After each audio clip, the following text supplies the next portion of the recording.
Well, if I can take out a Kraken. Okay, ladies and gentlemen, testing. Can somebody please confirm whether or not this is working this time? Because I'm not going to lie to you, I'm a little tilted that 30 minutes was wasted. Okay, I'm going to do the recording. I'll do it on my...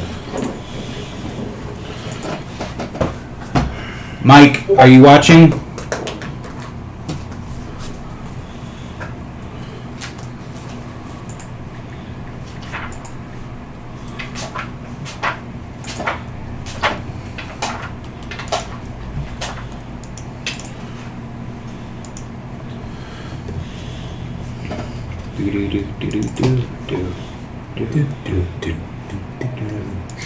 Oh boy. I'm not even seeing the recording going up yet.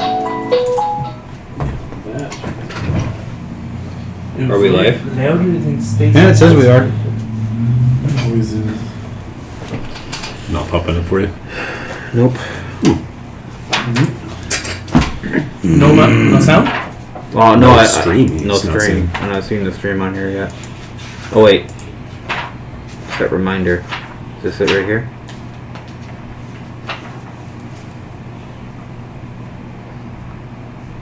Waiting for an hour gaming. 5.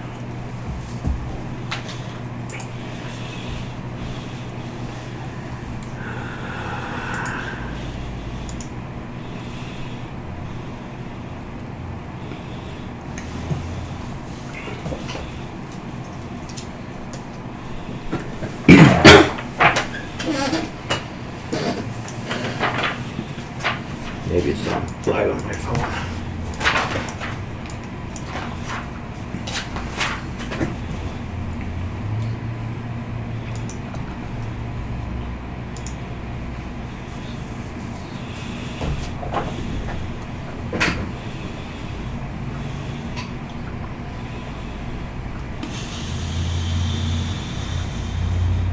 I have one that says upcoming, but it doesn't show anything.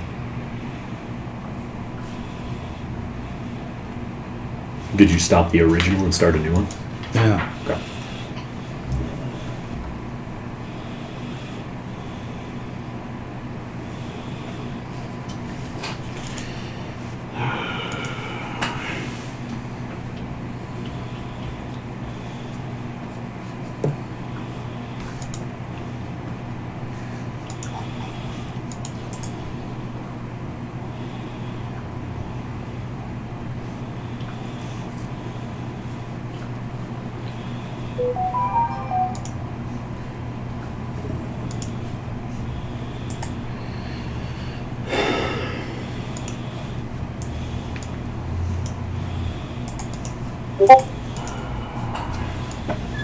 Try going 2 and already again. Hello. Good Can you night. hear me? Hello, testing.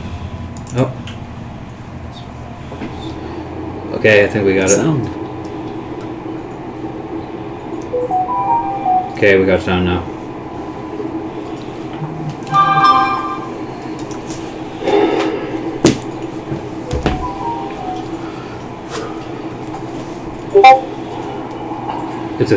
It's like a minute behind. Hello. Can you hear me? Hello, testing. Alright, turn that off now. Yeah, we don't want feedback.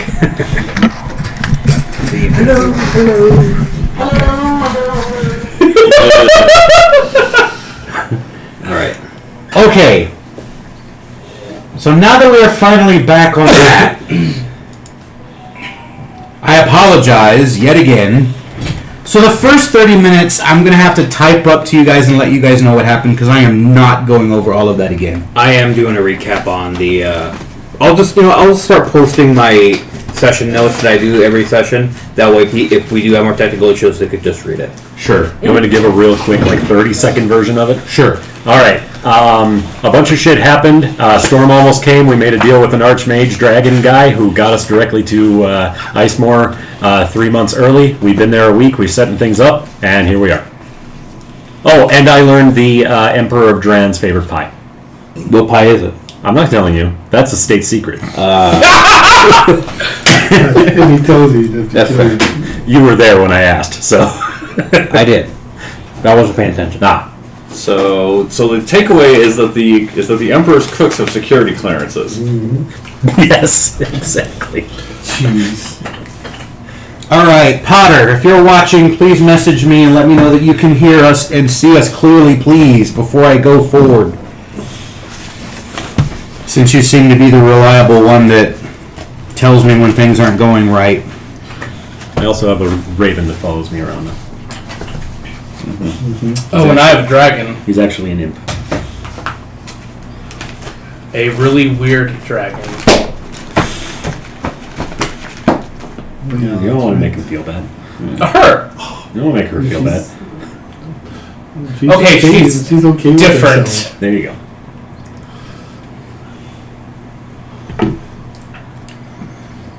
She's exceptional. Right. Ah, I like that. We're talking about your weird dragon. God. You just undid everything you were doing. Yeah. You just. She's self-conscious. Jeez.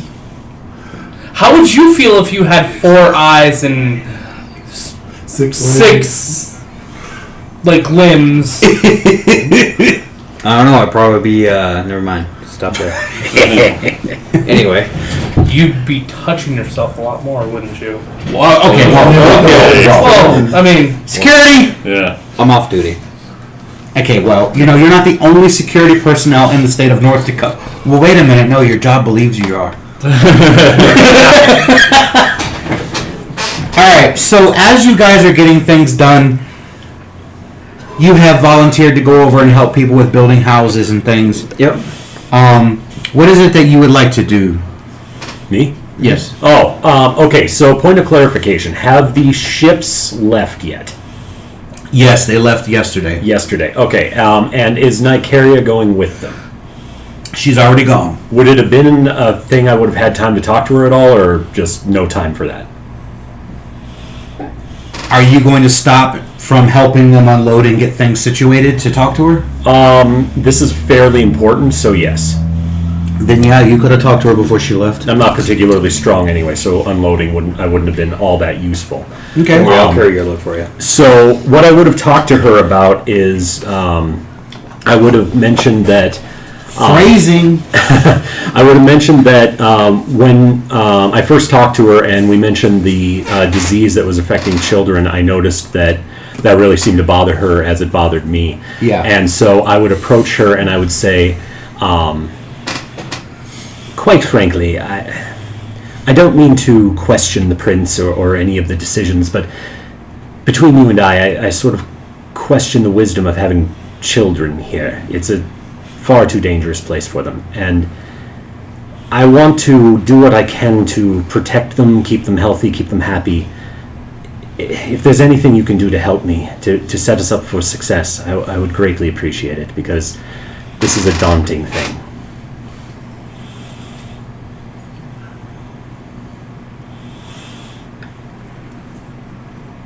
She says,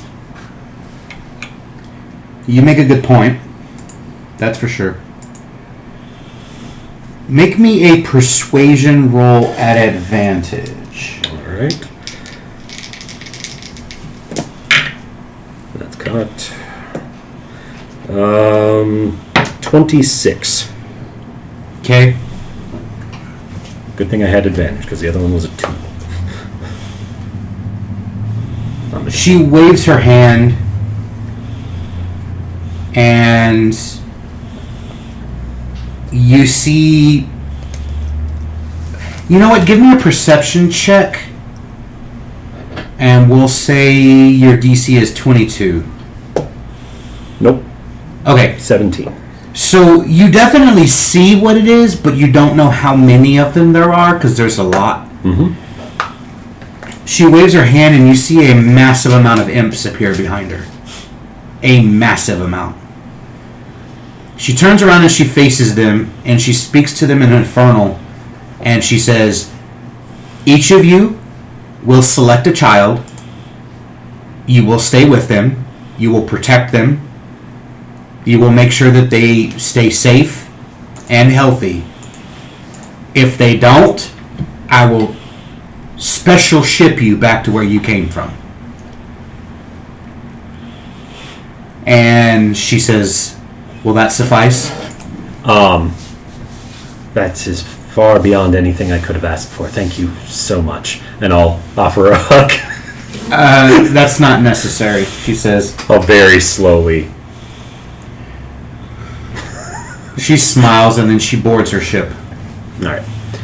And then the imps disappear. Sure. So, out of game, from now on, each of the children have a guardian of a level 5 imp. Their only job is to protect the children. Mm-hmm. That is all they'll do. They won't involve themselves in mass combat. They will probably grab the children and usher them to safety. It's a good idea. Anyone under the age of 12 is what I considered a child on this chart. Okay. There are 65 children on this, in this little That's female escapade. Oh, yep, sorry. Children. We got Oops. the male children. There's 65 females, and then there's 78 male children. 78? Yeah, so there's a lot Right. of imps running around. Sure.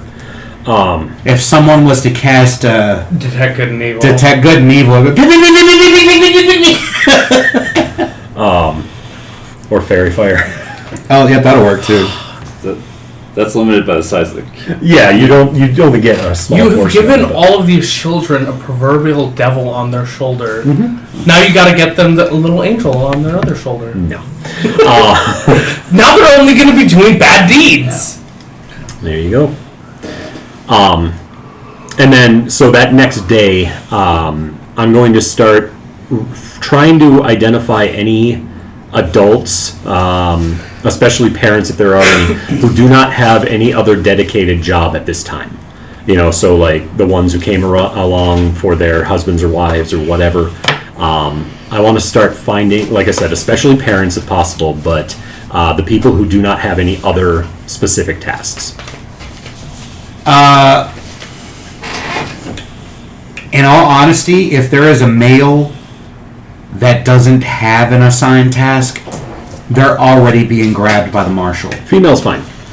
Females are doing things like gathering food and cooking and stuff like that, ushering the children. Well, that's the ones I'm looking for, the ones who are like taking charge of the children. There's about 100 of them. Okay, I want to start organizing them and getting, like, I want to create a system by which they can check on the children as well. I mean, having an imp guardian is great, but nobody knows about that except for me, I imagine. Mm-hmm. And so what I want is to create a system where each of the people under my sort of umbrella here are in charge of a certain number of children, and there's some overlap. So we're getting daily checks on, are they still here? Have they run off?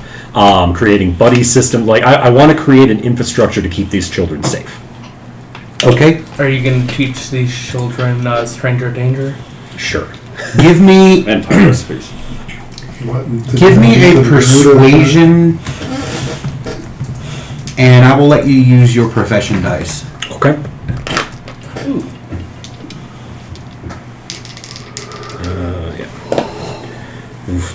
Okay, so that's not too bad. That's 21. Okay. So you got to remember these people are peasants. Mm-hmm. That 21 is like a 40 to them. So as you are talking to them, they're like, "Oh, yep, okay, absolutely, Nocturne, you got it. Good idea. We'll do that." And they start implementing the plan. I'm not going to get too much into detail, but I'm going to create kind of like a pyramid scheme kind of a deal where, like, the one I think is most able is at the top. They report directly to me. Maybe there's like 3 of them. That kind of a system. The most valuable one at the top is going to be, where is she at? It's going to be Kate. Kate.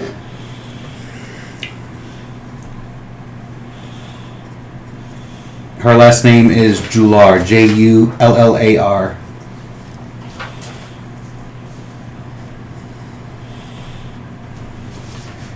She is a merchant. that specializes in gems and jewels. She does have a shop here. But she doesn't have anything to really do right now in her shop. Okay. So it's kind of closed up. And in her dossier, it says that she made an enemy of a famous adventurer back on Zoram, and she came here to flee from them. Okay. So she doesn't want a lot of attention. And she has 2 kids of her own. Their names are Amarr, Amarr,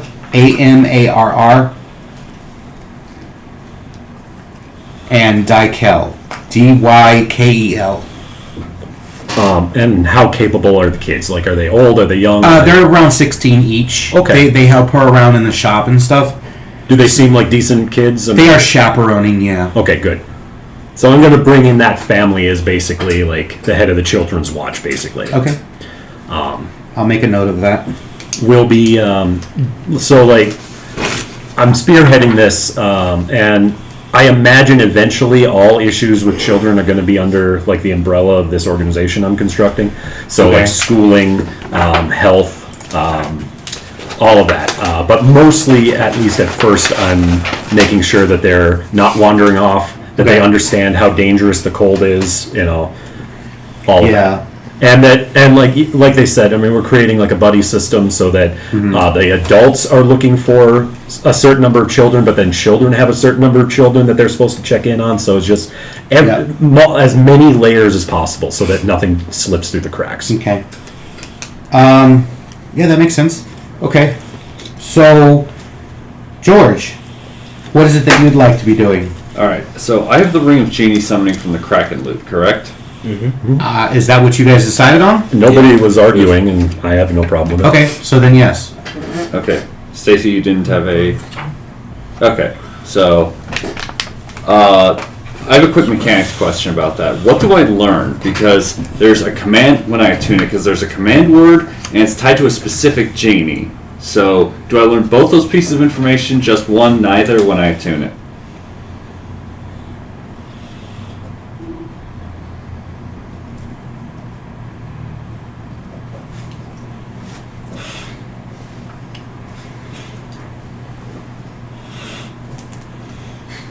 Okay, so on this sticky note here, I have written the command word on the top and the genie's name on the bottom. Alright, thank you very much. Okay, I am going to, since I don't have an obvious task, I'm going to go look around for anyone who is digging, whether it's digging foundations, mining, surveying, anything like that. So primarily right now, the digging is being done by the stonemasons and Nick. Okay. Alright, I'm going to see who I can find who looks like they're in charge. Okay. That would be... I don't have all the NPCs memorized, so forgive me. All those. There's a lot of stuff I have to remember, so I apologize. Give me 1 second. You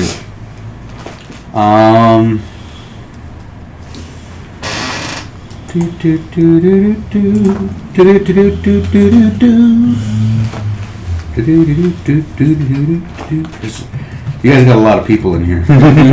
So,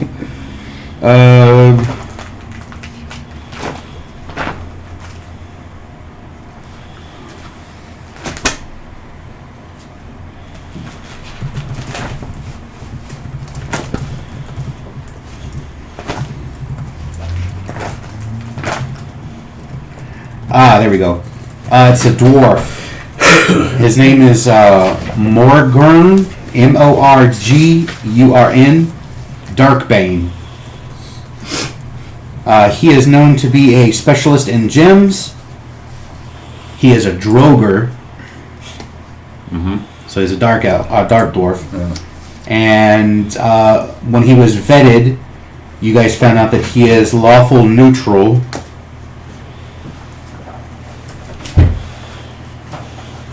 And that is for. In addition to that information, you find out that he's very good with stonework and foundations. He is a master crafter with granite and marble. He also knows how to build safe rooms, basements, and castles.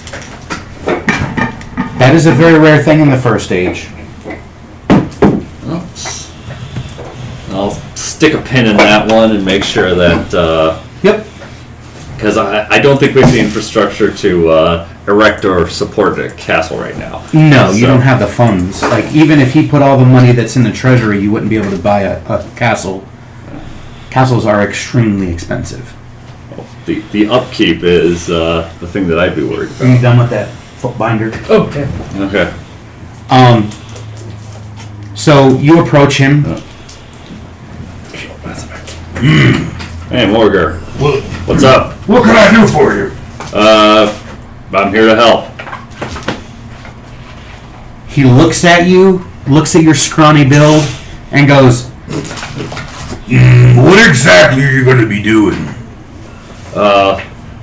Is there any kind of digging going on? yes, there's, like I said, they're digging foundations for the buildings right now. Okay. Mold earth. I'm gonna start. Basically, I'm just gonna start ejecting the dirt from out of 5-foot cubes from where people are digging. He goes like this. He reaches down to his ankle. He makes a sound like he's holding his foot. Goes like this.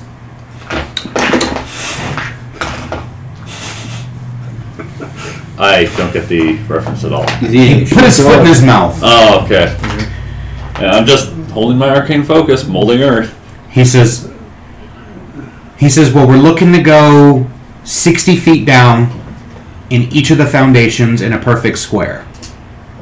Are the perimeters staked out? Yes. Okay. They have little sticks with the rope around them. Okay. And he tells you that you can only go down 10 feet at a time so that they can build the foundation to hold back the ice and the dirt. Yeah, I'm not sure. Do we have? Because we should be hitting a permafrost layer soon, or bedrock, and I'm not sure how well I can get through that, especially without. He says, "Oh, we have someone that's helping with that already." All right. Do we have fuel? Fuel for what? Like permafrost, so we can melt it. He points at one of the foundations and he goes, "Go look at that one over there and see how we're getting rid of the permafrost." All right. I head over and take a look. You look in there, and down 60 feet down inside of that hole, Uh-huh. you see a white-colored dragon. Wait, it's using its ice breath to. It's not an ice dragon. Oh, it's not a white dragon. It's a light dragon. Oh, okay. Light dragons are white in scale complexion. But they're not white dragons, the chromatic kind. Correct. Okay. It is breathing radiant fire, That's. and he's bathing himself in it, so he's always warm. Or she, excuse me. Okay. All right. So that part's taken care of. So. All right. I will head back. I'll be paging through my book on dragons with one hand while I'm molding earth with the other. And I'm going to do that until end of shift. Okay. Today. Blonde! Yes. So there is a center building. I'm assuming you're there coordinating, or is there something else you'd like to do? Have I set up the estate I was given? Yeah. The magically crafted one? Yes. No. No? That's where you would have slept last night, so probably, I guess. Okay. I just wanted to know if it had been. It's completely up to you. I'm assuming you're going to put it somewhere in the center of town? Preferably closer to basically where the town hall is. That way, so I don't have to travel too far from work. Okay. So I put a lot of late hours, man. So they are currently building the town hall, Okay. and So I'm guessing my estate is the temporary town hall Yes. until the yes. official one. Okay. So, which works just fine too. Okay. I want to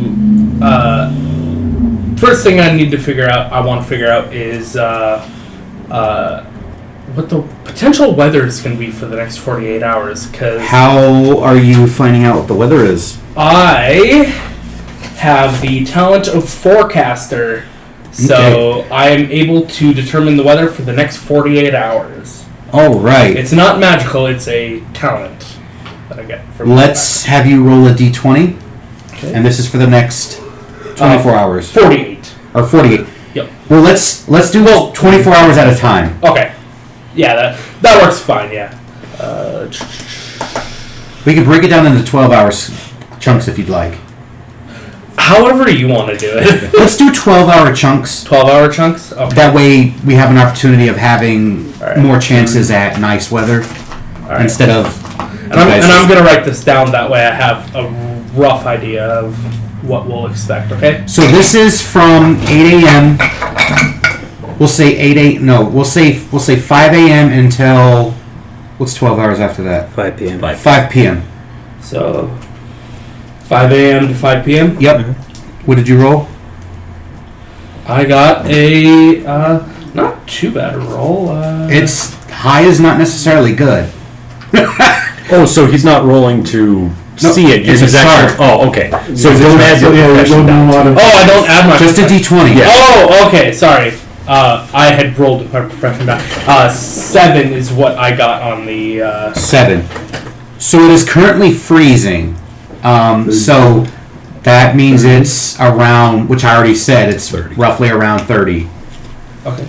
So that's not bad. So 5 a.m. to 5 p.m. it'll be around 30ish. Yep. And then roll a d100.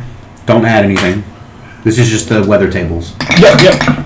Yeah. Sorry about the first It's okay. roll. I thought 63. 63. Okay, so there is a possibility of a storm. So roll another percentile, please. 97. Oh. Roll a d12. 12.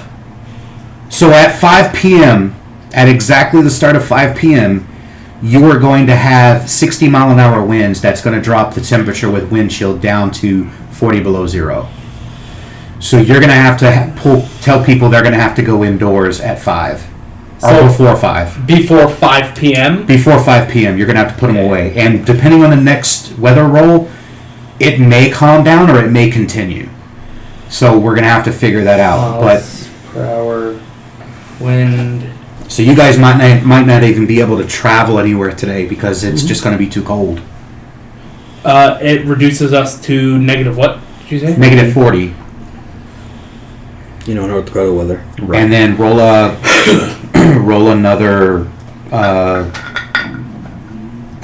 roll another 100, yeah. Oh, 100. Yep. 40 something it was cocked. 47. So there's a very light dusting of snow that's coming down during this windstorm. So there's going to be a thin layer of snow on top of everything after the storm is over. So that's that 12 hours. It's a good thing you guys didn't get rain because it would have all turned to ice. Mm-hmm. You guys would have been chipping through 6 inches of ice. And it's best that I'm able to figure this out ahead of time so we can prepare for it. At least. And I can always do that too. if Yeah, I you need can. to. I have that. But I know you're also the Gleeman and the morale man, so you're always busy with other stuff. So I was trying to help. So what's the next 12 hours? We're going to do a regular D20, right? D20, yep. 18. Ooh. So it's still cool. So we're gonna say it goes from the normal temperature of 30 up to 40. So it's gonna get a little warmer. And let's roll a D100. 26. It has dropped down to a light breeze, so it'll maintain the temperature at 40. What's up? If the storm's coming at 5, how long is it going to last? Probably about 12 hours. No, he's rolling. Roll another d12. 9. So 9 hours into the next 12 hours is when this weather starts. Okay. So the storm lasts about 9 hours. Yeah. Gotcha. So it's going to be So 5 p.m. to... 3? that's About 2 a.m. Yeah. 2 2 a.m. a.m. So the weather is better at night right now. So you guys, you could.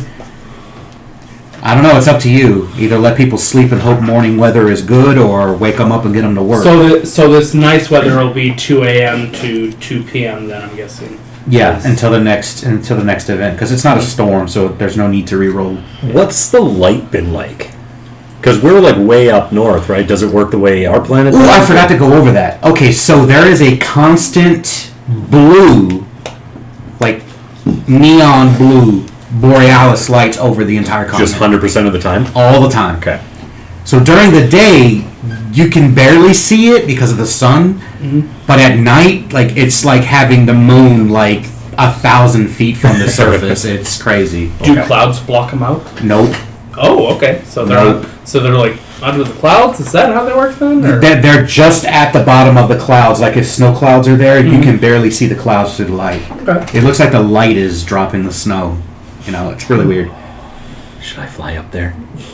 See if I can touch the light? You know what they said about Icarus?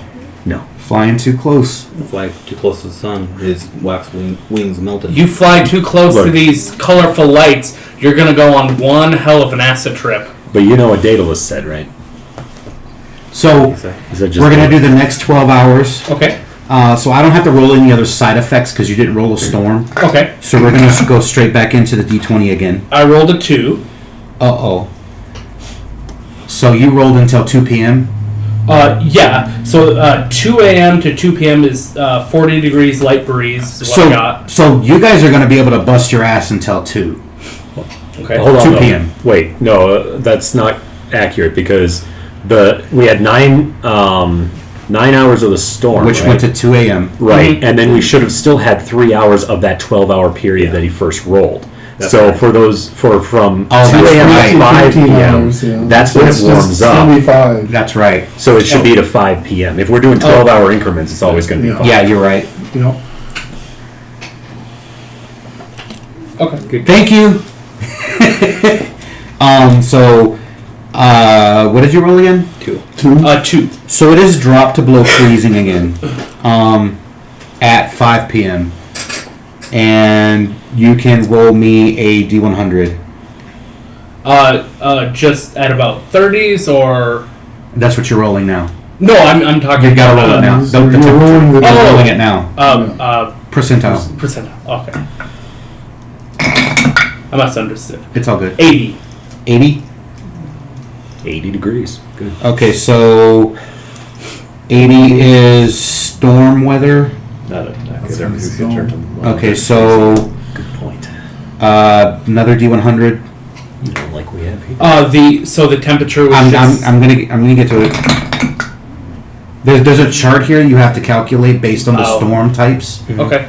So 7. The wind is calm, so it's not going to drop below that, but the storm is going to bring. Roll a d4.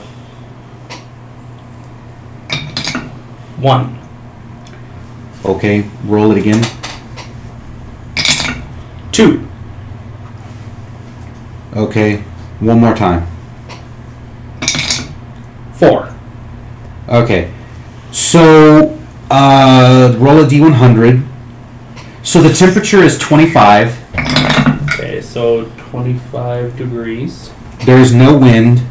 Well, I mean, Yeah. the occasional little wind here and there, but nothing to note. Nothing of note. And then what did you roll for the percentile? Yeah, that's good enough. 96. So there is a blizzard. It's dropping 16 inches. So it's just But there's no wind, so it's just It's just drop straight fall. so. But it's falling at a constant pace. Yep. So there. Technically, the definition of blizzard isn't just wind blowing; it's visibility from the snowfall. We had a night like that a couple. How many weeks ago. inches? I wouldn't do 16 inches of snow. That's going to be a lot of work I'm to gonna clear work that on it off too, of but I don't rooftops. Hey Nick, get to work. I'm joking. Gigantic We- shovel. Be better if he just used his hand and went like that. Get him basically like a A giant glove. giant glove, but it's got like the rubber on it, like you know how you have the windshield wipers, and he's just. So we're going to roll for the next 12 hours. All right, and this should be the last 12 hours, I think. Yep. So this is a D20. D20. Natural 20. So after the blizzard, it is temperate for the next 12 hours. The weather is perfect. The sun is out. The temperature has gotten to 50 degrees. There is a slight thaw happening. Uh-oh. So It's 50 fine, degrees. it's close back on. So it's very swampy right now. So your casters are going to have to start doing things like moving the snow so it doesn't Slush up. And slush ice up over. the yeah. So that's the weather currently. So what would you like to do with that information? I will bring this information to. I'm guessing we have kind of just a grouping of people whose main job in the town is to do cleanup of like snow and shit. And Yep, that would be some of the volunteers. There's about 400 volunteers that came off of the Korean, so okay. you just put them to work. Yep, I give them this information. I should. I'd like to point out when you give them that information, they look at you like you have 9 heads. I'm very good at surviving places. How do you think I've survived so long in hospitable lands? Let's see if one of them has the balls. He rolled a Sean Connery, so he's going to ask. So, how do you know what the weather is going to be like for the next 2 days? Here. Why don't is it possible to try and find them? He's busy. Okay, fine. Because this is all happening at the same time. You're all doing different things. I am able to determine what the weather is by, I got to a higher elevation at the top of my estate and stuff. Kind of examine the cloud, test the wind, and a bunch of other stuff. It's very intricate. Have you ever been wrong?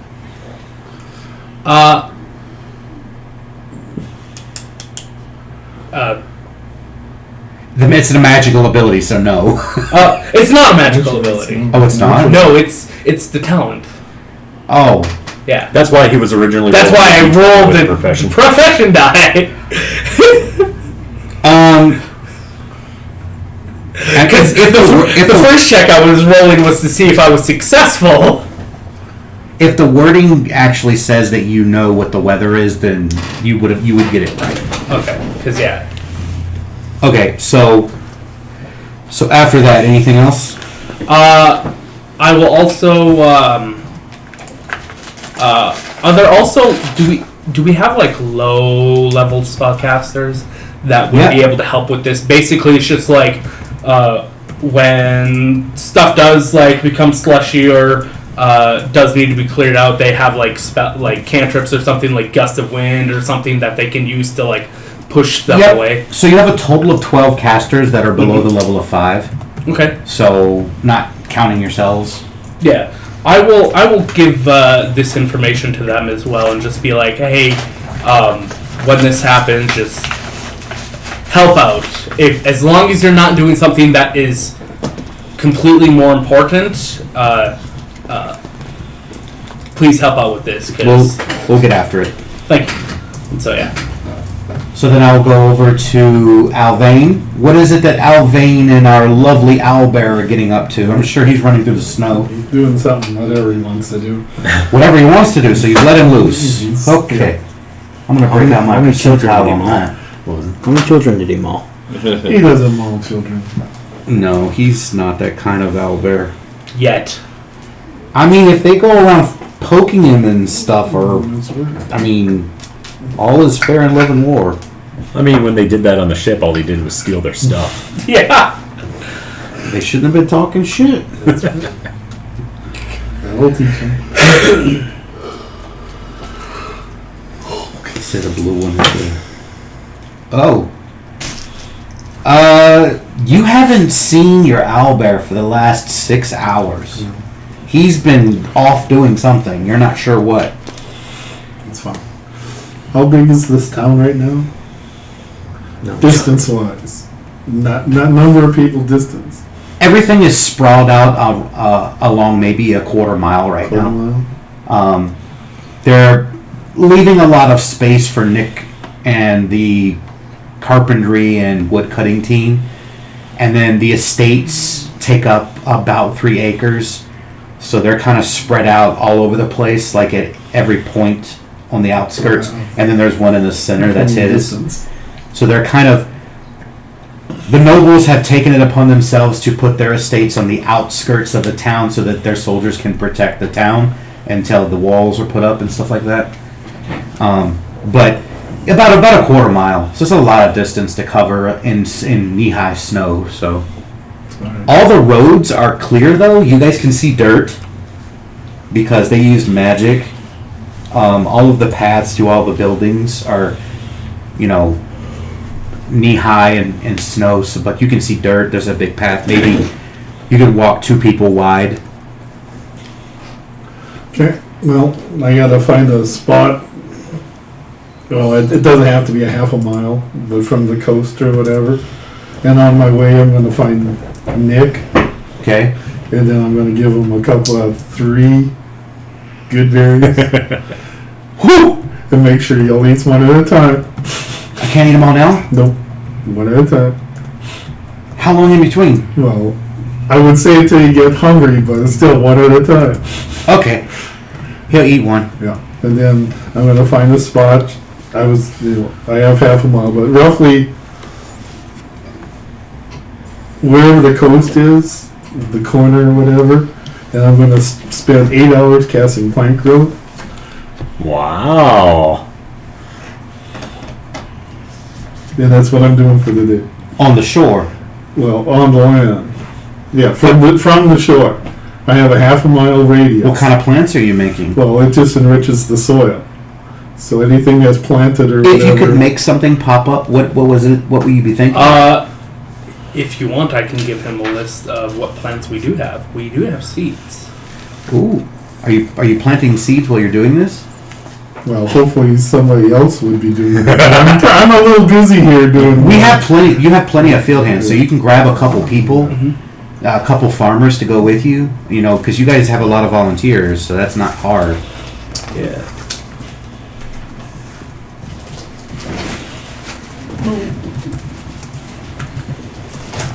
Some winter wheat or something. We have quite a few things. We have like squash, I think. Yeah, but that's what I'm doing for my 8 hours. Okay. We need a So lot of while you are at the shore, we're going to do them one at a time, but you can give me a perception check. Me? Yeah, you. Okay.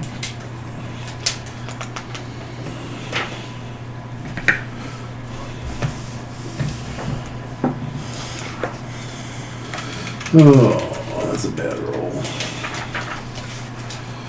What'd you get? So 13? Okay. For the second hour, you can give me another one. My passive is 17, so. Yeah, but And I'm not actively look. That's an at 20. that'll do it. These are the Oh. the plants that we have. Because those are the plants that are able to grow in hospitable lands like cold lands. Yeah. So you see something in the water. Hey, you see a face in the water. Does this remind you of something? You see this in the water looking at you. Oh, he's cool. It's about this long, Oh, even cooler. and it's whipping around in the water.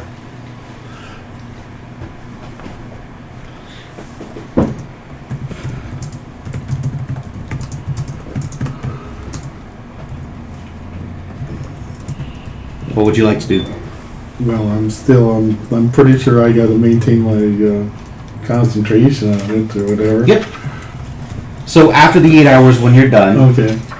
it's been watching you from the water. Like, it'll disappear for a little while, It'll come back. but it'll come back. And it's just looking at you. And it'll whip around in the water. You notice that, like, it does movements like this, like a snake would.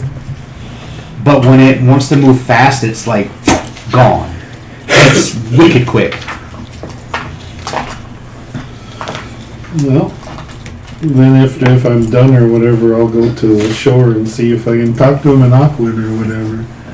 Hey, little buddy. Oh. It seems to understand you, but it doesn't have vocal cords to speak. Like, it's a beast. So when you say, hey buddy, it kind of, whiskers are kind of moving around with it. It looks kind of happy-ish. You can roll an insight on it if you want. That's just it. I'm gonna have to find somebody and get that trained. What, insight? Yeah. I mean, I specifically took it not because I don't want to know what people are thinking. But that's still 16. Okay, so with a 16, you'll know that it seems very excited to see you, but also very nervous. Like, if you move suddenly, it's gone. And then you'll see it, like, just come barely back into view, and it'll slowly come back up to the shore. So sudden movements scare him, and he's very fast. I'll be very slow. Is this going to do anything for me? Probably not. I will post that picture on the chat so that everyone can see what it looks like, because I'm sure Alvain will You're not the only one who can tell people about It's it. probably a good thing that there's more than one that can do it. There you go. You do it through magic. I do it through just intuition. Then I guess I'll try it. Ritually cast Speak with Animals and see if that helps any. Oh man, I really wish he could speak to me. Yeah. Huh? Huh? What? What's going on? Can you understand me? I can now. Holy shit! He disappears. And then he comes back and he's like all excited, his tail's whipping around. He's like, oh god, I haven't been able to talk to a person ever. You're a person, right? Yeah, I'm the I'm person. just, Okay. I don't know why, but I'm just thinking it's like a stout. Is that what they're called? So, Weasel? No, like What are you doing? tiny eels. what are you making over there? Like this big. Then we're building the I'm thinking the wrong. we're making houses, It's homes for people, persons. Do you have a fountain? Not yet. Oh. Can I come visit when you make a You fountain? most certainly can. Oh, that would be nice. I can't leave the water though. I have to breathe in the water. So what are you doing? Right now, I'm trying to help the plants grow. Plants grow. Mm-hmm. Ooh. Yeah. I'm used to seeing that because all of the people down here, they do a lot of stuff with their plants and stuff like that under the water. Yeah. There are people underneath the water. Oh yeah. The big blue people. Big blue people. Oh yeah. They're big. Jay- Taller than you. Can you see Nick from here? Yes, he can. He hasn't noticed him yet. They're kind of like that guy. What the hell is that?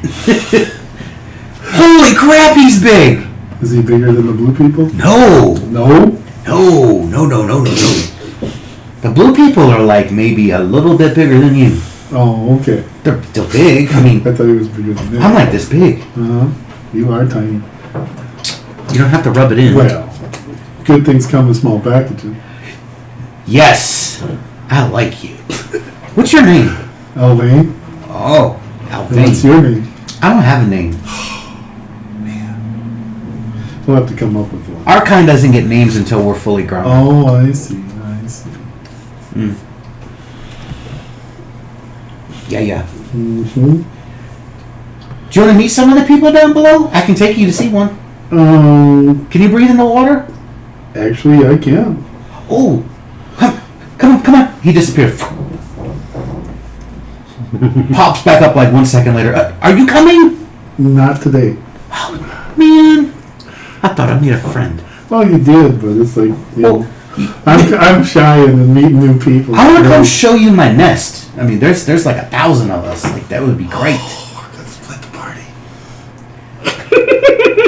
Stacy will be the first to I'd die. be the first to die. Let's go. Let's go. We're gonna. You've We're gonna never go split the party before. always split the party. It's all. It's you and the damn cards is what it is. We're gonna go see his nest. So you're going to go with him? I am going to go with him. Okay. So Bane dies. the water is extremely cold. Do you have any protection versus harsh cold climate? Well, it's like I got my resistance and my ring and boots or whatever. Oh, yeah, you're fine. Yeah. You're fine in the water. Yeah, I'm fine. So he's not moving as quick as he normally is because he's letting you keep up with him. But you notice you guys swim about a mile out. And then he starts to go down. And he's all excited. He's like, come on. I'm coming. I'm excited. And then you see this canyon in front of you. The canyon looks, or is it called gorge? Gorge. It's a gorge. Or trench. Trench. Yeah, there you go. Trench. So you see this massive trench that's maybe about 2,000, 3,000 feet wide. And he just goes down in it. And as you go down in it, a slipstream of water grabs you, and you're off. And you see him just kind of laying back, like, whee! He's definitely got the mannerisms of a child. And you get to the other end, and it kind of spits you out. And are you familiar with what they call spheres underwater for like Triton and things like that? They're basically I hate to make a Star Wars reference here, but the Gungan underwater city, it's kind of like that. Mm-hmm. They're like big bubbles. It looks like a big thing of grapes, kind of. Mm-hmm. And they live in the orbs, right? Mm-hmm. And there's a bit of a glow. You see thousands of them. And he takes you down, and in between a couple of the orbs, you see this nest. It looks like it's made out of like old dead seaweed, couple, sunken ships, things like that. And he takes you down into it, and it's like a hole that goes deeper. And you go down in the hole for maybe 10 minutes, and then you come out into this open canyon, this little, it would be a canyon, an open canyon. And then you see a pool, and there's thousands of these things swimming around. So at this point, he'll kind of wrap around your wrist. So you don't think I'm any of them. Okay. I'm gonna stay close. So he guides you around. He goes, so these are my brothers and sisters. And he takes you deeper into the center of the nest. And in the center of the nest, you see a big one of him. It is maybe the length of your town. Okay. It's a quarter mile. So Half mile. it looks at you. One of its hands will come out and grab the little one. They do some kind of weird talking. Fortunately for you, you speak Aquan. Okay. It says, "What are you doing out of the nest, little one? You've been gone for a week." And the little one just kind of looks at him because I can't talk back. You need to go do your chores, and just kind of flings him. And he swims. He goes, I'll be back, and swims off. And then now this massive creature is just looking at you. I guess I'll bow or whatever. Give me an insight roll. Stacy's like, damn it! Natural one. This is my flaw, you know? Oh, man. 514? Thank God you have good wisdom. Yeah. You get the feeling that this creature is not thrilled that you're here. I'm sure she's not, or he or she. Why are you here? Well, he does not have a name, does he? I was just invited to. He was going to show me his nest, and he has. And I'm very honored to meet all of you. Are you a weird stillborn triton or something? Not what- quite. Just a sea elf. How, a sea elf? Do they have these around? Probably not. He goes, I've met a few of your kind before. Not as bad as the humans. That's good. You notice his demeanor kind of calms down a little bit. Well, you don't like humans. Well, you're welcome to look around.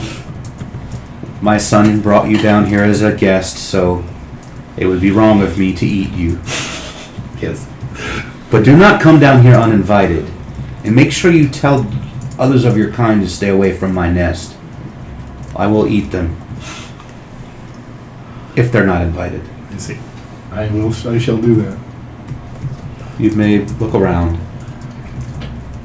It lets out a roar, and the little ones scatter.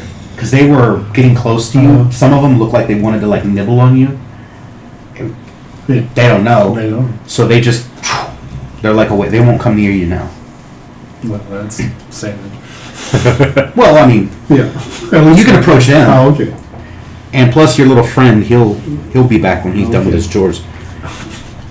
So, What chores does fish have? Best not to ask these kinds of That's questions. not which what? What I was like, what chores does a fish have? Didn't you watch Luca? Come on. That was a pretty good movie. Pixar's doing some really good stuff. So, a couple things to note that you may want to take a look at. There's 2 sunken ships that I mentioned. There is what looks like if someone built on land a tomb, mausoleum, and then someone 3 times the size of Nick was to grab it and chuck it in the water, and it just sunk to the bottom. It's kind of like a stone box, basically, with some. You know it's a mausoleum just by looking at it. And then there is a lot of bones down on the seafloor. So it's like their trash can, kind of. A lot of it's covered in sand, but you notice inside of their den there isn't plant growth of any kind. No seaweed, no fish, nothing. Everything's just like, nope, don't want no part of that. Okay. All right. So what would you like to investigate? Well, we'll invest. Well, I can look around, so we'll check out the mausoleum and the ships or whatever. Okay. Which one do you want to do first? We'll do the mausoleum. Okie dokie. So you go to the mausoleum, and when you get close to it, you instantly notice something.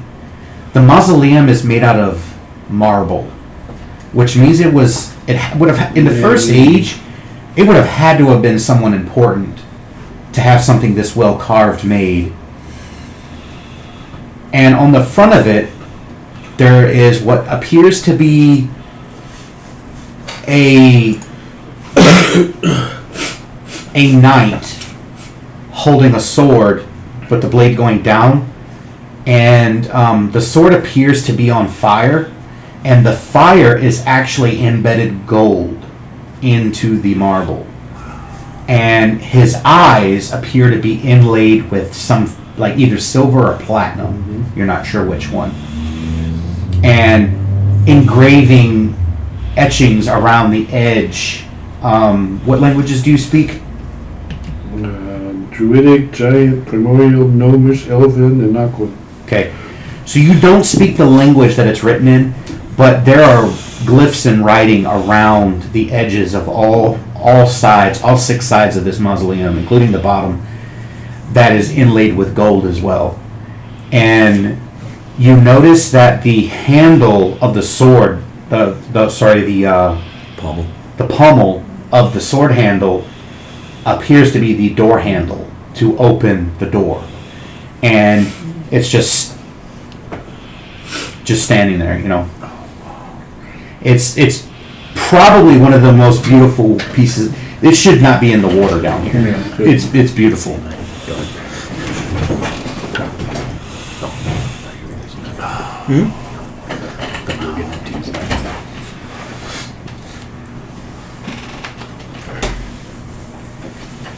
And then off to your right, there is a ship that's sunk. It looks like a transport galley.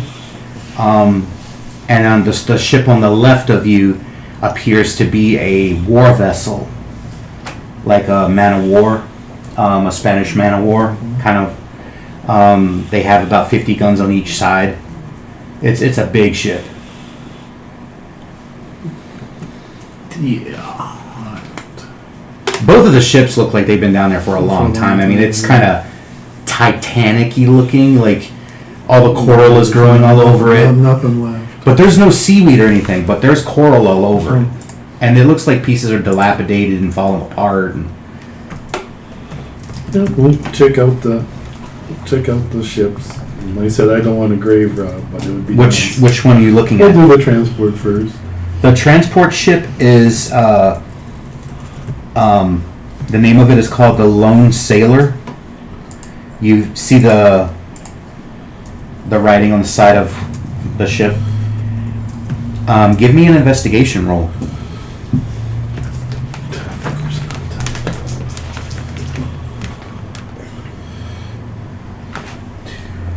15. With a 15, are you going to go into the ship? Okay. So with a 15, as you're going into the ship, you notice that there is a small wooden chest where the lock has rusted completely, but the wood of the chest looks brand new. That's a good job. But the lock and the metal that's holding the pieces together is like done.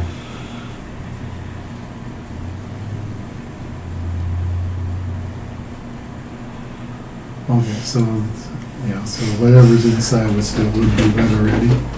Mm-hmm. So yeah, we'll try opening the chest. Very easily, because you Yeah. just touch the lock and it falls to pieces. Okay. And you open it, and inside of there you see. Gotta get my random charts out.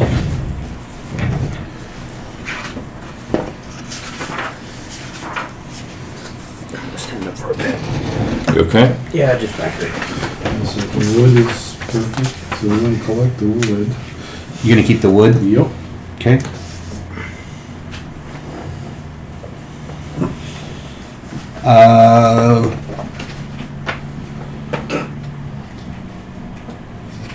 You're collecting the wood over stone hell. Give me a Missing door handles. percentile roll, please. Like I said, it's a smaller chest. It's not like a big one where you would have like 100 things in it. This looks like something was special made to hold something. 42. 42.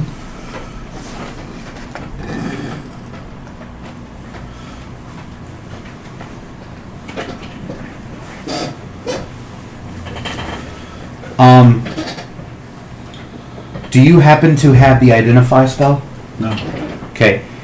You see a black satin pillow with silver engravings all over it, written in a Arcana type language. You can roll Arcana to try to read it if you'd like. And sitting on the pillow is a white ring made of bone. And on the face of the ring is a skull's face. Oh, I have this one. Yours is made of silver. That's a good point. Or I left mine at home. Too. Or steel. I'm not sure which. I think it's steel. 21. With a 21 Arcana, you can read the runes because it looks like this pillow hasn't been touched by any kind of decay. It says, "Behold, the ring of death taken from the hand of Deverex himself. When the wearer kills something, they can use an action to turn that person or animal into an undead minion. It can be used 3 times a day, and the creature fades after 1 hour."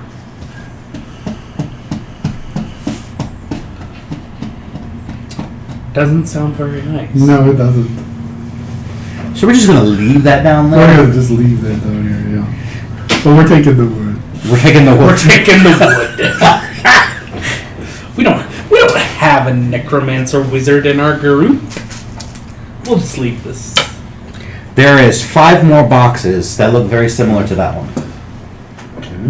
You want to roll another percentile? Damn right I did. He finds out he I found didn't split the party Deverex's. for nothing. He finds out he found Deverex's It's lost all, loot. it's got all 6 rings. It's 76. 76. There's gotta be something better than a healing potion than a death ring. Wait, was the healing potion? No, I'm just saying that. I was hearing Josh earlier today. It's like, This, inside of here, you notice that there is a white suit of full plate. The white suit of full plate appears to be about the size of a doll, because it's placed in a very small box. And it is also sitting on a white satin pillow, and there are arcane runes drawn around it. I'm assuming I can't read, or maybe I can. Oh, You do have inspiration points. yeah, but I got so many rolls. I'm just gonna assume it's good, and we'll keep the white plate for now. Okay, you can I take the am box going too. to ask if I can remove this from their lair afterwards, but You can ask the big one or the little the one? big one.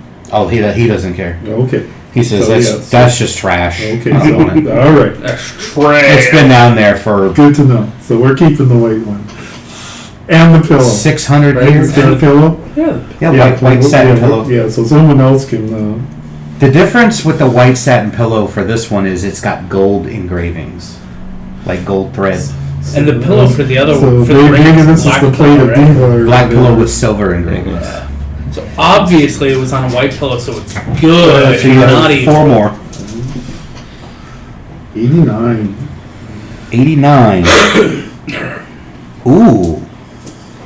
Inside of this appears to be a doll-sized cloak covered in a array of prismatic colored feathers.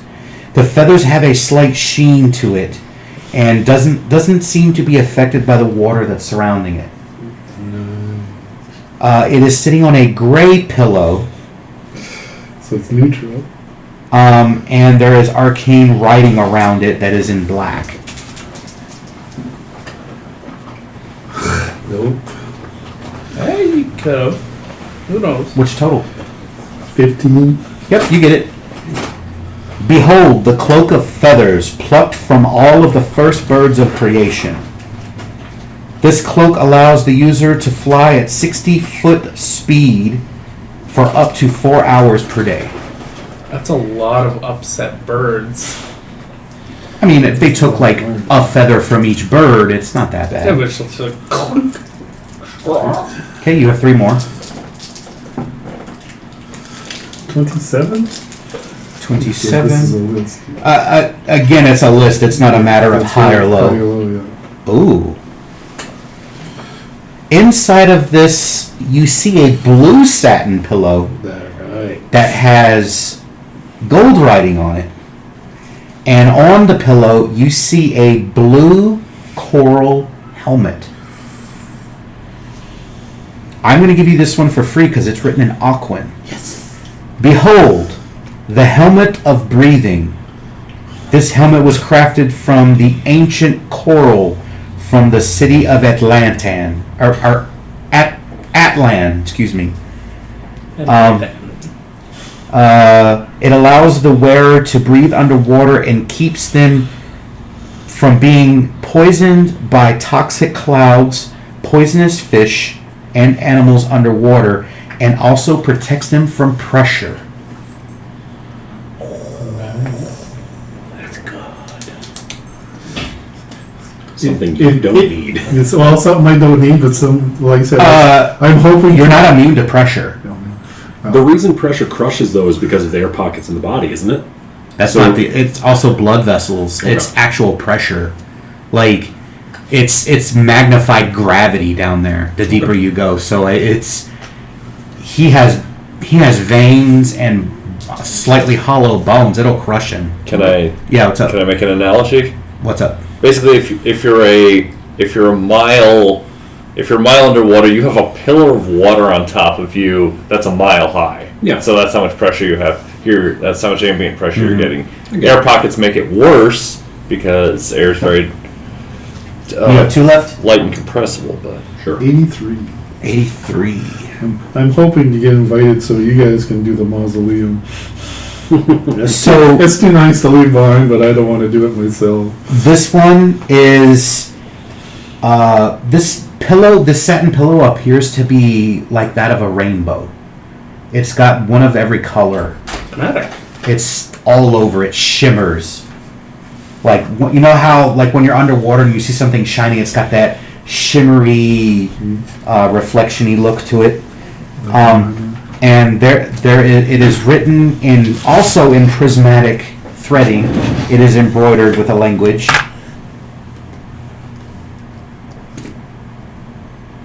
Would you like to roll to read I was it? gonna say, yeah. That's a better one. 2, 6, 18. That is high enough. Behold, the mask of elements created by the primordials. While this mask is equipped, the wearer may use an action to harness the elements. You roll 1d4, 1 symbolizing air, 2 earth, 3 fire, 4 water. The wearer assumes the shape of the element rolled. When the wearer's health drops to 0, they revert back to their original form with their maximum health. So basically, you can turn into an element. Or element. An elemental, yeah. But you don't get their abilities. You just turn into a version of you, but made of fire. Oh, okay. Yeah. I was like, It's dang. Huh? So could he turn into basically a Zaraton? no. Basically, it's saying that you have the ability to turn into another form of yourself, but of just raw elements. Yep, I get it now. All right, last one. I was gonna be like, that was very Some pretty broken. good stuff you rolled. That's not too bad. 97? Oh, come on. Oh, you got that already? Oh, that's a good one. It's not That's a real good one. those So inside of this box, you see a doll-sized bow. The bow appears to be made out of gold and platinum with etchings of blue lightning all over it. It is written in an elemental language. It is on a pillow that looks like it's made of cloud. And you're going to need to roll to read it if you want. So it's not primordial? No. Is it Aura? Wait, you speak Primordian, right? Mm-hmm. Okay, never mind. Yeah. Never mind. Oh, I should have gave you the other one too, because that was an element. Shit. Sorry. So, Behold, the bow of thunder created by the first storm giant. A normal-looking longbow with engravings of a lightning pattern in blue, energetic stones. The bow performs normally as that of a longbow, except on a critical hit, it does an additional 8d8 thunder damage. Oh God!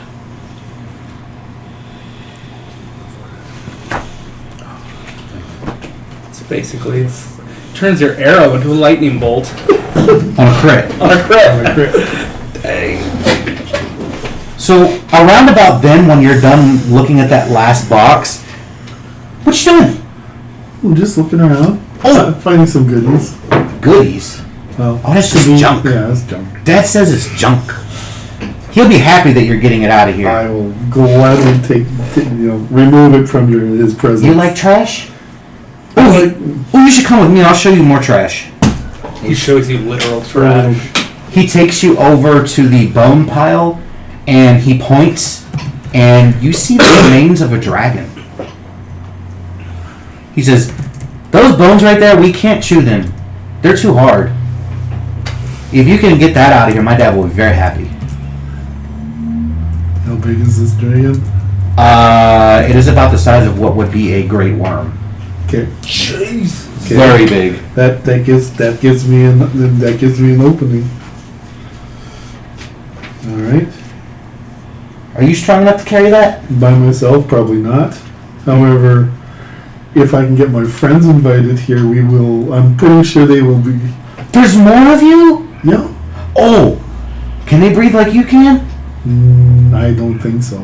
Oh, well, we. I gotta take you to go get some of the magical berries. Then that'll help. Yes, it would. So he swims off. You follow him. He leads you over to this. Right outside of his lair, there's this outcropping of seaweed. You know what sea grapes are, right? Mm-hmm. Okay, so you see sea grapes, except for the fact that they're not the normal green color. They're solid black, like they're made out of oil or something. He says, these will help. These will help. Okay. Yeah, they turn non-mer people into mer people. Into mer people. Oh yeah, for a short time. How do you know how short a time it is? You see if he's smart enough. Ooh, he's smart enough. Yes. He rolled a nat 20. He says usually they last about maybe 4 hours, but I would recommend keeping a couple extra ones on you. But they can't go above land. They can't go above water. They have to stay in the water. So they have to eat it when they get in the water. Okay. And how long did it take to get here? Couple hours. Oh, just a couple. Okay. Good. He says, "You gonna take some with you?" If I'm allowed to. I guess. I get to meet new people. That's right. How many are you bringing? Like 20 people? Well, it depends on at least 4. Okay. Hopefully. Can you bring the big guy? Maybe he can arm wrestle my dad. That would be fun. He might like that. He might. My dad would like that. I'm pretty sure. I'm pretty sure he would like that. Yeah. If your dad's willing or whatever. Oh yeah, he will be. I'll explain it to him. We can't talk and all, but he understands me. So at this point, I'm going to switch over to you. Okay. A couple hours have gone by, and you've gotten word that Balaam has done some weather predicting. Okay. Roughly around 5 o'clock, it sounds like shit's going to hit the fan weather-wise. So you've got maybe 3 hours left of really hard work. Mm-hmm. What is it that you would like to do with those remaining 3 hours before you have to go indoors out of this storm? Well, as chairman, it's my responsibility to make sure everyone's safe. At least that's how Sonny's taking that. Okay. So once he feels that they've gotten enough done, or as much as they could before the storm hits, he's going to start, getting people ready to round up and take cover. So you're going to stop work at like 4? Yeah. Give an hour, start getting people where they need to be? Yeah. Okay. You notice something that kind of makes you proud as being one of the prince's, team that to settle this area, but also proud of the nobles. So you notice the Zor family has all of their guards out patrolling, gathering up people, watching over people. The Drow noble family has about 70 guards that have been gone all day, patrolling the outskirts beyond your field of vision. Mm-hmm. They're just now coming back, and they look exhausted. I mean, you got to remember, these are Underdark Drow. They are not used to this. They are tired, cold, irritable. Mm-hmm. They are not in a very good place. The first one that I have a chance to speak to, I'll tell him he did a good job today. Is there anything that needs to be reported? Yes, you should probably come with me to speak with my mistress. Okay. I need to debrief her. Just to let you know that there's a storm coming in a few hours, so... He goes, oh, thank Loth. Okay. So if you can spread the word amongst the Drow so we could all take cover for it. Oh, of course. And then I'll give him the details that I was given. Roll religion for me when he says, oh, thank Loth.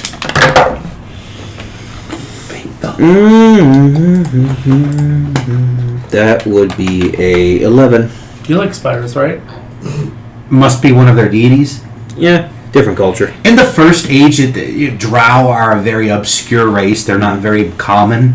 So to know deep culture or religious stuff about them would require a higher DC. Even with my background and what I am? Yes. Okay. He'll not comment on it. He'll just say, hey, we need to get everyone ready for the storm. So as you make your way back to the noble estate for the Drow family, all of the guards kind of split up and go to wherever they're supposed to be going, but he actually goes to the door to enter into the manor. This manor looks identical to his manor. Okay. Like it looks like they printed two of them. It's the same, it's identical. You notice there are two guards standing out front, and they don't say anything or stop you guys. He just opens the door and walks in, and he kind of stomps, snow off of his boots, invites you in. Okay. Then I'll prestidigitation out the snow away. As I Oh, in. nice. So he doesn't have to take his boots off, and neither do you, so your feet can stay warm. Yep. So he will close the door, latch it shut. He'll walk over, because you don't see anyone in the main room right here. He'll walk over to the fire, and he'll actually put a couple more pieces of wood on the fire, kind of stoke it a little bit, and kind of... Okay. So he goes down this long hall to what would be the study, and he'll actually knock on this door. And you hear a feminine voice say, "Come!" And he'll slide the door open and walk in and kind of usher you in. He'll follow. Closes the door, and you see a picture of the Drow noble, the Countess. She will stand up when she sees you. She goes, "Ah, Chairman!" I'm looking for her name. Just give me 1 second, because he would know this. Lana Voss. Yes. Is that her? He'll give a respectful bow. Countess. It is very good to see you. Interesting timing arriving when my scout parties returned. Yes, I've just received word of an incoming storm, and I happened to run into your scouts. Ah, So I wish to what spread the kind word. of storm? He'll divulge the information that he was given about the times and everything. She is a very high-ranking noble, so she does know how to play poker face, but you can roll insight. Ooh! Oh, my pride. That's a 10. I rolled a 2 on her deception, and she rolled the really gritty face. So she has a look come across her face of pure disdain. Like, For the snow. yeah, like, oh my god, really? Like, what is no, please, no. He has the same kind of look, like, I'm not looking forward to And this. she just kind of goes, okay, alright. Well, thank you for letting me know. Would you like to stay for some tea? I do want to make sure that everyone's taken care of before I do, but I would gladly come back for a cup of tea. Not during that storm, you won't. She Oh, no, says. I need to make sure that everyone else is safe before the storm hits. Oh. You see. At this point, the captain of her scout team will step forward. Countess and sir, I have some things I need to report. And she goes, okay, go on. So out of game, we're going to pause the game for a second because there is event charts for what they ran into. Okay. So I'm going to have, they've been out all day, so I'm going to have each person at the table roll an event. It's going to be a D100. So we're going to start with you, and then someone can keep note as to the events that took place with their scouting team. 73. 73.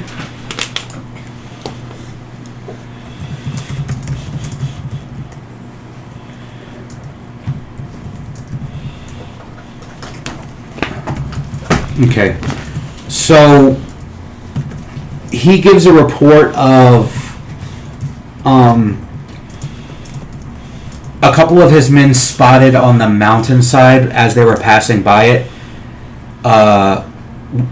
creatures that looked like they were made out of ice, and they were of the larger variety. They're not our size, they're much bigger. Like Nick big or bigger than Nick? Like Nick's size. That's troubling. And they appeared to, when they were noticed, they kind of sunk into the snow and disappeared. But when we spotted them, they were sitting there like eating ice. Not really sure what that was going on. Also, in addition, when we got close to the mountain, the temperature dropped by at least 30 degrees. The closer we got to the mountain, every 100 paces or so. Would somebody know what a ice elemental would be? Or I've heard of them. Being of a Fey descent, yeah. Okay. Sounds like ice elementals to me. He goes, Are they usually that big? They can be. Do you know anyone in your group that can talk to elementals? Most likely our druid. The Countess says, if you could, when you're able to, perhaps have someone look into that. Certainly. Okay. Now for your roll, sir. 64. 64. 64. Well, the Beatles kicked today, huh? I mean, they have a song for everything. That's a fair point. Someone appears to be trying to mimic Nocturne. They've been writing on some of the buildings on the outskirt. Graffiti. And they've been writing a very specific phrase in common. The party did a cool thing they did. A cool thing they did, and a wildly awesome thing they didn't do. So someone's been mimicking Nocturne, but just his mannerisms, not his looks. No, just the writings. Just the writings. I mean, when they read it, they instantly thought of him with how he does those weird word things. Your turn. 54.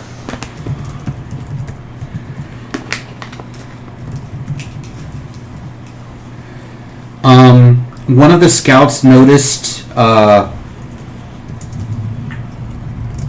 the far eastern side of their patrol, as they were looping up toward the mountain, they could have swore there was a lot of mist over in that area, but they could have swore they saw what looked like someone bigger than Nick walking through the mist.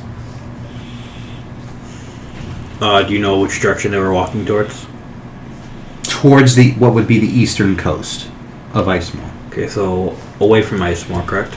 Away from the town, yes. Okay. Hunter. Okay. Yo. 26. 26.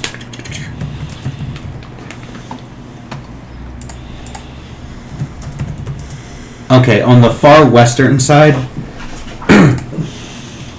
They spotted. So in the First Age, the biggest buildings that's ever been seen, that's ever been constructed, would be a palace, a great tower like Icemorr,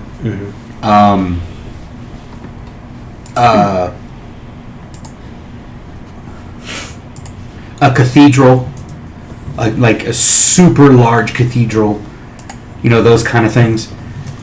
But they say that they saw over on the west coast, through the mist and the cold misty look, they noticed a building over there that had energy fluctuating across the roof of the building. And mind you, this was able to be seen from like 100 miles away across flat ground. So an extremely massive building. Yeah. You said it was like a tower? No, it's the size. It's a cathedral. The closest thing they could compare it to is a cathedral, or if someone that had an unlimited resource of money made like a super mansion. And that's what it would look like. So Stacy now. Percentage. 23. Oh. One of the resources that you guys rolled was spotted by the crew. So now we get to figure out one of the resources. So, without you guys knowing what it is, you guys rolled a 7, a 6, a 10, 2 9s, and a 2. Which one would you like for them to have ran into? And this would have been about 2 miles west of the town. Lucky number 7? I was gonna say 9. I was gonna say 9. Oh, yeah, 9. Let's go 9. I mean, 9 makes sense because We have there's 2 more nines. of it, but I don't. Yeah. If your what instinct it says is. 7, I'd be fine with Let's that. go 9. Bigger. Okay. George? 9 sounds good. Okay. So, he tells you, I need one of you, well, since you rolled that it was the thing, I need you to roll a d20. And the scout captain is really high level, so we're going to say he has a plus 10 total to the roll. Okay. What'd you roll? I rolled a 13. So 23. Before the plus 10? Yeah. So I 23. rolled a 13. Yeah. So plus 10. So 23. So he succeeded in his religion check. He tells you that there is a rare herb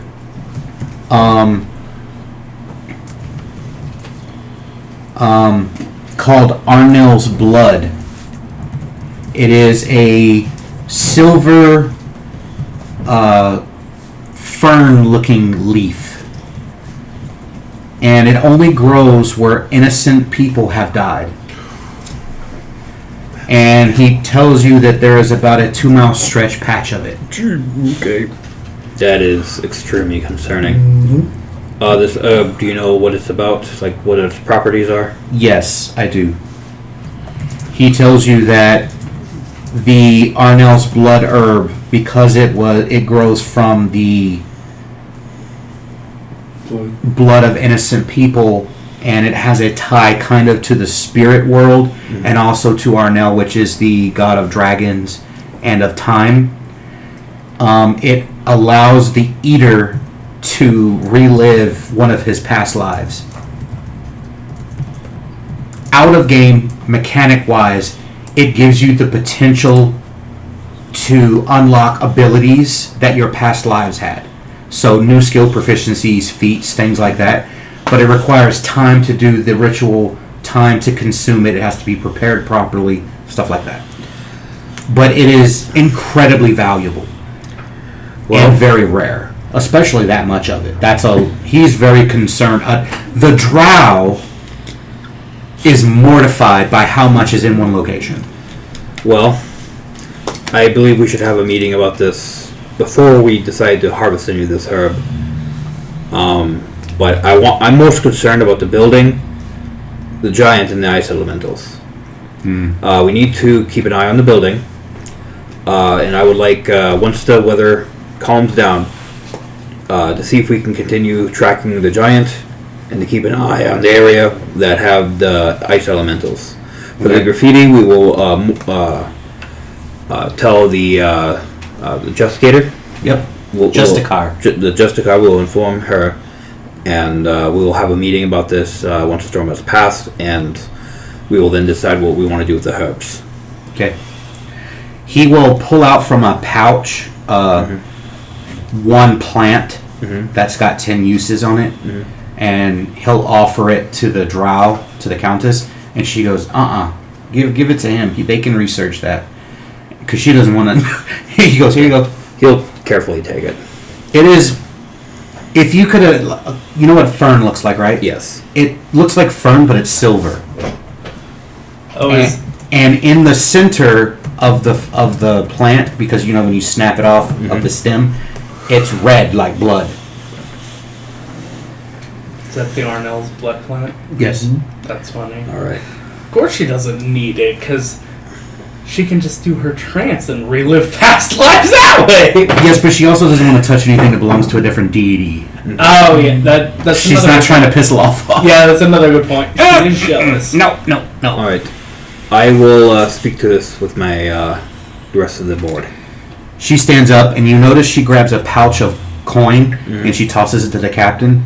Please distribute this among the men. They did fantastic work today. And he will go like that, salute, and then he will turn and leave. Okay. She looks at you and says, well,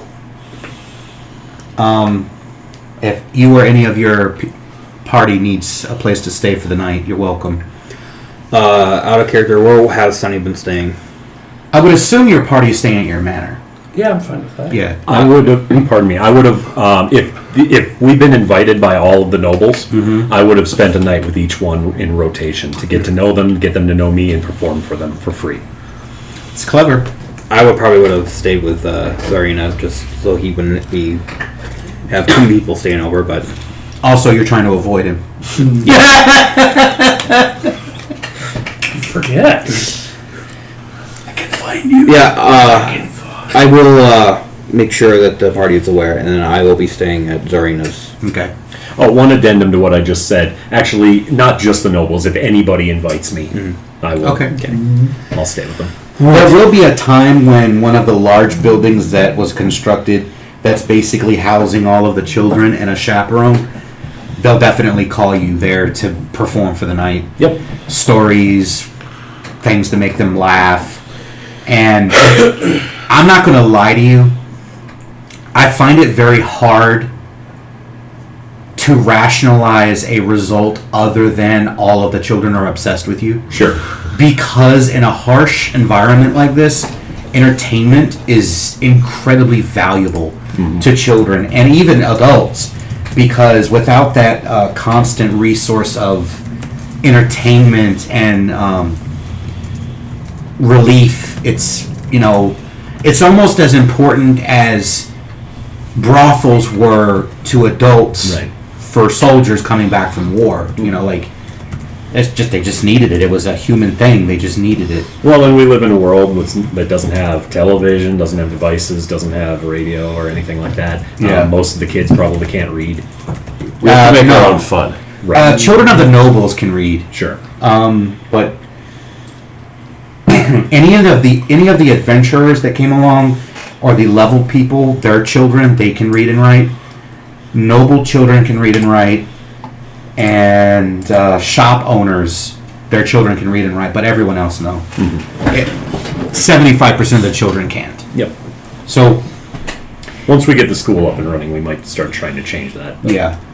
So at the point of the 5 o'clock mark hits, the weather starts to turn bad.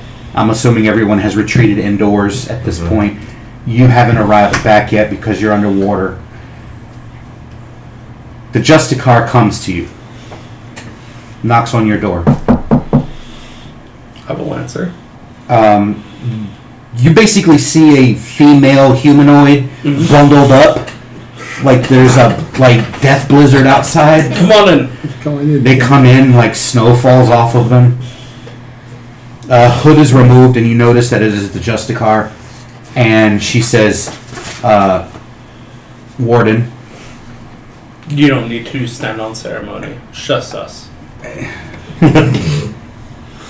My status requires that I show some form of respect. Alright. Justicar. Thank you. So I did a head count. One adult is missing, and Alvain and his owlbear are missing. The weather is too bad for anyone to go out, although Nick has volunteered to look for the missing adult. I gathered a little bit of information. The last time Alvain was seen was on the coastline. He was doing magic in the earth to ramp up productivity in the earth, I believe. And his owlbear hasn't been spotted since 4 o'clock this morning. He was last seen running off into the snow. Alright. The missing individual, let me see, I'm going to roll a percentile to see how important he is. Who's missing? Somebody important. It's someone important, because I will. I'm trying to rationalize who would have wandered, because they were, oh, there we go, found him. The rogue scout, Julian Proudmore. Is he a noble? She Oh, she. is a leveled character. Out of game, I remember you established some information about her. She's the one with the transformation, Oh! and she is about tier 10 in her rogue training, aka level 10. Mm-hmm. And she's the really important one. Yeah. She could be just looking around. Because I know certain things. I know the cold doesn't bother her. That's not to say that she can't be freaking ganked. I mean, a pack of ice elementals would eat her alive. Yeah, but she could probably hide from them better than pretty much anyone else. Shoot.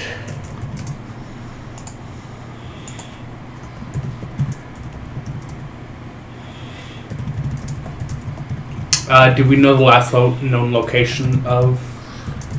She was last seen around 8 o'clock this morning, walking around the town, just kind of patrolling.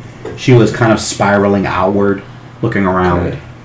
doing her scout thing.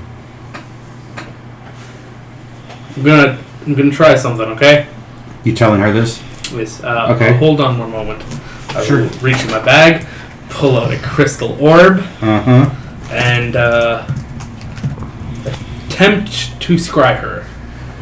You make contact. Oh, I do. Do I see her location? You do see her location. Okay. Does she look fine? She's on the mountain. The mountain. The mountain. Oh fuck. She's about a quarter of the way up one of the closest mountain, which isn't very big. And she is currently fighting what looks like some kind of creature with horns. You can roll me an Arcana. It would have to be, it would have to be an Arcana. It could be a religion. Natural 20. It's a Wendigo. Oh, she's screwed. That's terrifying. You notice the body of 2 Wendigos on the ground Yep. How that many? she's already killed. And there's only one left. There's one left. How bloody does she look? She doesn't look phased. All right. And you do notice her eyes are glowing. The color. Yeah, the color. The fangs are out. Yep. The other things are out, and she's moving really, really fast. Okay. They don't seem to be able to catch her. What was her name again? Julian. Julian. Julian, yeah. Julian, this is the warden. Once you're done with what you're doing, please come back. What languages do you speak? Or what language did you say that to her in? I would have just said it in common. Okay. So she'll reply back in common. As you command, my lord. All right. Hopefully, we'll see you in a few hours. I will be back by morning. That works. I'm quite a ways away. Take care and don't take any unnecessary risks. I didn't plan to have this happen. She slits the throat of it. It drops, and she kind of puts her swords away.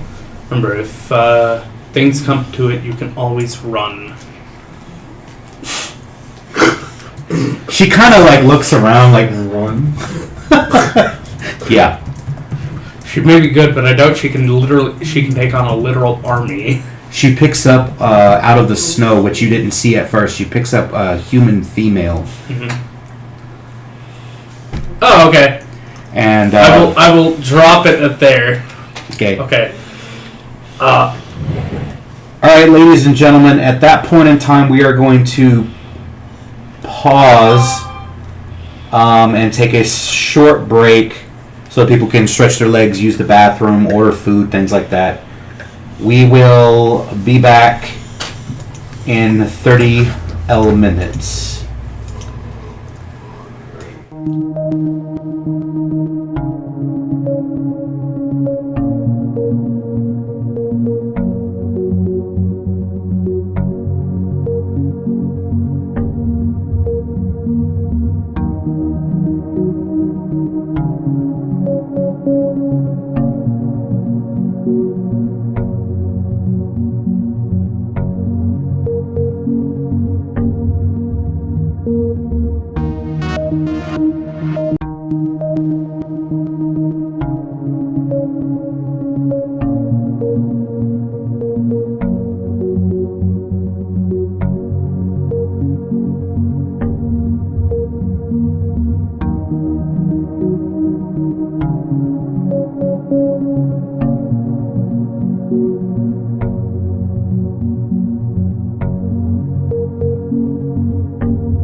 All right, ladies and gentlemen, welcome back.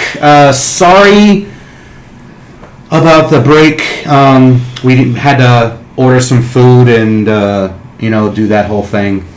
use the restroom, let the dogs out, and all that. So, just a heads up, there will come a time within the next 30, 45 minutes or so where we will be pausing to allow our food delivery to come in the door. They're a little bit behind. So, other than that, we're going to switch back to what we were discussing on the 11th of March. It is currently switched over to roughly around 5 p.m. and everyone is now going indoors. So we are going to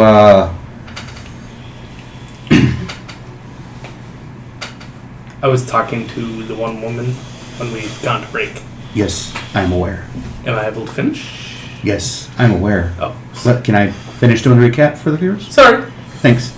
So, we're going to do another time around the table to go from the 5 o'clock until people go to bed to figure out what they want to do in the building, wherever they are.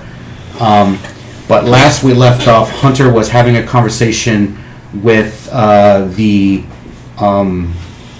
Justicar for Icemorr Town. Now, Hunter, we can continue with your roleplay now that I'm done with my recap. Sorry about that. It's okay.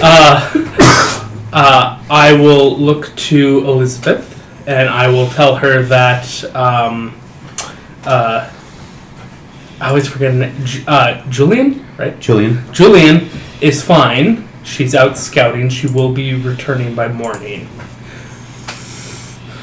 Okay. And then I will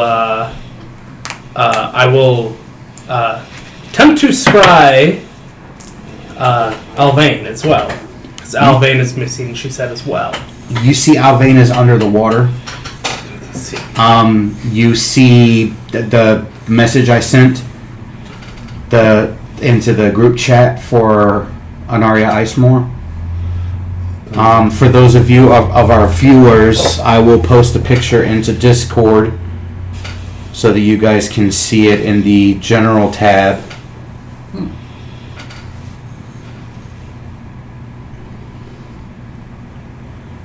So this creature, you see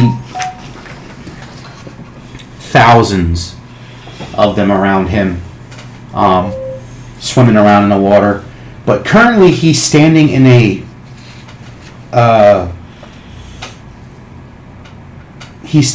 what appears to be a bone graveyard type thing, like where creatures would drop their things they can't eat. Mm-hmm. And you can roll me an Arcana with advantage +5.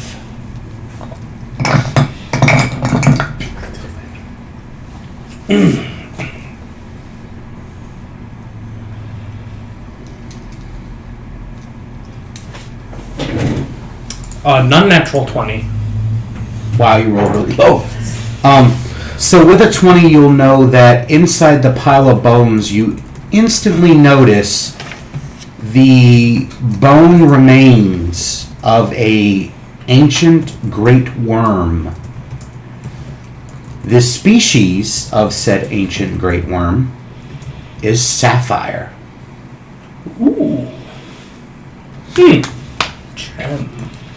Interesting. Curious. Alvain, are you safe? Alvain, are you safe? You hear it, you reply, but you hear nothing. You see... Is this thing working? Alvain, is this thing working? You hear him. He goes like this. You hear me? Give me a thumbs up. Okay, so you hear me. Are you safe there? The water's not cold there? If you do decide to come up, be careful. There is a blizzard. Well, not a blizzard, but there's very high winds. So it's like negative 40 degrees out currently. When you come out of the water, you're going to become a popsicle. Your owlbear is currently missing. I will attempt to locate it for you. So yes. All right. It's just like Messenger.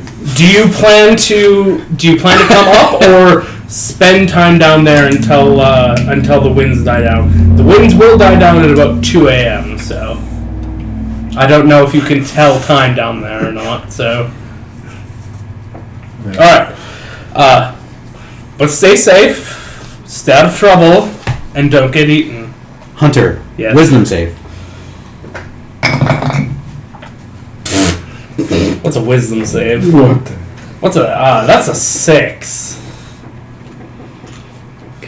Brain go. So if he dies, do you become the new warden? Ah, shit. By default, yes. And then the position's elected. Oh, joy. More responsibility. Oh wow, that's the darn no. Hunter's gonna Don't hate you this know? to death. In my will, it says if I die or I'm unable to perform my duties, Nocturne becomes the new warden. That'll go well for everybody. I can play jokes too. Do you own the position? If you don't, you can't will it to someone. It's true. It is a position for life, but yeah, ownership, that's it. I mean, like Supreme Court justices can't Yeah. just will their seat to someone. Right. Huh. Who knows? It's just when we meet on the continent, lawyers. Hey, No offense. All of them. offense taken. I mean, I understand that we're the lowest of the low and scumsucky, but still.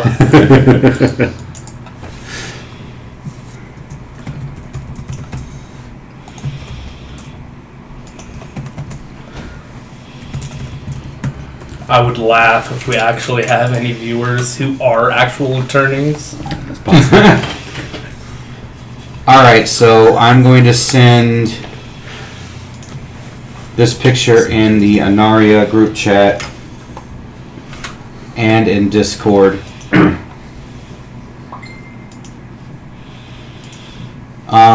Hunter, Oh, yes. the crystal ball flickers. That's not normal. Static. Can I end it? No. No? Okay. You see what looks like snow inside of it and like coming down so hard it almost looks like a wall of snow. And slowly through the veil of snow you see that face appear. Look. Yes. And then you see the only from here up of her. Just like you do in the picture. She's very pretty. I feel concerned. The pretty ones are always the most dangerous. And you hear a very beautiful voice almost pierce your soul when she talks to you. Mm-hmm. A chill goes up your spine and you start to sweat. And she says, "You dare use the power of scrying on my land. I am the Queen of Ice. Who are you to possess one of the eyes of the gods?" Remember, it's the first age, so things like scrying orbs are like a big deal. Mm-hmm. So they're like, yeah, that's an eye of a god or And I something. love the fact that I won it in the card game. Oh, BT Dubs viewers, I got this crystal ball in a card game, which is hilarious.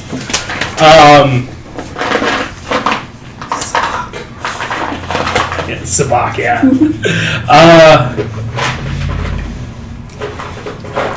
You should keep the ship outside.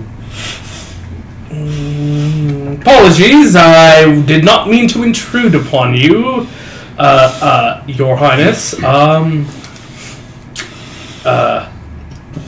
Let me, I apologize for that. I will put the orb away. As you're going to put it away, you feel the energy start to pulse through your hand. Uh-huh. Give me another wisdom save. Okay. That's better. 18? You feel obliged to hold it out and continue looking at it. Oh, fuck. She says, "Where are you located?" DC, by the way.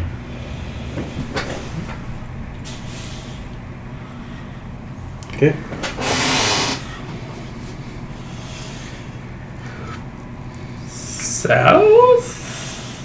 South-ish? Well, I don't know. I don't know your cardinal direction. I don't know.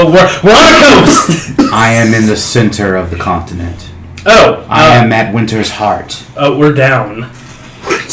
You're beneath me. You're DTF. Obviously. Well, obviously, I mean, you are a queen, so...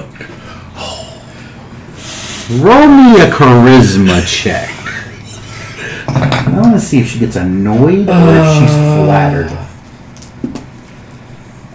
Wow, okay. I don't want to die, so I'm going to give this. Oh, please roll better.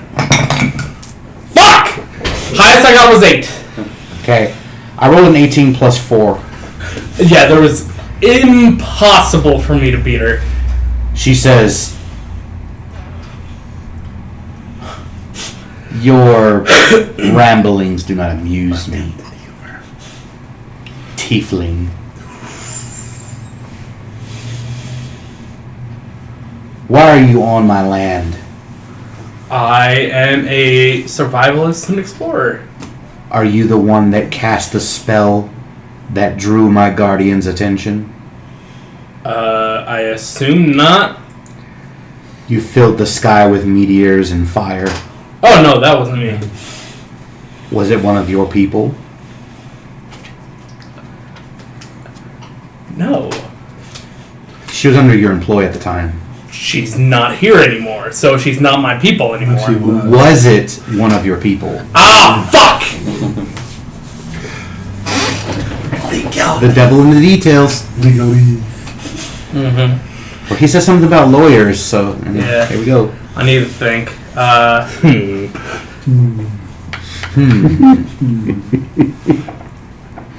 I was acquainted with them. So you know someone that's strong enough to cast the highest of magics? Oh, I knew a few people. He's in the know. He's somebody.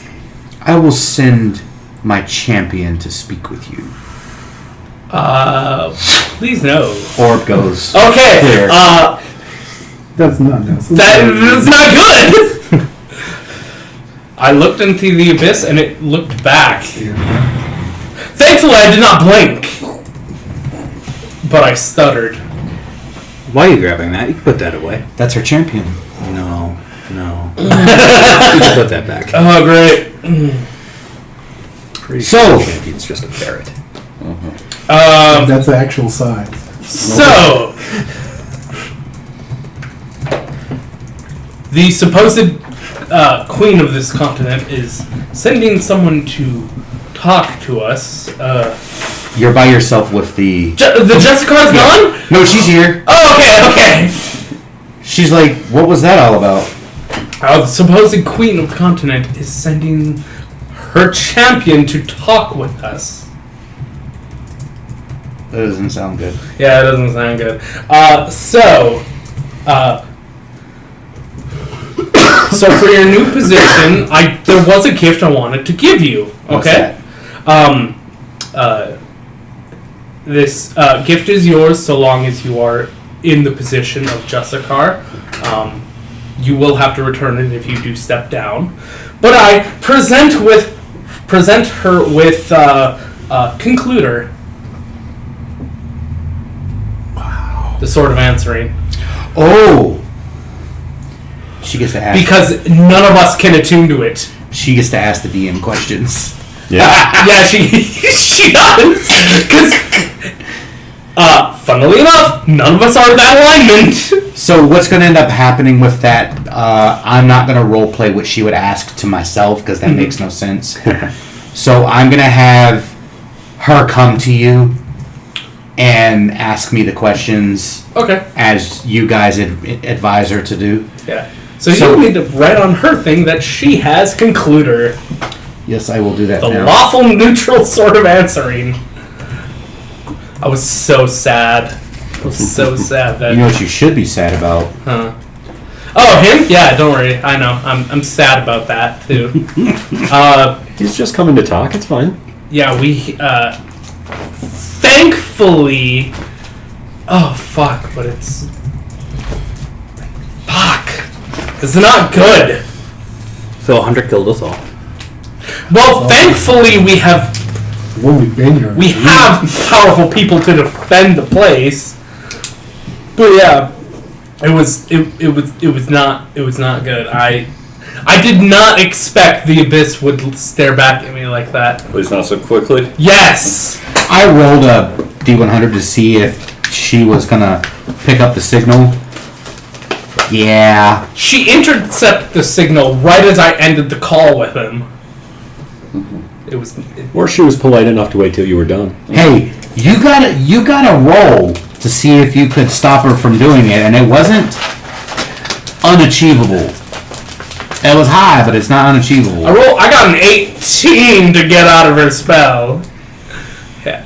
What did you roll on the dice to get that? 16. You could have done it. Oh. I would have just You needed just an didn't roll high natural enough. 20. No. I don't know. I'm just Anyway, buzzing you. So yeah, we need to alert the guard that the supposed queen of the continent is sending a champion here. So I don't know how long it'll be, but yes.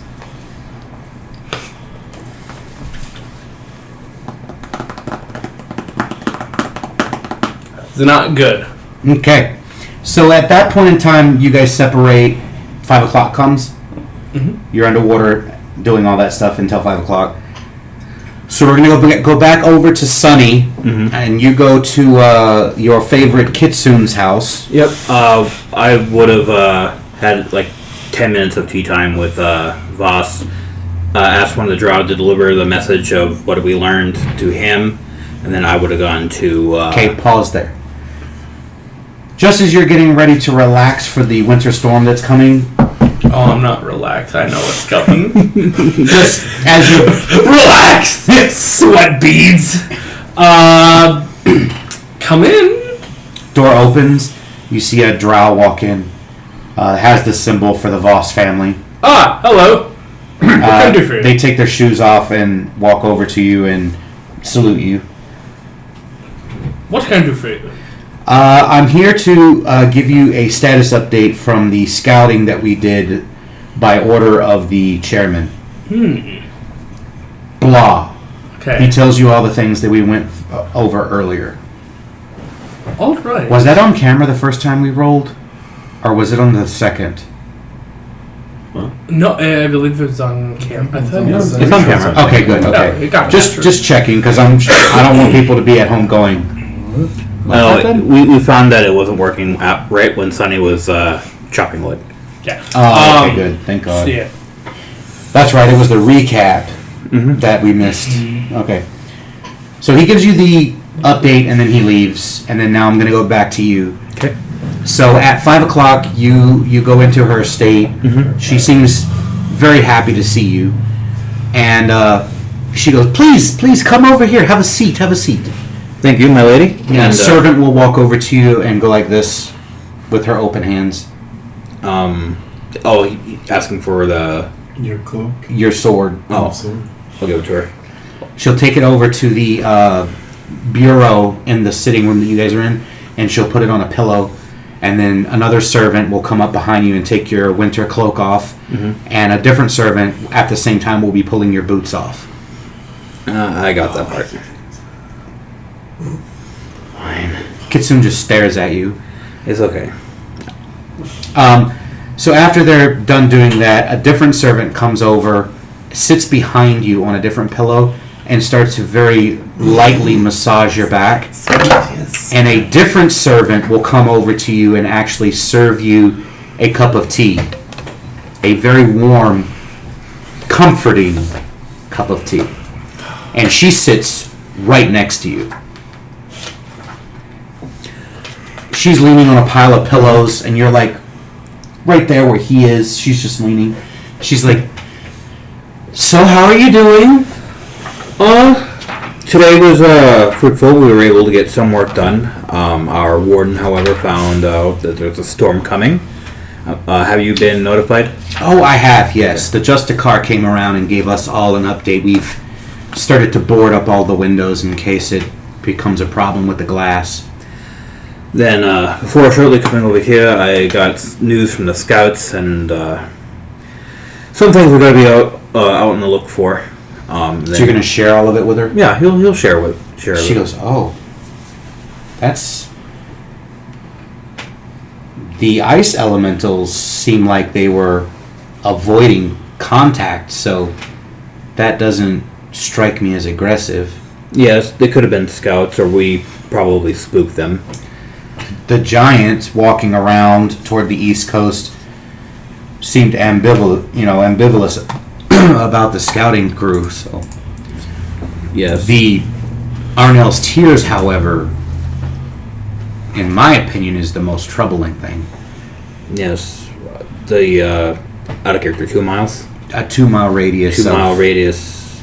That's greatly disturbing to me. I don't know. That is a lot of people. It is. And for all of them to be innocent, they must have been slaughtered. I don't feel right harvesting this. In my opinion, I think we should leave it alone. Well, the teachings of Arnell specifies that he creates that in places where innocent people have died as not only a memorial for the dead, but also so that people could, through, I believe it's necromancy spells, she says, where you can not speak with the dead, but relive their memories or something like that. I don't know. Mm-hmm. It's been a long time since I was in the temple. I will. We'll discuss this over the next meeting that we have and get a vote for it on what we do. Seems wise. But until then, since it seems like you're going to be staying with me through this abysmal weather, may I invite you to stay here for the evening? That would be most welcome. Thank you. Fantastic. Shortly after you finish your tea and after the massage is done, you notice that they start bringing out warm sake. Okay. Had to think for a moment. It's rice wine. Yep. It's pretty strong, but this has a bit of a cherry taste to it. It's like they put flavorings in it of some kind. All right. And she'll start going through a couple of bottles with you, talking about private things about, her past, how she grew up. You'll learn that she went to the Guild Academy from the age of 12 and graduated when she was 14 Impressive. from a 6-year class. Very impressive. She got in about 4 years earlier than most people. Her family bought her way into it early, but very quickly the professor saw a massive amount of potential in her because of her grades. I mean, she kept A grades the entire time she was there. But you also find out that she is the oldest girl of her family. She is the firstborn of the Zor family, other than the parents. And she tells you about her brother that is not with her. He runs the Capital Bank. He is the heir to the family. She's next in line to be the matriarch of the family, which means it's not really a position of power. It's more like an honorary location. Or not location, an honorary title. Excuse me. Ron can't talk today. And she'll tell you about some other stuff. You will find out that would be the equivalent of in the first stage, she would be the equivalent of a millionaire. Okay. You also find out she has about 25 guards on retainer and about 100 servants here. She knows all of her servants' names. She knows everything about them. They're like part of her family. They hang out, play cards. I mean, she treats them like friends, really. And she pays them really, really well. And you find out really quickly that most of her servants are only really servants just by title, you know, because they do stuff around the palace, or they do stuff around for her. But really, they're just part of her extended family, kind of. And I'm assuming you share stuff. Yeah, he'll share how he first got his love for exploration when he would take trips with his father, and that's what really sparked his intrigue and seeing as much as he can. Well, she knows who your father is, so she's like, "Well, that makes sense." And his mother didn't like it, but he kind of developed a wanderlust from That it. also makes sense. She's very protective over everyone, really. Yeah, I mean, I love her and all, but when the opportunity came to where I could leave, I took it. Not because I didn't like being there. I love being there, but it was just... I'll be honest, you were being defiant. Maybe a little bit. She'll chuckle. So, you guys talk into the night and probably polish off about 4 or 5 bottles of sake. Oh, jeez. That is a lot of alcohol. Mm-hmm. I would like for you to make a charisma check at advantage. At advantage? Yep. Okay, that's going to be a... I rolled 18. with advantage. 18. Okay, I rolled a 1 and a 5. Okay. Around 11 o'clock at night, Mm-hmm. you guys have been talking for hours.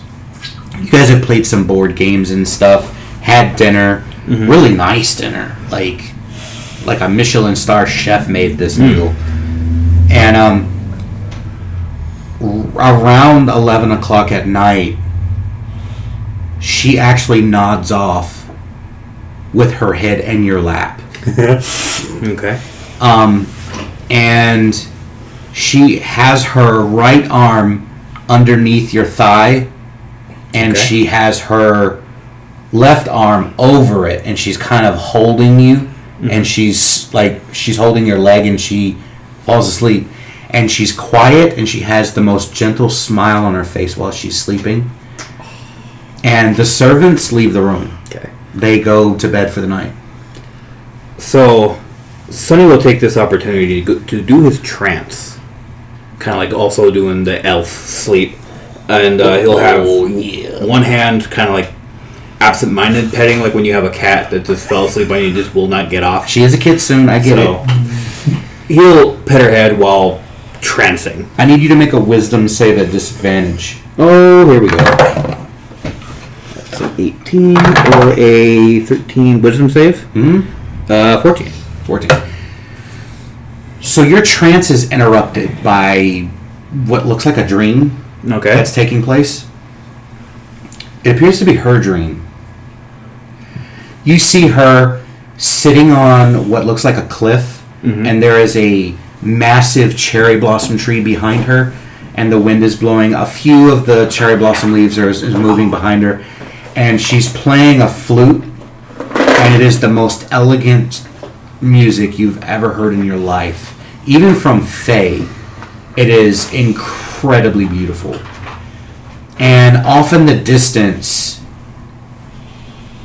you see she all of a sudden stops and she looks, and you see what looks like a massive tree that the trunk is maybe a mile wide, and it goes up into the clouds, and the tree itself is solid white, and the leaves that grow on this tree are silver.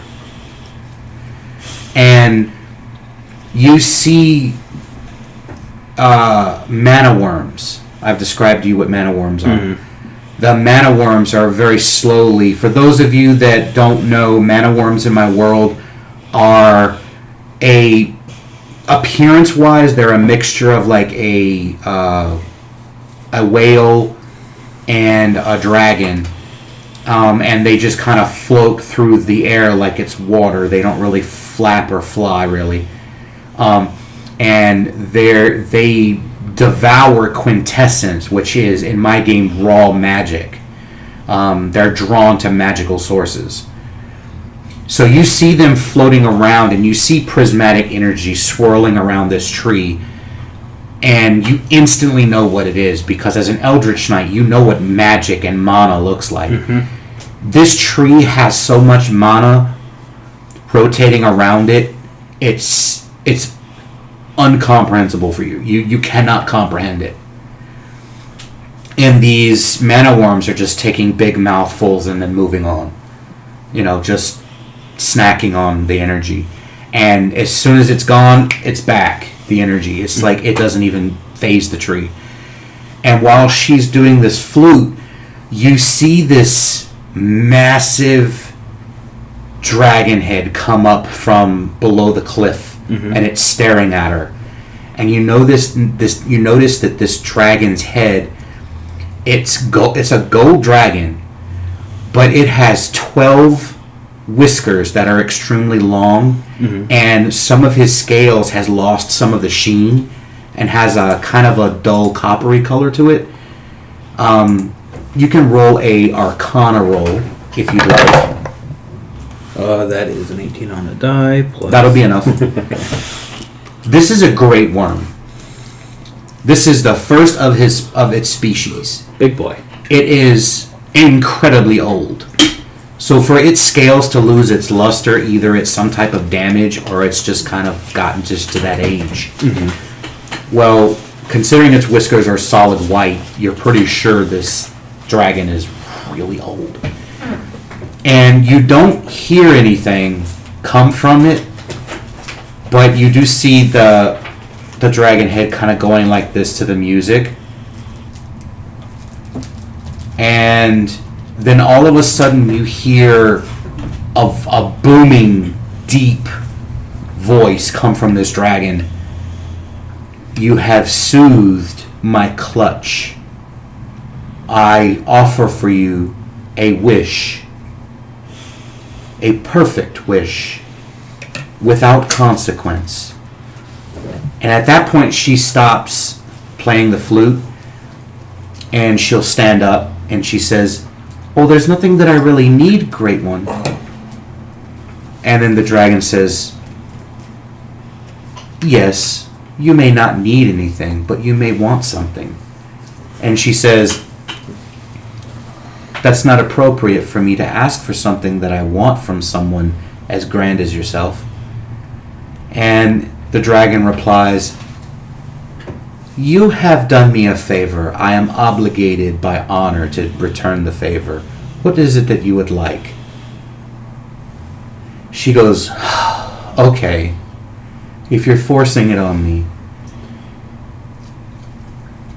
Me and my family are immigrants and we just arrived here and there isn't many of our species left. I would ask for my family to become wealthy so that we can help our family grow and help people who deserve it." And you see a smile come across the dragon's face. And with that booming voice he says, "So be it, young one. Your family will be happy, prosperous, and will be without for nothing for the rest of time." And then you snap out of it. I look around. Is there like a clock? There. We'll say yeah. There's a clock. What time is it? 5 a.m. 5 a.m. And she is still sleeping? She is gone. Sonny will get up. A servant will quickly walk in. "Oh, good morning, sir." Morning. I came out of my trance and I noticed she was gone. Has she returned to her own quarters? She points behind you. I look. You see a wolf. Or, sorry, not a wolf. A fox. A white, six-tailed kitsune in the animal form, curled up into a little ball you thought was a pillow. That explains it. She smiles and then she leaves.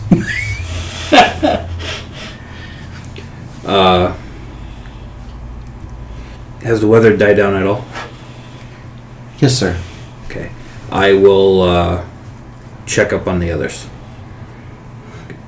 Give her my regards. The servants will help you put your stuff back on. Okay. And they will give you a breakfast to go. Okay. Some boiled eggs and a piece of chicken and a piece of bread in a little cloth and a small gourd. They put some hot tea for you. Thank you. I will use the sunblade to emit the light as I leave, so I have light. Okay. All right. So for the night, after 5, I'm assuming there's somewhere specific you'd like to spend your evening? Well, there would have been something I would have done before that 5 o'clock. Okay. I would have gone. Well, two things. One's real quick. I just need to make sure the infrastructure that I set up is going to work. Because if once I hear there's a storm coming, I would have made sure that all of the people under me get the children under them somewhere warm. Would you like to roll the d20 to see how well it goes during this technically a weather emergency, or would you like to go with what I rolled? I'll go with what you rolled. Okay, so it doesn't go very well. Okay. They seem to panic, and there's a lot of scattering. Some people are missing. After some research, around 4 o'clock, you finally found everyone. You kind of reinstill what is supposed to happen, and the people, the mother and her two children are very, very much apologetic. They're like, "Oh my goodness!" Like, and I'll be sure to emphasize that like nobody's upset. I'm not mad at this. This was a dry run. We just need to improve so that so that it doesn't happen, and then we get into. I mean, this is day 1, so I instill in them that this is good. This is a starting point. We now know where our faults are, and we can start boarding those up and do better next time. She kind of calms down a little bit. She seems to be happy by you saying that. And what was the next thing? Okay, I need to talk to the guild artisan. Okay, the guild artisan for the training. Yep.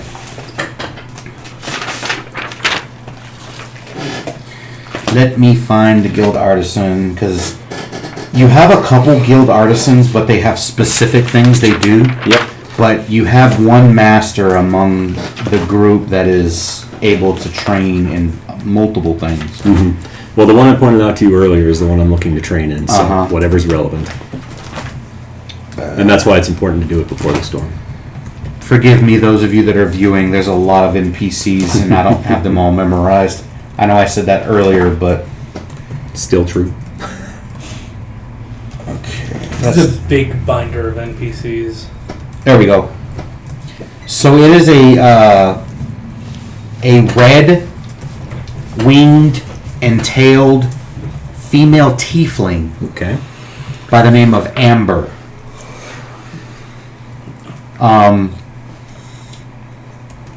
She is the information in the dossier that everyone was able to read. That you did share the dossiers on everyone with the party, right? Like, To a degree. you have the dossiers on you, but did you tell them everything in the dossiers? Unless it's a secret. Pretty much. Okay. So you find out that she's here. The reason why she's here is to provide training support as a personal favor to his mother, To Balam's mother? Balaam's mother. Balam. Yep. Sorry. And personal goal is they want to be the one that is receives the praise for creating a stable trade route between here and Zoram. You also know that she is extremely wealthy. Like, she's probably the second most wealthiest person on Icemorr. I have the camera on. You don't have to keep looking. After his girlfriend. after his girlfriend. Okay. She also has, it's very lightly touched upon and kind of in a humble way, but she claims that she has a good luck, good luck, and that touches her. It seems like whatever she gets involved with has good outcomes. Out of game, she got one of the good luck symbols that we rolled for. Okay. So she actually has luck on her side. So you go and find her. She is doing her rounds at the estates, offering training to the nobles because they can afford it. Right. So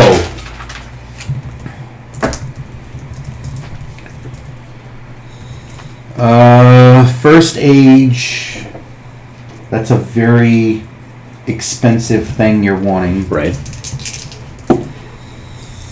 Give me a persuasion at. The persuasion is not for if she'll do it. I mean, if you got the money, she'll whatever. But I suspect I don't. So. But it's to see how much she's gonna charge. Okay. Like if it's full price. I really want to keep you guys on my good side because you guys are kind of in charge of this whole area. Discount or, so we're going to have you roll that at disadvantage. And one other thing, from what we know about her, is she involved with somebody? Is she single? Is she looking? I mean... she is, we'll say high, she's married, middle, she's dating or interested, and low, she's single. 15. She's single. Perfect. So I will... And Huh? she does not have any children. Yeah, you take away the the attention. So she's single and does not have any children. Okay. Then I'll test the waters with flirtation a little bit. If she's reacting negatively to that, I will back off immediately. But Okay, so before you do the disadvantage roll, we'll have you just do a charisma check then. Okay, just flat charisma. Just your flat. You can do persuasion or charisma. I would very much like to do persuasion. Okay. That's a 28. I have plus 11 to my persuasion. Wow. That book helped you, didn't it? No, actually, this is the expertise we got from training. Oh. There's another car out there, George. You're gonna have to grab the food Okay. here in a few minutes. Not right now. I'm watching the camera. You're good for now. I'm just letting you know. All right. I'll go like this. Is it paid for or? No. Okay. See the guy coming.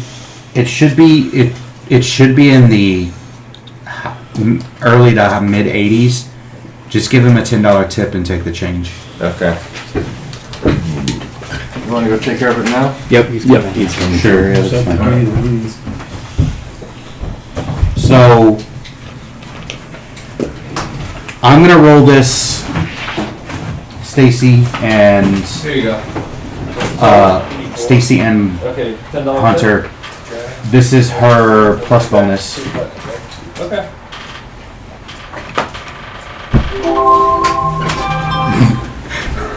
Well, was this a save versus his? Yes. I don't think she could have. Where would you like this one? Just right here is fine. That way I can get through it first before other people mess with it. Thank you. George, Yes? do you have your shoes on? I've got my... Yeah, just walk to the gate so he doesn't have to come back. Sorry about that, viewers. We weren't able to get our food delivered when we were on our break. So, she roll me an insight check, and I'm gonna try to roll. She's got +6 to that. Oh my god! 20. Dirty, but 20. See, it's in the palm. I'm not gonna say that she's like in love with you, but She is infatuated with you. Okay. Someone fancies you. She rolled terrible on both of her rolls. I take offense to that, sir. Wait. Sunny's finding his love interest. Nocturne's finding his. We haven't heard from your wife since session 1. I know. I mean, I probably damaged the relationship. She's been keeping a low profile, so Which is. Me and you know why. yes. So she goes, please come in. Thank you. Oh, How kind of you. So where are we? Like, come in where? Does she have like her own? she's a shop owner, Okay. so she has a house above her shop. Okay. So she's going to take you up to her personal quarters. I'll make sure to do all the polite things. I'll wipe my feet. Well, no, I'll prestidigitation my feet so that there's nothing left over. I'll be sure to take off my hat, in respect. She offers you to have a seat on her couch, and she says, would you like something to drink? Oh, please. That's very kind of you. You hear her go into what would be the kitchen, and you hear her kind of, oh my goodness.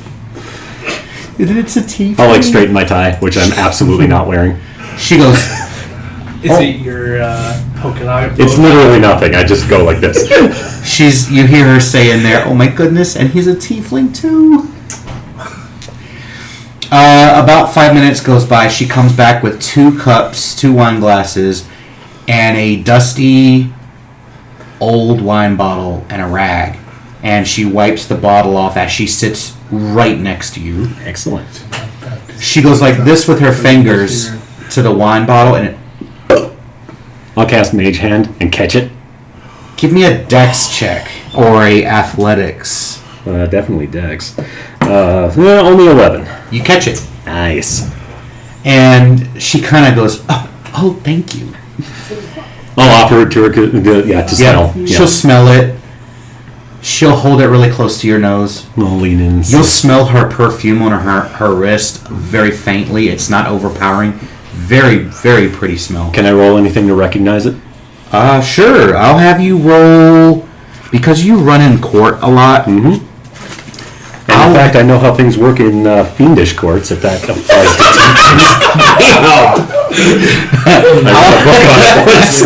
Yeah, you read a book. He did his research. I'll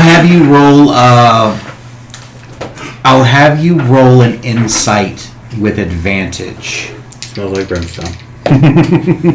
terrible rolls. So that's a 9 at most, so no recognition? You have no idea, but there is a slight undertone of sulfur. So I will say, that is a lovely fragrance. I've never encountered it before. She goes, oh, thank you. It's my own making. That would explain it. She says, well, most people are terrified of the plant, but I don't really understand why. But it's the berries and petals from the belladonna plant, and a few drops from the deadly nightshade, with a slight undertone of sulfur, and just a little bit of jasmine. Okay. I gotta write this down. Poison. What was the second one? Nightshade? Nightshade. Belladonna, Nightshade, So she has infernal constitution. Sulfur, Apparently. and Jasmine. Alright. And she will pour you a cup, or so she will pour you a little bit first so that you can smell it and do your little taste thing. Etiquette-wise, would it be something I should offer to do myself, or would that be insulting as her guest? What do you mean, like pour your own? Well, pour for her. No. She's the host. She'll Okay. pour. Okay. So I will thank her and take a drink. Wisdom save. That'll go. Ah! You've been trapped. That's gonna go very She bad. has drugged you. Yeah, that's fine. Date rape. I'm just kidding. I got a 4. A 4. Wait. No, sorry. It's still not great, but it was a 9. I was looking at the intelligence saving throw. This is okay. So to put it into context, you have performed all around Zoram. You've tasted Imperial wine. You've tasted their private stock. You've gotten your hands on some nobles' gauntlets, goblets that they've left unattended. I usually drink from their gauntlets. Yeah. That's Oh, fantastic! And they've had you've had a few sips of it. This wine is probably the best wine you've ever tasted. You can taste the age on it. It's like it was plucked perfectly for your taste buds.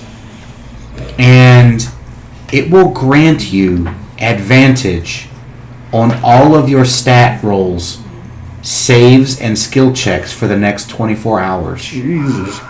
Wow, you have drinking literal foresight. She says, "This is from my family vineyard in Zoram. We call it the Kiss of Wisdom." brilliantly named. I've never tasted its like. Surely you do me too much honor. This is... Oh, of course not. The best friend of the Warden of Icemorr, handpicked by the prince himself. Please. She grabs your cheek and she kind of puts her thumb over your lips. She goes, "Please, stop downing yourself." Well, I caress her hand. She'll say, "Please stop downing yourself, love. You are far more special than you give yourself credit." I will ask if she would like me to sing a song specifically for her. And I'll sing like the most romantic like, love song I know. Twist her arm. She sits back and she goes, "What? Wait. She puts her cup on the table. She stands up and she goes to what appear to be her bedroom. And she's gone for like 5 minutes. She comes back, completely different outfit on. She appears to have what looks like a around the house casual dress on instead of her really nice clothes. Mm-hmm. And she has no shoes on. Her hair is down now. And This is ridiculously nitpicky, but does she have feet or hooves? she has feet. Okay. She has feet. What's that? What? It's not a problem. Her feet are actually very pretty. They're very well manicured. She appears to take pride in her appearance. Okay. Her tail, however, unlike most tieflings, only goes to a point. Okay. A dull point. It does not have a little arrowhead. arrow on the end of it. Okay. You have hooves, don't you? Yes. That's right. How do you swim with hooves? Careful. Get propulsion. Instead of doing this, he does this. I get the feeling he just goes like back and forth, like he's hopping in the water. I imagine it's like a magical, like they kind of merge together when I'm underwater. like dolphin or shark or something. So she'll sit right next to you. She'll pick up her wine glass and she goes, "Okay, And I'll pull out. wait. She'll fling her hair back, and you'll get a whiff of that freshly put on perfume that she just put on for you. This- And she goes, "Oh, I'm so excited. I've never had my own private, singing like this. I just don't know how to." Okay. Go ahead. This woman you is come so here for again? extra. She is. It doesn't matter what I originally did.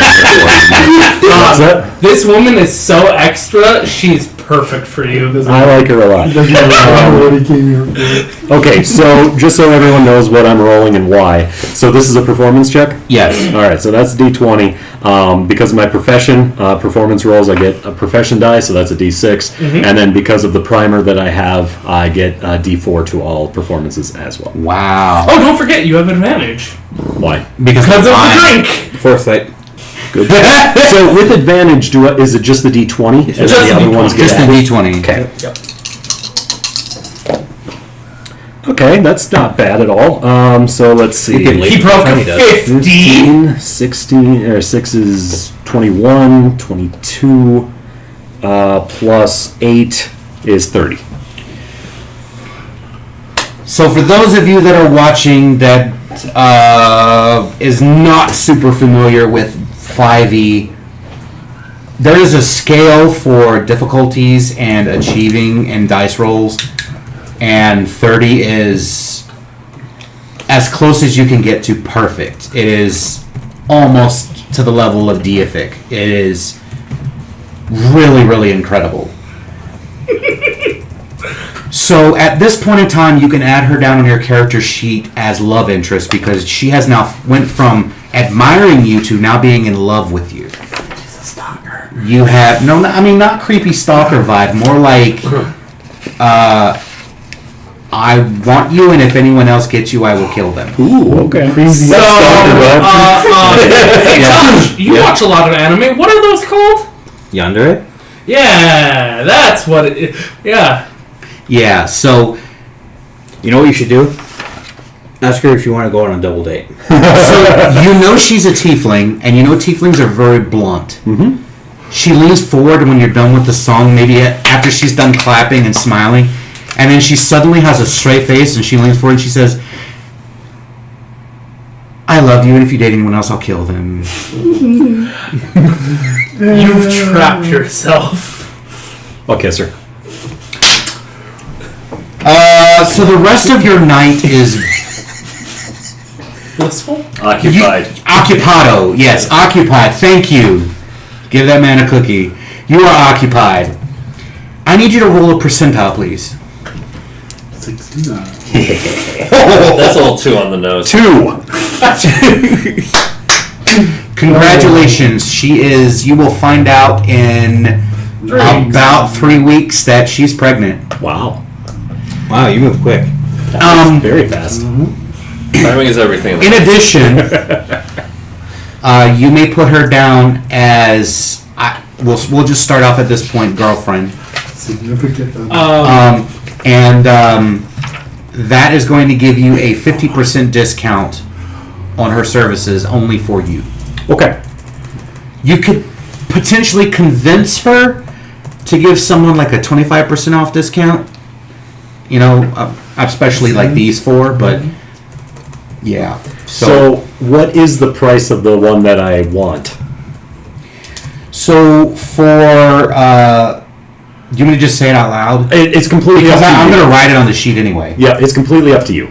So for the ability to have an immunity to a damage or element type is 150,000 gold. I can't come anywhere near that. So, unless she's willing to let me pay her when I get my paycheck In dividends? in 9 months, but as of right now, I can't come anywhere near that. She looks at you. She says, "My love,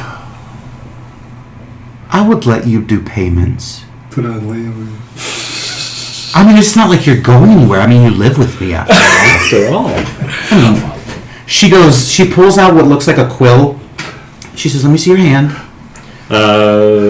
left. Which energy type?" Cold, Oh, that makes sense. of course. And she will draw a magical symbol, and she will then kiss it, and you now have immunity. Thank you. You Look at that. So, you owe her 150 cut in half is 75. You owe her 75,000 gold. Okay. question, Ron. Does that mean he no longer has to make frost checks because he's immune? Nope. No frost checks at all. Yep, that's what it says. So he's like a white dragon. Okay, cool. He's completely unbothered by it. Good job. You can do what no one else in the party can. Yep. Go out completely naked. Oh, I'll need that ring back. Please don't do that.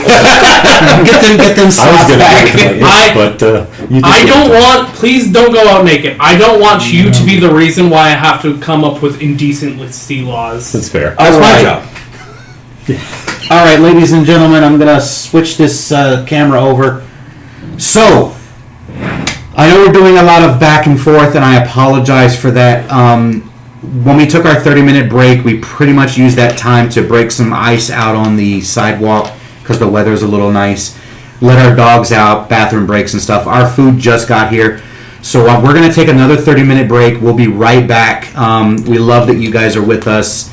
When we come back, we're going to pick back up with Nocturne and let him finish what he's doing. And after that, we're going to jump to H, and then we'll work our way back around the table. Thank you guys so much for being with us. It's going to be a long session tonight because we got a lot of stuff to get through. All right. Anyway, we'll see you guys shortly. We're going to have us some food. And Doomsday clock is slowly ticking down.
back up. No one else does.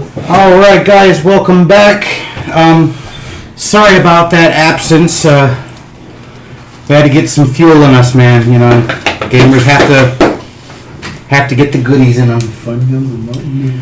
By the way, if any of you are located in the Bismarck area, I highly recommend the Walrus. They're really, really good food. And they're not paying him to say that. Yeah. Yes, that too. We are not sponsored by them. Yeah, we are not.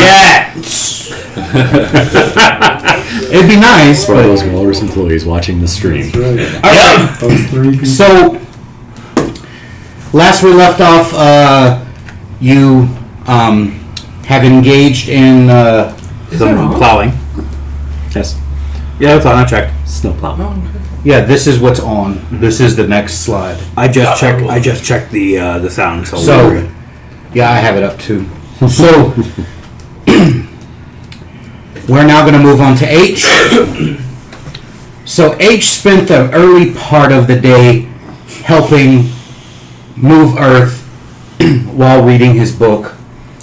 Basically, you know, excavation. The dwarves are happy. They're like, oh, yeah, that's useful. How do you do that? It's magic. Literally. No shit. Can you teach us how you do it? Do you have do you have a dragon in your bloodline?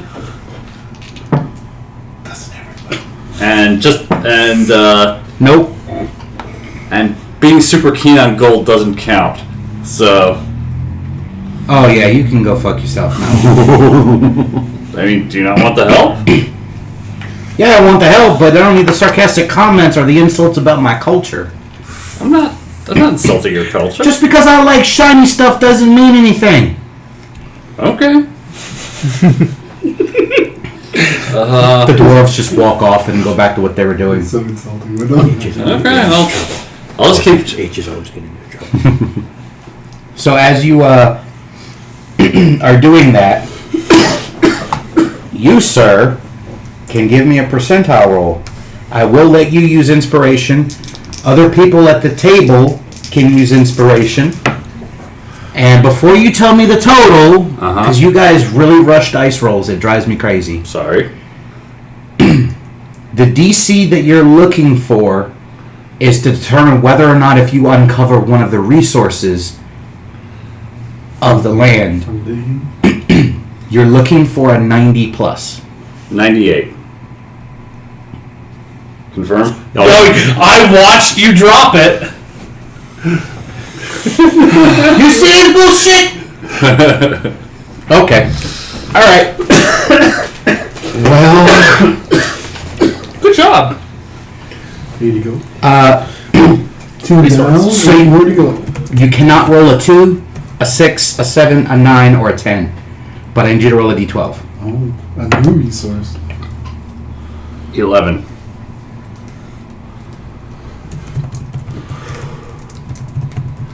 Struck gold. I'm going to say that that's not there. Because it's underground? Well, you're digging underground. Well, exactly. Something like a plant that doesn't. No, it's a stone. Oh. But Location. okay, I'll for the stream and for the players, out of game information, you just rolled Deverex's Death Stone, an onyx-like stone that is transparent in appearance and has the ability to hold souls inside of it. Yes. Please roll something else. I do not want to. Let me finish. The reason why it's not here is because the deal between Deva and Deverex had to remove all of that shit from the island. So, that's not there. So I need you to re-roll. So no 11s. For this anyway. Alright. 4. Ooh. So normally, roll me a d20. I'm going to say if you roll higher than a 15 or higher, that one of the dwarves notices it and they'll know what it is. Okay. Because there's no way you know. 13. Okay. You know what? That's not fair. You should have the right to roll. You can roll a Man, I wish they wouldn't have taken out appraisal. Investigation, survival, or history? I have the merchant background, so I can use the appraisal skill. Okay. It says I can spend an hour, and then make a medium difficulty intelligence check to determine what something is, how much it's worth, and where to sell it. And for the viewers, where is that? That is in the Grim Hollow Advanced Backgrounds. Okay. All right, we can go ahead and have you do that roll then. Okay, so I spend an hour to appraise it. Yeah. So, and I make a straight intelligence roll, which is only +1. Yeah, but it's a medium difficulty. Only So AC 10. 17. So you succeed. So after you've examined it for a while, you know that this is called void core metal. It is a dark metal it's Vanta black. When it's shaped into something, you don't see details at a glance because it all just looks like nothing but pure darkness. This metal normally only grows or it only forms at the core of the planet. So there is a small vein that has wired its way up onto the surface. And you can say that you roll for me a D20. 11. You find 11 pounds of it. So does it come up in ore form or in... It's in ore form. You're going to have to melt it down and remove all the impurities from it to get the actual pure, resource. But the thing about it that makes this unique is not only is the color of it, but the benefits that the metal has when it's formed into weapons. So, void core metal has a 50% chance to bypass armor when forged into weapons. This ore, on a scale of 1 to 10, is in the first age is about a 12 in rarity. Okay. It is incredibly valuable and beyond rare. All right. It takes an extreme amount of heat to melt it, so you would need a dragon to breathe on it to melt it constantly. Okay. For about 10 minutes to melt this down. A forge won't do it. It won't get hot enough. Like you need dragon fire or a small star or something. All right. It needs to, or the core of the planet. Or an element, probably. An elemental could hold it for a few days and melt it eventually, All right. but it is incredibly rare. Okay. So how much does the ore weigh? 11 pounds. Oh, the ore weighs 11 pounds. Yep. Okay. So and is it essentially in loose stone form? So I could pull it out I could basically mage hand the pieces out. Yeah, you can do that. Okay, so I will mage hand the pieces out, pick them up, and go find Morgar. Cheeky. So you go find him. He's working at a different hole. Hey, Morgar. What you got there? Holy shit! Yeah. Is that void metal? That's what my eyes telling me it is. He yanks one of the stones out of your arm. He's like, I've never seen it before. Let me look at it. He takes a stone of it and he's like examining it. He reaches inside of his shirt and he pulls out a jeweler's monocle and puts it on. He's like, holy shit. Wow. He puts it back. He puts the monocle back. So you guys have that dragon on staff that's working through the permafrost, right? Yeah. So let's make a deal. Okay.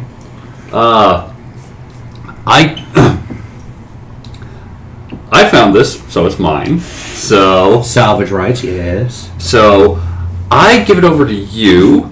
You have your dragon melted and forge it into, you have your dragon smelt it into ingots, I'd say ingots. I'd say ingots of a pound or half a pound or whatever's a convenient unit for the smelting process, and I get 50%. You get the other 50% for services rendered. He sighs. He says, "Well, there's only one problem with that deal. What? The dragon is not on my staff. The dragon was hired by the warden.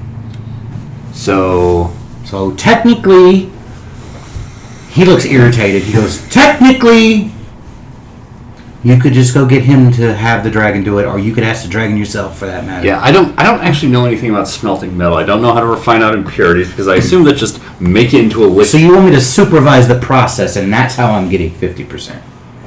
Well, we'd have to cut in. Well, we'd have to cut in the dragon. So I'm thinking through a split. 33 and a third? Yeah, for each of us. Because the dragon's not going to work for free. Or He starts walking toward the dragon. Hey! Get out of the hole! Okay. Dragon climbs out of the hole, and this is the first time you've actually seen the dragon. Have you seen the appearance on Discord? I think so, but I can't put it in my mind's eye right now. Sorry.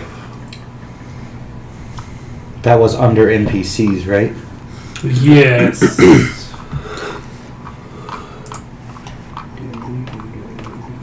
There it is. I see. Okay, now I remember. Yep, and it's a female. She says, in common, "What can I do for you, Master Dwarf?" He's got some metal. I'm going to go set up the forge, add some stuff to it, and we're going to have you breathe on it for a long time. Can you do that? Sure. And we'll give you a pound of it. Is that okay? How much you project? Hang on. How much you project is going to be this ore will yield? 11 pounds? Well, I mean, I assume there's going to be some. No. Short-changing the dragon. No, he's saying that the ore, once we remove the rock on the outside, there isn't any impurities in void metal. Okay. So. Okay, so. But he is trying to short the dragon. You still only get a third. unless you want to buy out my share. Oh, that's right. It was 33%, 33 and a third percent. Yeah, okay. So we're three-way splitting, and the dragon goes, "Oh yeah, that's much better. That's nice." And then I look over at the dragon and wink. as you guys are walking off, the dwarf just looks at you like, "You motherfucker." Hey, you could have bought out my interest and told her whatever you wanted, but if you're going to keep me on the deal, you got to play it my way. He rolled a 29 on his forging. So with the dragon's help, he forges it down into 11 ingots. You guys split it. That does. Yeah, that's two That ingots left over. That's 8 extra ounces apiece. So yeah. So he'll break those two down into 8 ounces apiece, and it takes him all the way up until 5 o'clock. So the storm starts. okay. At that point. So I will take my 3 2/3 pounds. The dragon grabs hers and runs off to the manor. All right. To tell me about it. Not only to tell you about it, but that's where she sleeps. Well, I will head back to the manor as well. You're not going to get her preppy ass to sleep in the barn. I assumed I would have taken someplace that's spacious and private, like a cellar or an attic, to sleep in. His cellar? That In the works. manor? All right. I mean, you could go to any of the noble cellars. I mean, they'll let you go there. Yeah, but I don't actually have a working relationship with any of them. So Yeah, that's okay. I mean, that's fine. I'm just throwing it out there. okay. I mean, So as you make your way over there, as you're going in, you see the Justicar leaving. And she's got a sword in her hand that she's carrying. And she has a look of worry, but she's going with it. It's like she's trusting in the process, but she looks a little worried. How old is she? 20, 25-ish. I'm gonna ignore By her. looking. You guys brush past each other. As she walks by you, she goes like this and keeps walking. I give a salute. It's not very good. As you make your way over, you notice the front door is wide open. I walk in. You see the dragon is in there wiping her feet off. Prestidigitation. Ooh, that's a neat trick. I mean, Why are you here? I sleep grip. Oh, okay, that's a good reason. You going back downstairs? Yes. Okay. Bye-bye. See you. Good night. Thanks. Insight? Insight. Yep. 2. Okay, you have no idea what's going on. Yeah, that's wait. 2. But I do actually have a good modifier to insight, but that's only 8. So yeah, I have no idea what's going on. So as you go downstairs, you lose sight of everything. Blam. The doors to your study burst open as the dragon runs in and goes, Blam, blam, blam, guess what I got, guess what I got, guess what I got. Puts it on the table. Ta-da! Do you know what it is? History, survival.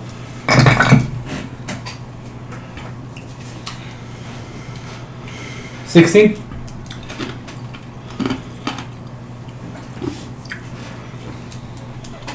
What's your background? House agent, survivalist, kinda. Survivalists travel a lot.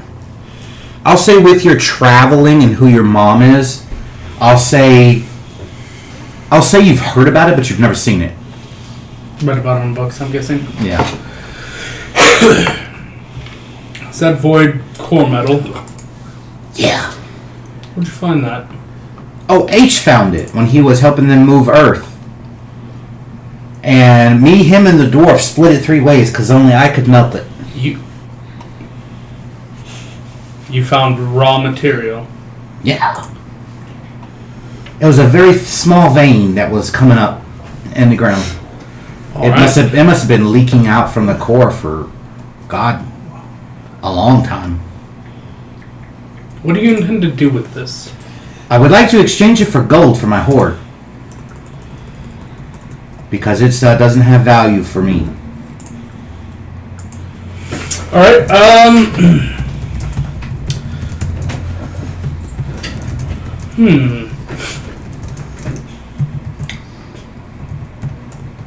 3,000 gold. Total? 1,000 per pound. And I'll give you the 8 ounces for free.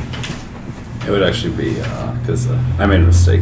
A pound is 16 ounces, not 12. So it would be 4 ounces. no divided by 3. So it would be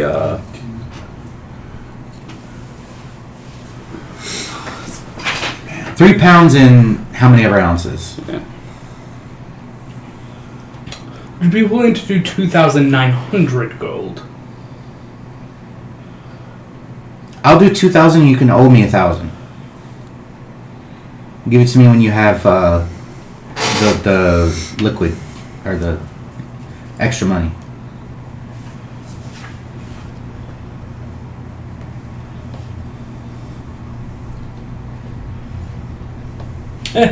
I'll just pay it all now, I guess. I will. She looks happy. I'll reach into my desk. I'll pull out 2,900 gold and 10 platinum. She will take it and she'll eat it all. I'm going to take the how many? 3 pounds 3 pounds, and 8 ounces. 3 2/3 pounds. yeah.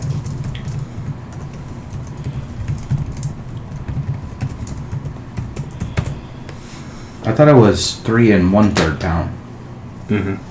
No, because it was 2 pounds divided. Oh, so yeah, okay, it's 2 2 pounds Okay, divided so- by 3 ways. Question: the arrowheads can I make with this? A lot.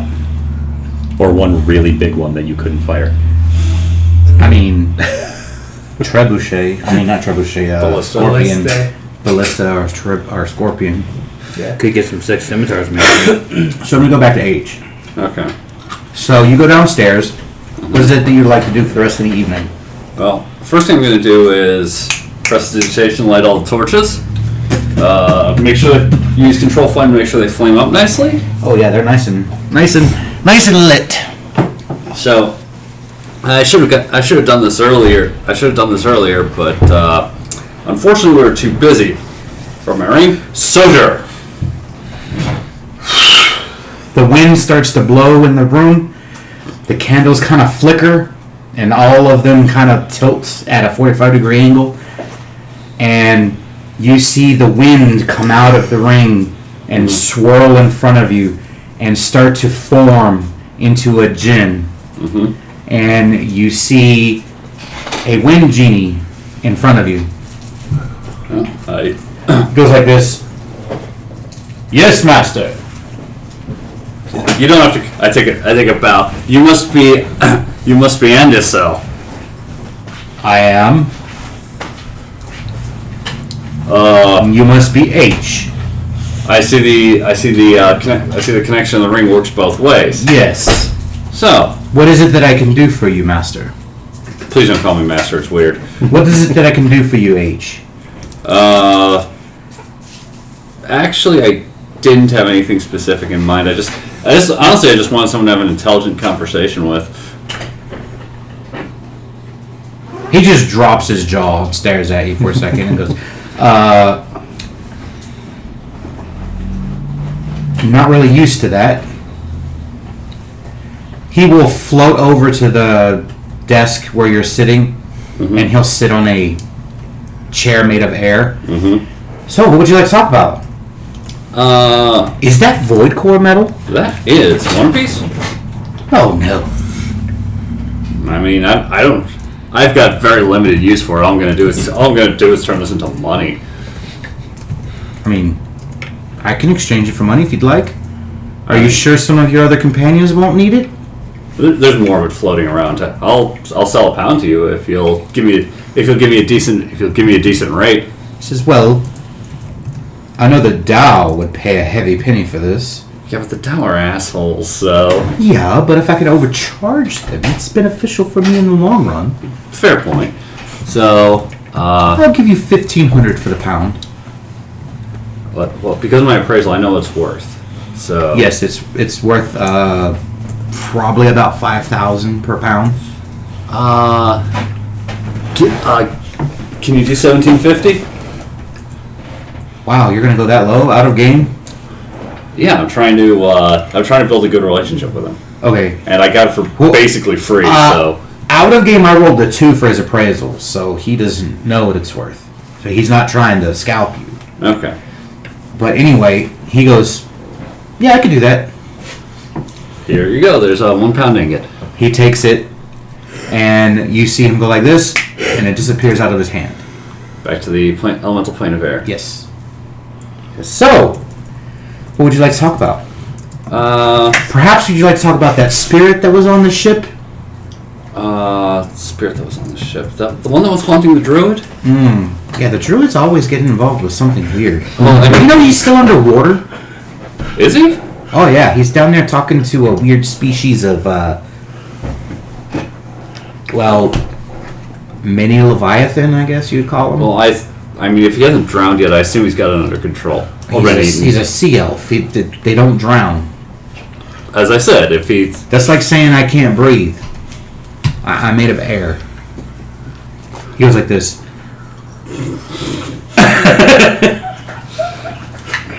so I was actually, well, I don't know how old you are. I don't even know how or even if time passes on the elemental plane of air. So 8,542 years. you're reckoning ours, or are those the same thing? Same thing. It's cool. Well, by your clock. Your So clock will change in another 1,200 years, though. Maybe a little weird then. please don't. If you're outside time, please don't talk to me about things that are going to happen because that might screw it up. Oh. I don't think you're outside time. Yeah, I guess that makes sense. Yeah. Probably shouldn't do that. Because you see, I mean, maybe you're outside time or you have a different perspective or whatever. Actually, can I roll Arcana to see if what's going on there, or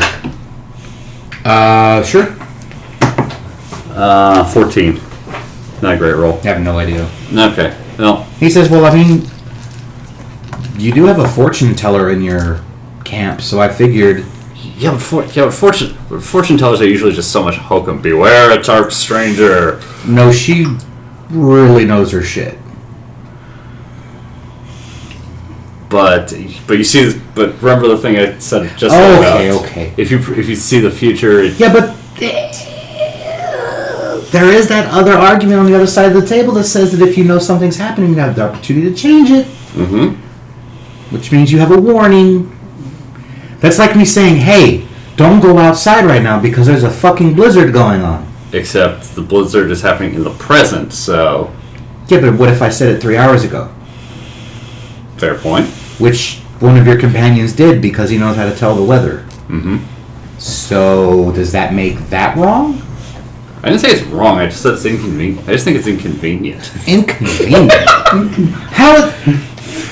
Could you imagine 3,000 people walking around your settlement area and then suddenly being hit by a blizzard? You know how many people would have hypothermia? Have you seen what hypothermia would do to an infant? Wait, we have infants here? Yeah, a couple. Have you seen what hypothermia would do to a toddler or a 15-year-old? I've never actually seen hypothermia, but I'm broadly familiar with the idea, and it's not pleasant. Do you know what anyone. frostbite is? Yes. Popsicle. Yes. 15 minutes, popsicle. I believe you. I mean, I'm sure. I mean, of all things, I'm not going to doubt you when it comes to wind-based phenomena, but So anyway, back to our conversation. What is it you'd like to talk about? there's a couple of things I had in. There's a couple things I had in mind. First of all was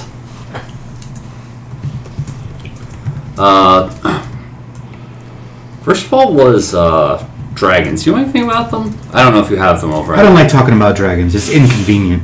Oh, fair point. Roll on insight. Okay. So, 17. He's fucking with you. Okay. He says, well, I know a lot about dragons. What do you know about dragons? I know I'm descended from one. Distantly, obviously. It's a, Can I see that page? Oh! the names of the dragons. He says, yes, There you go. I know what dragon you're descended from. You can see it in your eyes. Or is that inconvenient to know? He goes like this. He's mimicking you. I could do this all day, H. I think we found his best friend. oh, you can do it for another 40 some minutes. Yeah, 55 minutes or so. I mean, I could just come visit you in real time and not have you have to use the ring. That's considering how many unknowns there are floating around here. I wouldn't recommend it. Oh, you mean the Ice Queen? The who? The Ice Queen. The one at the center of the mountains? Oh, there's an ice queen. I wasn't even thinking of that. But see, you prove my point. The Archlich? Is that what? Archlich. That sounds extremely unpleasant. Yeah. Well, she was banished to the mountains about 400 years ago. So, I will keep that in mind and avoid the mountains. So, do you want to know who your ancestor is? Like my most distant ancestor or my immediate ancestor? Because Your most distant ancestor. sure. Roll a 1, 2, 3, 4, 5, 6. Roll a d6. 5. 1, 2, 3, 4. Wait, aren't you brass? Yes. It would be. He picked Gem though Oh. as his descendant dragon, right? Am I wrong? It's brass. Yeah, I'm descended from a brass dragon. So what the fuck is the Gem dragon about then? When we first started. When we first started, you made me go through the whole process of figuring out. You just like, well, have us roll this dice, For his and, legacy. or is that for your legacy? That was for my legacy. Oh, okay. I'm sorry. Yeah. All right, so Miscommunications. yeah. So I'm gonna say what the name is out loud, but then I'm gonna spell it for you Okay. because it It's like dragon. 15 letters. So brass, right? Yes. Futhes ek zelium. Futhes ek. Futhes ek Could you start over? Futhes TH es ES So EK. EK xe XE ll LL ium. IUM. Oh, my phonetic spelling was pretty close. FU. Well, FU too. Can I do an Arcana or History or something to see if I can? I'm gonna say it because you're a dragon-blooded sorcerer. Arcana would be the easiest DC for you. Okay, so Arcana to see if I know who this guy is, because that's not the name of the immediate dragon ancestor that I have. No. 12. I'm gonna guess that doesn't take it. No. But with that roll, you will remember that there is a representative from Dran here that could possibly know the lineage of that dragon and who's the current living relative of it. I think he's upstairs. Yeah. Literally upstairs. He's literally within 20 feet. So I'll put a pin in that. Well, that's very interesting. I'll have to look into that. Are you okay?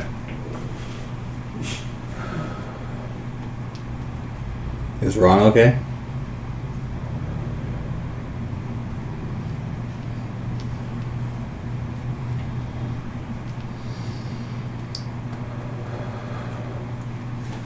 Heart palpitations. Yeah. I had some earlier.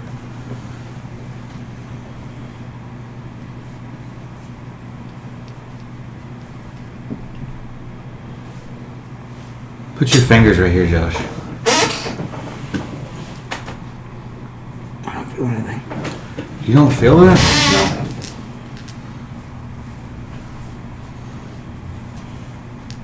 Oh yeah, I can feel it. Ooh. Question for those in the chat: if someone on live stream has a heart attack, do we get demonetized? Jesus. So anyway,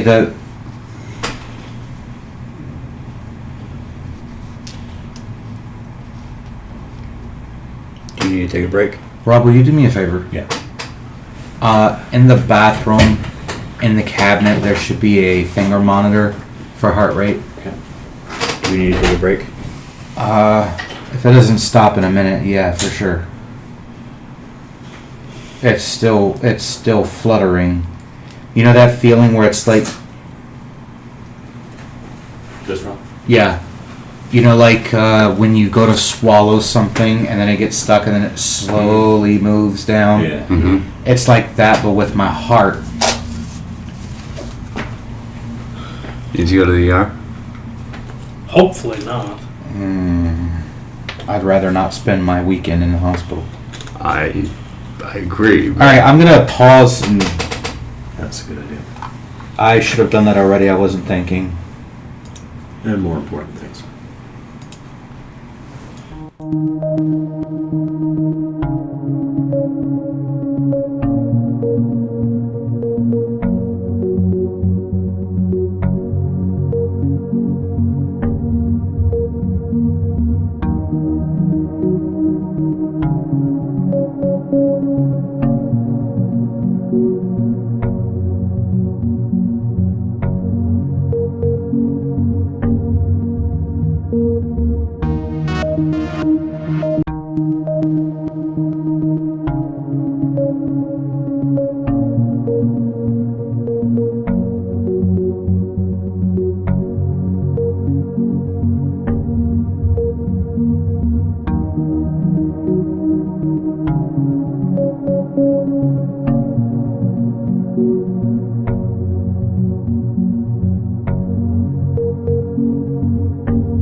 Probably give a disclaimer.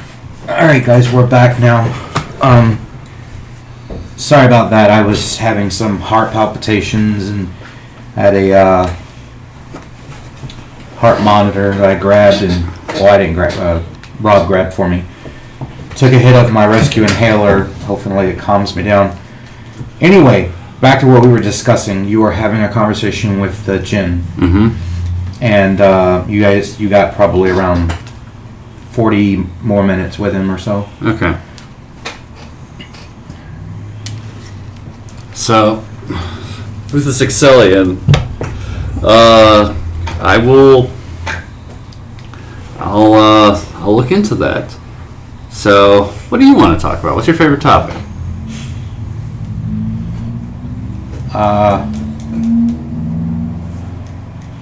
I don't.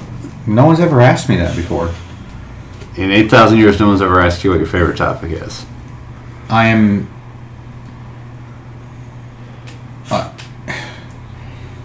Okay, maybe you don't understand how this works. I'm bound to that ring, so when people pull me out, I'm kind of obligated to do and talk about what they want, go kill what they want, grant their wishes, things like that. Is that? I thought you lived on the elemental plane of air. Well, you weren't here. Out of game, Ron would like to make a clause so that people understand.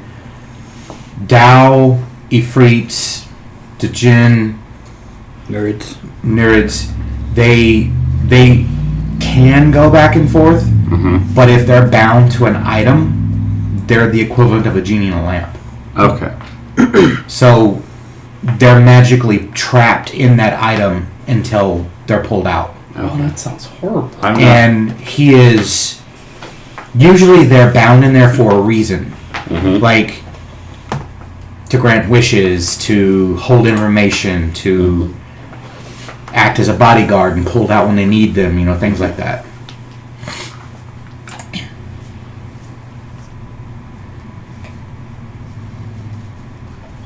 I mean, you... Oh, sorry, I didn't know that. So... But you had a life or an existence before you got connected to the ring, I assume. Oh yeah, of course. So nobody asked you what your favorite topic was during that either?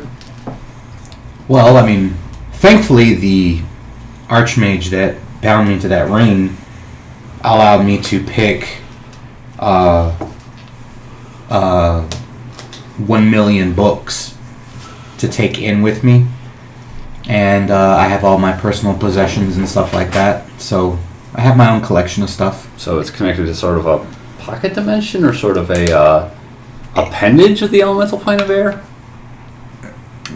No, he was able to create, I believe he called it a demi-plane inside the ring. And I'm bound to it and the ring. And the ring can't be destroyed. And I can't be released unless the person knows the arcane word to release my bindings. And that's separate from the command word. Correct. And how would I go about finding that word? I don't know. Well, if you don't know, then I assume there's good old-fashioned detective work involved. What was the name of the Archmage? I was ordered by him not to speak his name. So And because he was the master of the ring at that time, I have to obey that. But I'm the master of the ring now, right? Commands that you give me can't be overruled by other masters either. So You are only my third master, however. All right. So all right. Let's think about this logically. He said you couldn't speak his name. Could you write it? No. I'm not allowed to convey his name in any way.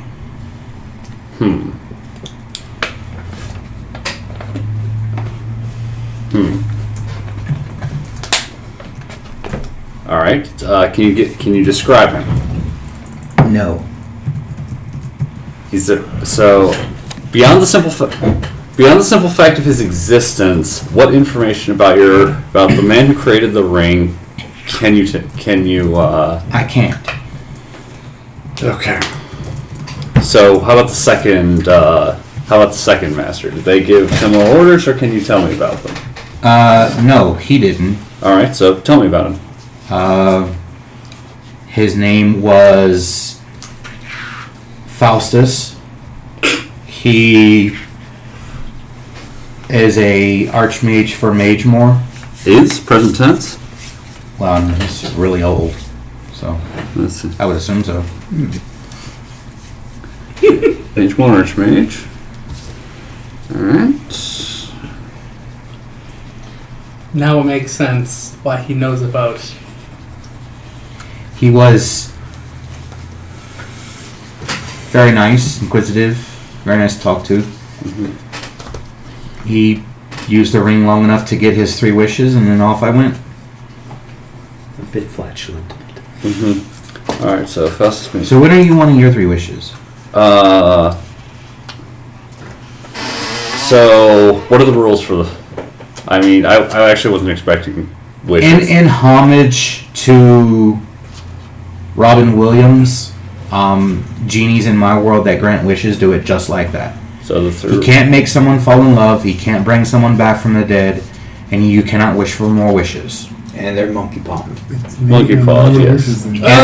To a degree. To a degree, if you're on good terms with the genie, they'll usually make the wish beneficial for you.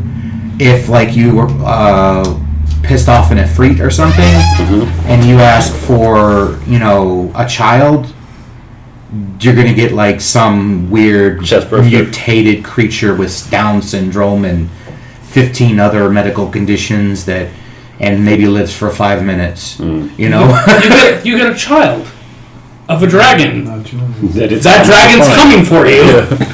So You kidnapped Athena's baby. You're done. all right. So but there has to be additional rules. Otherwise, I could just wish to. There has to be additional rules. Otherwise, I could just wish wish that you're binding to the ring be severed. You can wish for that if you'd like, but you'd be wasting wishes. That's not the. That's You not, realize that if you release me, I have to go back to the elemental plane of air, and I can't help you.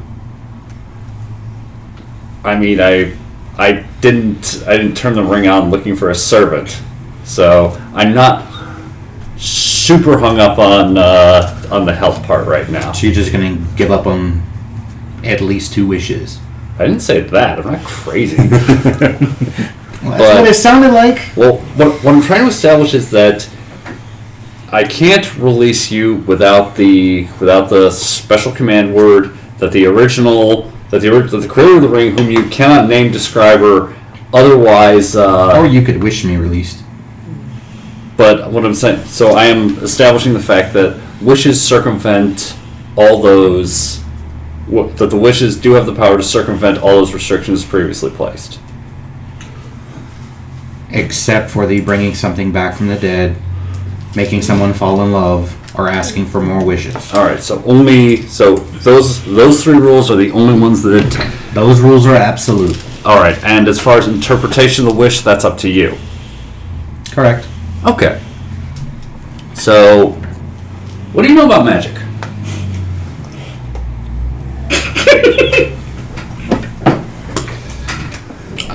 It's very inconvenient. Okay. I would hope he knows a lot because he did admit that. He looks at you. It's very magic. He says everything. I think we're gonna have a good working relationship.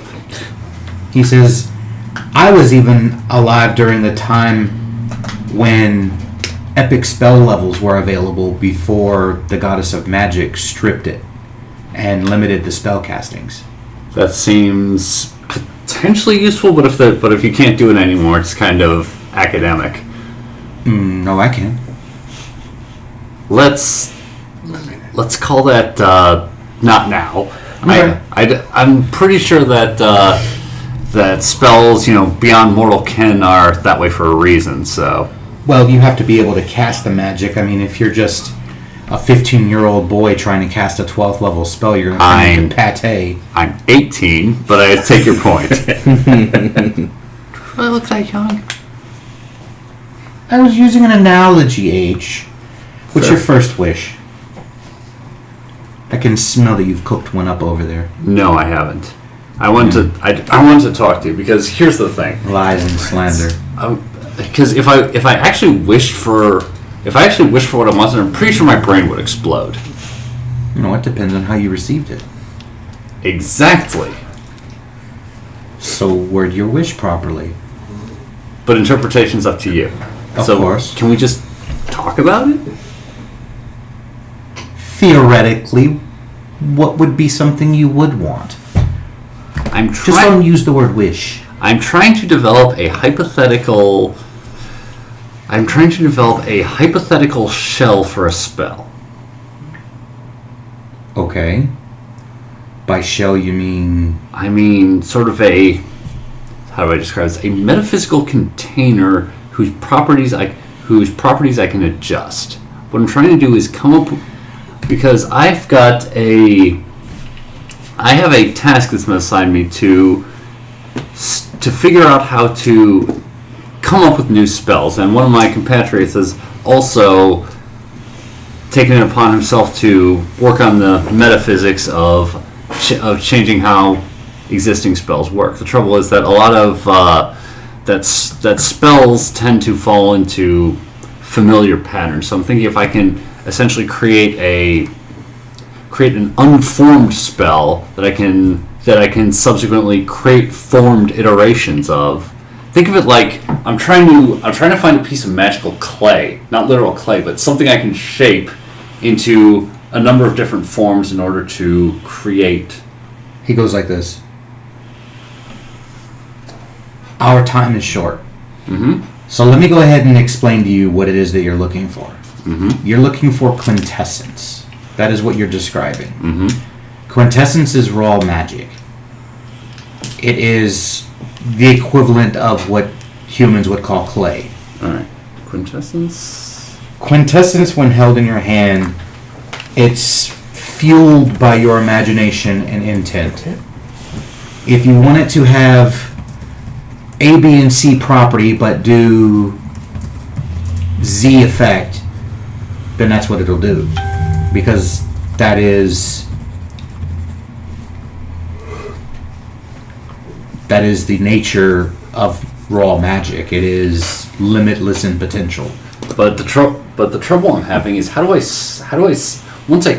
once I create a shape, how do I stabilize it so I can repeat it out of non-quintessence forms? Because obviously, once I use quintessence, it's gone. You learn the pattern of the magic. So once I have The goddess of magic has dictated a few laws for how that is done. Wizards are bound to do verbal, somatic, and sometimes component-related things. It's think of it as a math equation. Mm-hmm.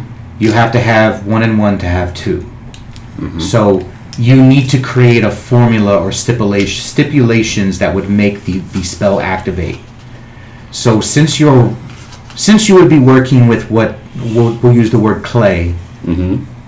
and you wanted it to do A, B, and C, then you add something that fuels A, Mm-hmm. a word, Mm-hmm.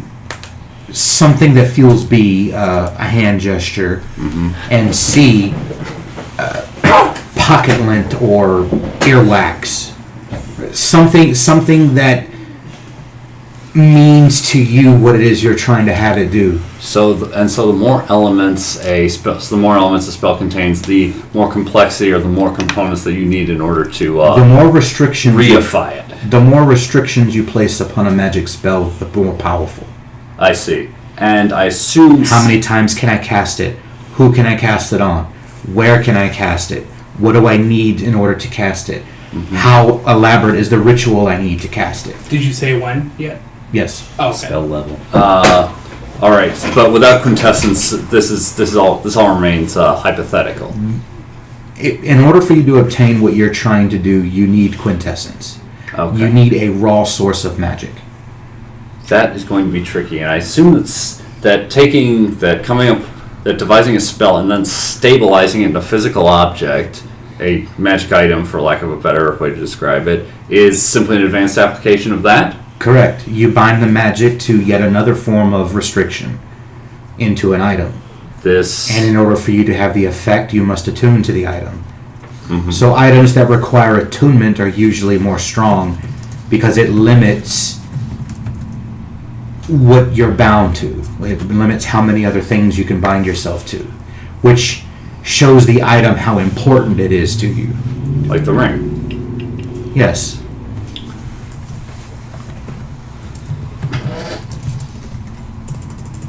Do you know what quintessence is, H? You just explained it to me. It's the. But do you know where you find it? I do not. He'll wave his hands and he'll give you true sight for a short time. He looks the same. Mm-hmm. Everything around you looks the same, except for in the air you breathe. Mm-hmm. There is a prismatic energy that's swirling and floating all over the room. Oh, so these. He says quintessence is in all things. It is surrounding, penetrating, moving in and out of everything. So how do I capture and refine it? That is a rare skill. Can you point me in the right direction? The goddess of magic deemed wizards to be able to do so by channeling directly through their magical book, Mm-hmm. through writing rituals. Mm-hmm. The book itself acts as a conduit, absorbing. He'll summon a wizard spellbook, Mm-hmm. and you'll see like it's like a vacuum. It's slowly pulling in quintessence. Mm-hmm. He opens it, and he'll cast a spell from it, Mm-hmm. and then you'll see the quintessence swirl and then form the spell. Mm. Right? He says the exact same thing happens with the sorcerer's arcane focus. So you hold up your focus and you see quintessence swirling around it and going in it. Oh, that's so. All right. Then he'll remove it, and he'll say, "That requires many years of training, Guess I better get started then. or a wish." Way to circumvent. What happens to you what happens to you once I make all 3 wishes? I can no longer grant you wishes, and I come when you call to talk and fight when you need me to, I guess. Ooh, old school genie. Until you release me or you give me to someone else, Mm-hmm. I cannot be worn by another wielder. All right. So That is why it is in the nature of most genies to call the ring bearer master, because we usually stay with them for the duration of their life. do you want to go back to the elemental plane of air? I would like to decide where I go, when I want to go. All right. How's this for my first wish?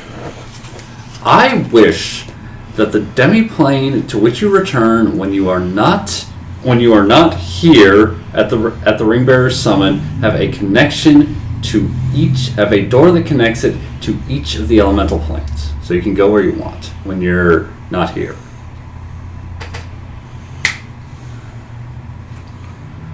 Done. So, did it work? Can I do that? Of course it did. You Okay. said I wish. All right. So now you can go hang out with your buddies. He says, I would think your wishes through in the future. You kind of went with your instinct. What if you had stuttered or misworded what you wanted? So you're saying it was a bad wish? I didn't say that. I interpreted your wish based on how it would benefit me because you made it for me.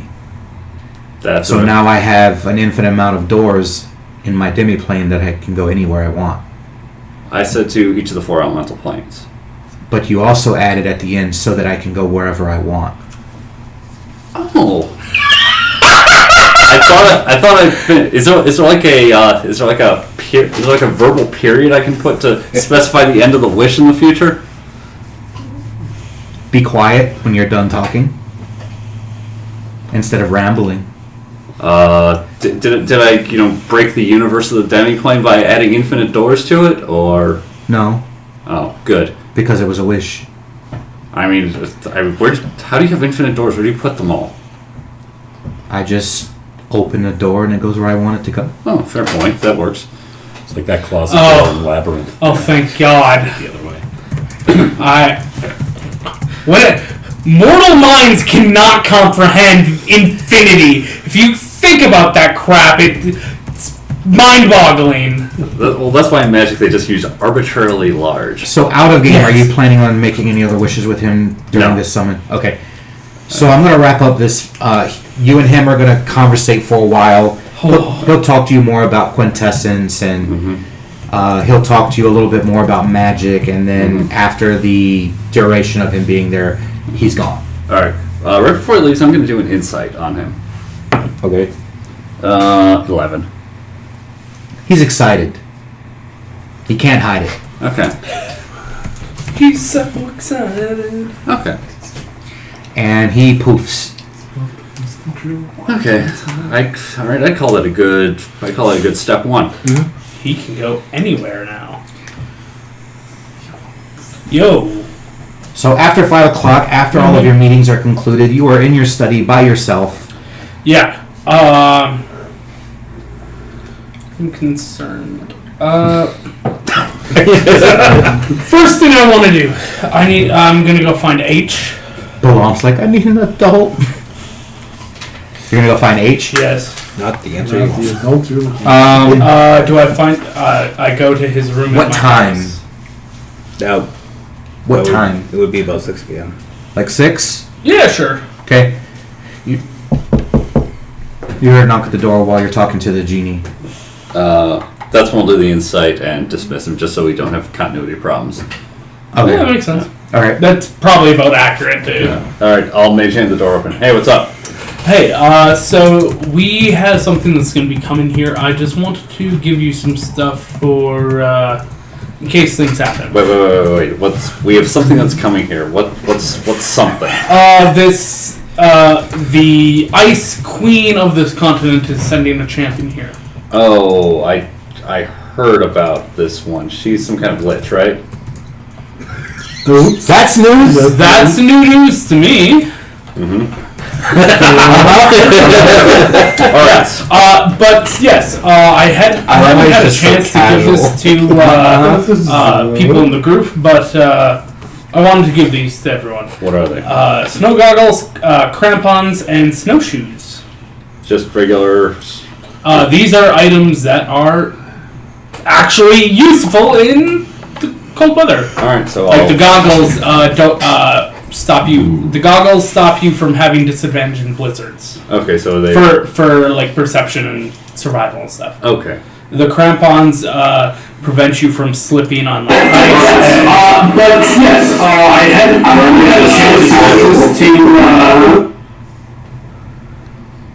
Damn. Yeah, that's gonna be some nasty feedback. I apologize for those of you that had to experience that. I am so sorry. Please continue. When did that happen? So my speakers weren't working because I was trying to line up an event. And when I figured out what the problem was, I clicked on it, and I didn't realize that the Icemorr stream was happening in the background. Oops. Alright. Which I need to click out of anyway.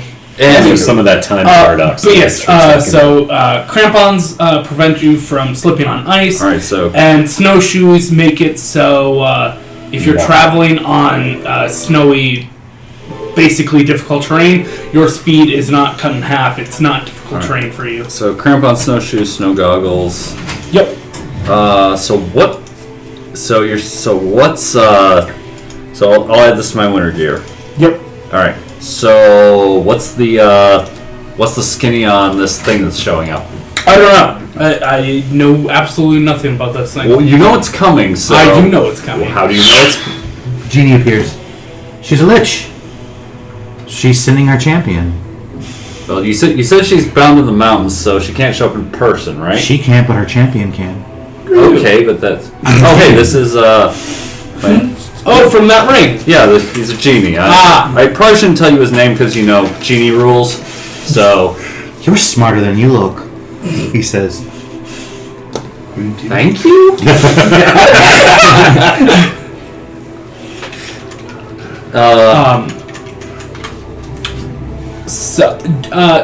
So you know about the champion that she's sending, right? You said? Yes. I can sense him. He's almost here. Do you know if he's coming to kill? He would certainly love to. Is that why he's coming here? He's coming to investigate the potential threats that might be here. Well, we don't have any intention of fighting. We're here. Oh, I'm sure if you intend on conquering this continent, you're going to want to deal with her at some point. Well, we're here for diplomacy and to make friends. With an archlich. I mean, if I mean, if she's bound in the center of the continent and we stay to the edges, we can have kind of a non-aggression pact thing going. I guess that's possible if you convince them to do so. Well, we'll figure it out. Alright, I'm sending what the genie looks like to the Discord and the chat. Alright.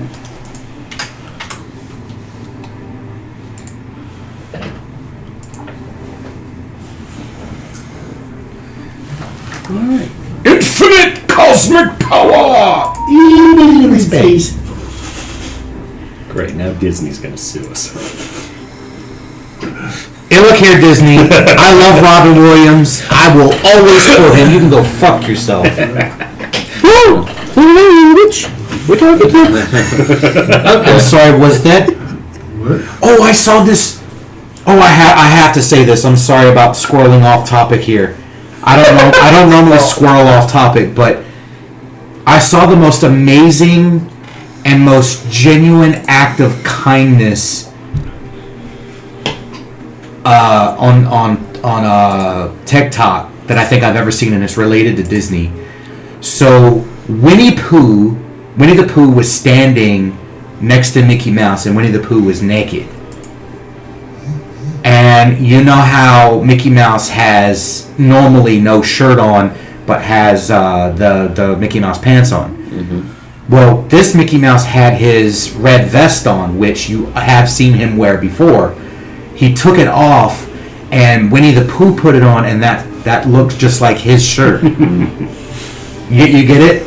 Yeah. So that's where Winnie the Pooh got his shirt from, was from Mickey. I'm thinking this was staged. I'm thinking Mickey stole Winnie's shirt, got caught, and he's like, okay, I'll give this back if you don't tell me. Wow. There was some behind the scene shenanigans. That mouse never gives anything for free. Yes. Oh my goodness. Yeah. Alright. Alright, Oops, sorry. so what can you, good genie, sir, what can you tell us about the, champion coming? He's powerful. He rides a armored ice dragon. Ooh, dragon. Ooh, dragon. Hey, Hey, that was my line. I come from the land of dragons, sir. I am a dragon. Well, partially. Not yet. I'm bound to But a that dragon. is something that a wish could fix. I don't think I'd fit. You could be turned into a little one and grow slowly, along with your companions. Let's let's put a pin in that. Alright, so what advice from you, sir? What can we do to prevent a fight with this man? Oh, I was told recently that telling someone how to avoid situations is inconvenient. So I should probably... Who's the dumbass that told you that? Oh, I was talking about looking into the future and trying to change things. You have a seer, a fortune teller, in your town. Interesting. I would reach out to her. Do I have the time to reach out to her?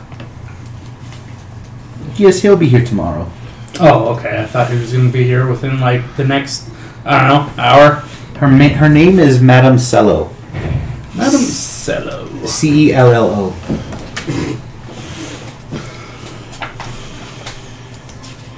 That's our fortune teller? Yep. Madame Cello. So, he says, well, I'm going to go visit my cousin. I'll see you guys later. And gone. I hope he doesn't keep doing that. Keep doing what? I'm just Did kidding. you? Oh, I'm God. just kidding. That would become very annoying. Yes. No, once is Alright. enough. Alright, I'm gonna go I'm gonna go collect my snow goggles and snowshoes and put on some winter gear and find Madame Cello. Oh, before you leave, is there anything you need from me, or can I finish my book and crash? Because I mean, I don't see that I've got anything to do Well, until this blows over. well, this will probably. What time is it now? 6. 6:15, 6:30ish, I would say. The storm will blow over at about 2 a.m. So Okay, so finish my book and crash. yeah, sure. Yeah, if you need me for anything, I'll be here. All right. If you happen to see the others, let them know. I'll let them know, but the only way they're seeing me is if the only way I'm seeing them is if they come find me. So, Point. All right. all right. I will then go collect Oh, my. one more question. Yes. As the vice chairman Yes. of the board, my most important job is taking over if Sonny gets. I'll read it for you. Oh, Vice chair elected by the board can cast up to 3 votes. Their vote counts as 3 points. Has veto power only once per term. okay. Term is 2 years from the time of being sworn in. So you don't. Hold on. Hold on. Yeah. So just write down that it would be February or March 4th, I think we landed. 4th in 2 years. Let's see.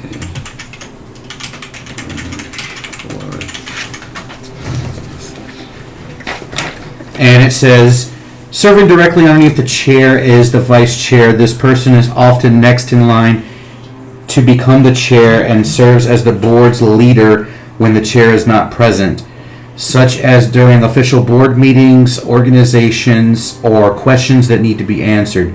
It is very important that the chair and the vice chair be on the same page and understand the goal of the chair. Some organizations have multiple vice chairs comprising of an executive committee underneath of the chairman. In that case, this position is known as the first vice chair, and the other chairs are considered vice chairs. First vice chair casts 2 votes in all matters and is able to unseat the chairman when they act outside of the bylaws or outside of their purviews, or is unable or unfit to continue his duties. This will later lead to a tribunal where 3 members of the board will be chosen to stand as judge, jury, and voice. One will be appointed by the defendant, one will be appointed by the accuser, and 1 board member will be voted as the 3rd member. All judgments and sentences must be voted on by the tribunal and must be unanimous. Real quick question, semi-related to what you're talking about. Do we know what year it is right now? Because I don't think we've ever gotten that information. Or if we have, I missed it. Just since you specifically mentioned 2 years, it made me realize that I don't have that written down anywhere. Let's see. It's 2 years. Here's next in line. Enforce. I don't know how to change the number of the year yet, but it is year 1246 of the first age. 1246. Okay. 1246. So, to your term, 1 veto, 3 votes. Enforce ultra virus and competence. Yep. Yep, pretty much. Okay. All right. I will then go and search for Madame Cello. Give me an investigation at disadvantage. I have the goggles, so. The disadvantage is there's 2,000 people you have to sift through. Oh! And where's she staying? Oh, okay. That's fair enough. Nothing to do with the weather. I hope I roll good for the disadvantage. Not bad. I rolled a nat 20 and a 17 plus. Pretty good. Where is mine? Oh, here it is. She is currently staying in the Zor estate. Okay. I go to the Zor estate. Okay. So, Knock, knock, knock. servant opens the door. Ah, please come in. I'll step in. Prestidigitation. Closes the door, locks it. Thank you. You're welcome. What can I do for you? I am looking for Madame Stella. Oh, yes. The best friend for the mistress. Please, Did not know that. follow me. Does Madame Stella live here permanently? Well, of course. Just wanted to make sure. I mean, I didn't know if she has a different residency, but she was just kind of trapped here due to a storm. Yeah. No, she'll be staying here. She may have a house built on the estate here at some point, but she'll want to stay close to the mistress. Understood. All right. Thank you. They are, after all, almost like sisters. Besties. Yes.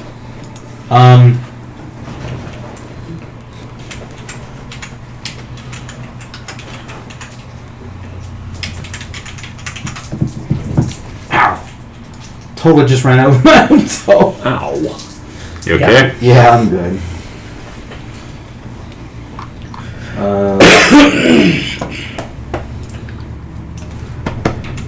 So she will lead you down a couple of hallways, and you see. I'm gonna send a picture to the group.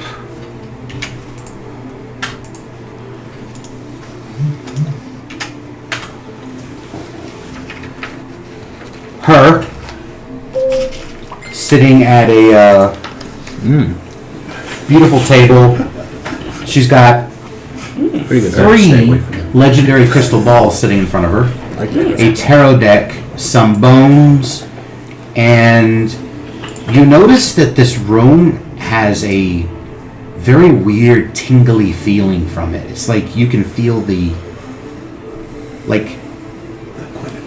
old school magic, like primal magic. She stands up and she goes, Balam, you seek answers. I've been waiting for you. Which demi-plane of dread did I walk into? This is not a demi-plane. She points to the chair. Please have a seat. Oh, so she's not Vistani. Okay, thanks. So the curtains close behind you, so it's just you and her. You do notice that there are lots of gypsy iconography all around the room, hanging. There's some pictures. There is a dead rooster hanging upside down. Candles of various different colors lit around the room. It's very much old school magic. You haven't used those yet, have you? I point to the three crystal balls. Of course I have. I use them every day.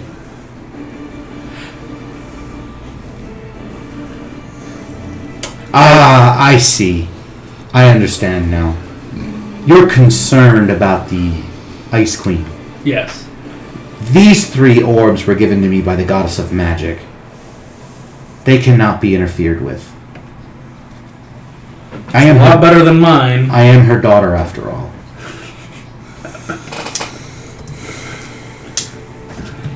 I'm gonna make a note. I was going to say, I'm going to make an insight check. Yes, and I'm gonna do that too. She's telling the truth. All right. RNA, right? Yep. All right. So I have some questions. 100 gold. This is kind of a question that pertains to the survival of the settlement. The energy in which I pay to have these questions answered accurately is very costly.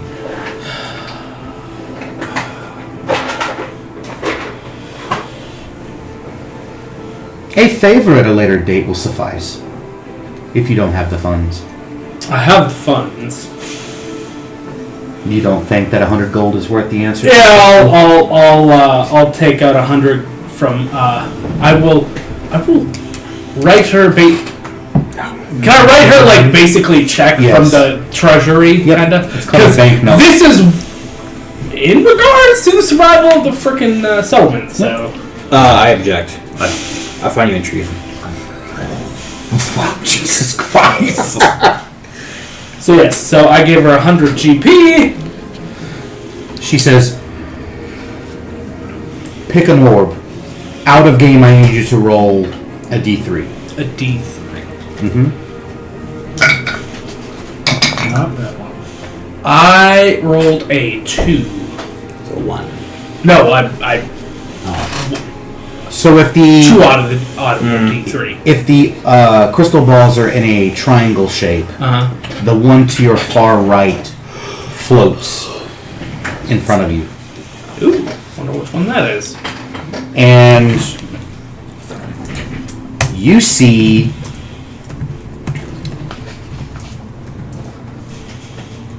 a couple things. I need for you to roll a d100, please. God. I said, oh no, not thing. 75.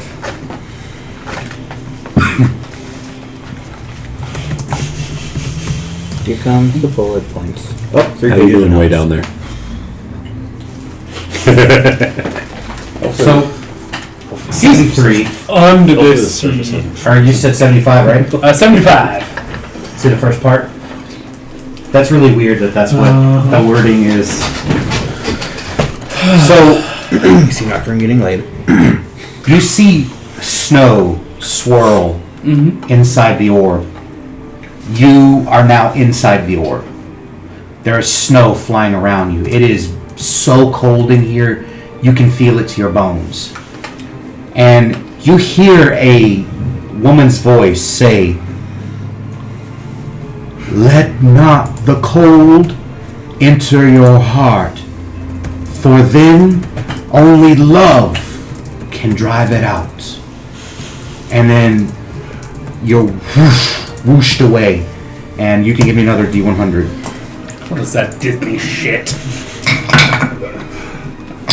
Did that answer your question? 71.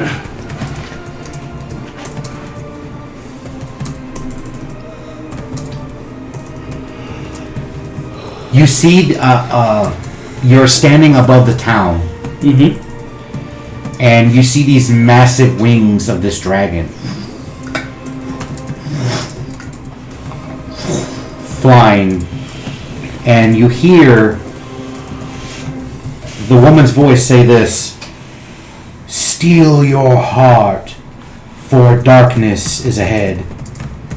Your betrayal has already happened, though you do not yet know it." Steal your heart for what? Steel your heart, for darkness is ahead. Your betrayal has already happened, though you do not know it. You broke the bro code, man. Bros before bros, brother. So disappointed in you. Look, that woman was not taking no for an answer, alright? Percentile.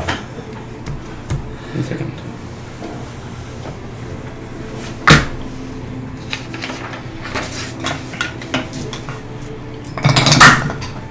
$35.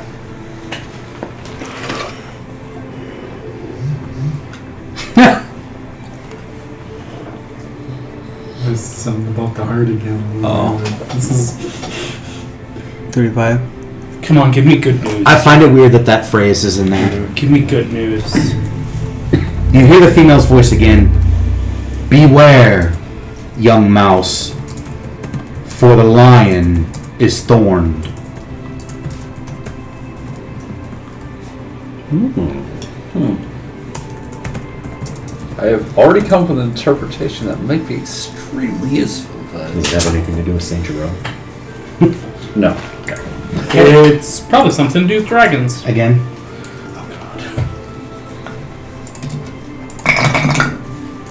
12.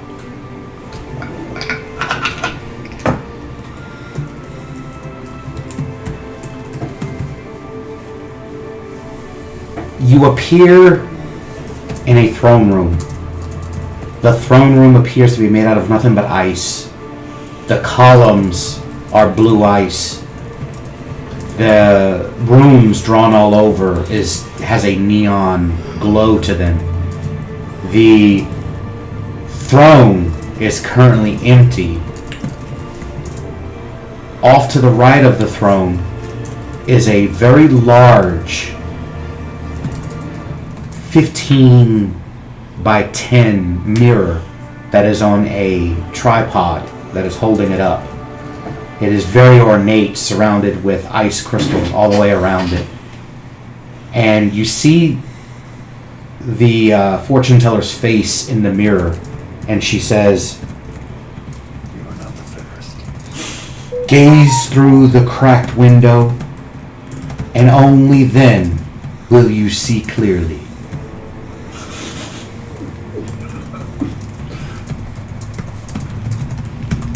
And then you only have one left. So at this point in time, Gaze through the cracked window and see clearly. Only and, then. and then only then will you see clearly. The answer to your question is the last one that we're getting ready to roll for. Who do you want to roll for it? Oh, one of them have to roll? Uh-huh. Stacy, Okay.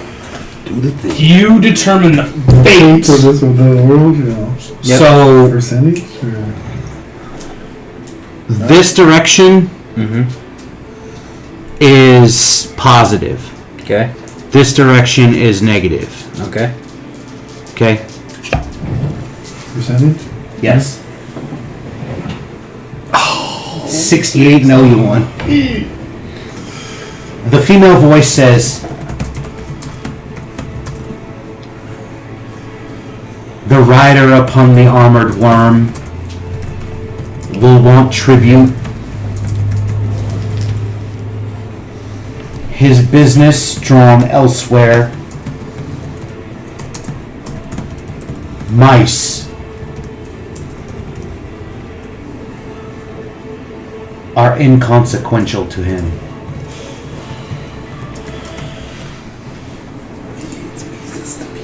Am I supposed to beware since the lion is thorned? Yes. Mice or us? Same difference. I'm guessing it's an analogy. His business what? Is elsewhere? His business, comma, elsewhere. Maybe it's literal. My imp can turn into a rat. That's pretty close. He should be safe. Oh, jeez.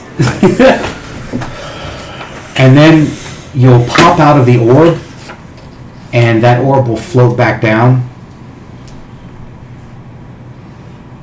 She says, "Pick another one." So, one or two. Getting good value for 100 gold. Even so, two. 2. Okay, so that's the one directly across from you. It floats in front of you, and you appear in a room stark white. Like, you can't even tell the difference between the walls. It's like the white version of Vanta. I don't know what that's called.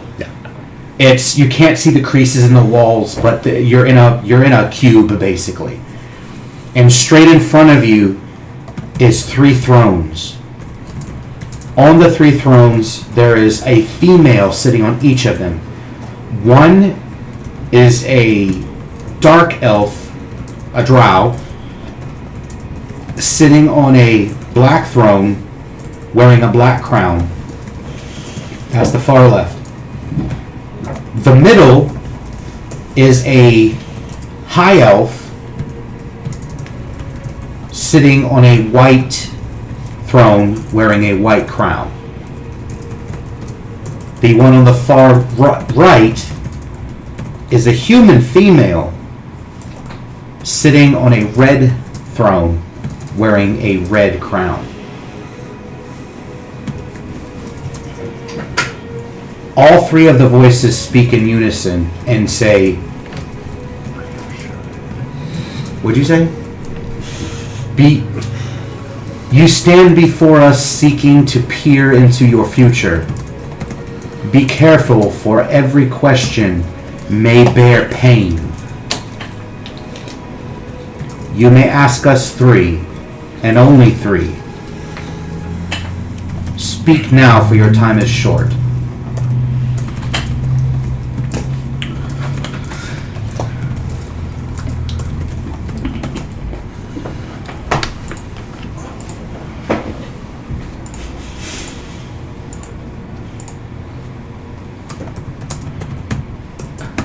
How can we avoid a confrontation with the Ice Queen's champion? Pay him tribute of 10 children. He will take them as his squires. They will bring him much joy, and he will not bother your town. Deny him what he seeks, and he will lay waste. No, I already have a problem with this. So, second question. If the 10 children are to be gifted to him, what will be their fate? They will become his squires. They will be as if his children. He will train them, protect them. They will dwell with him deep in the cave, on the deepest level. The cave in which you and your friends will enter into 10 moons from now.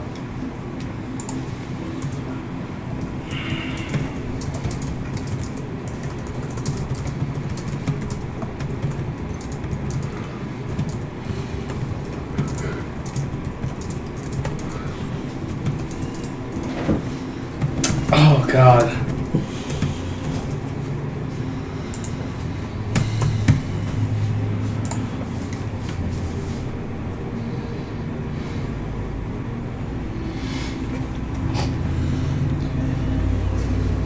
Ron.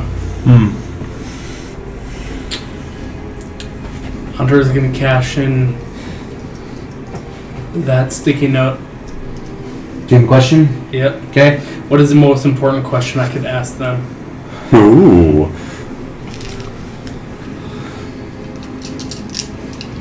I would have used that for my second, but the children. Yeah. No, I get it.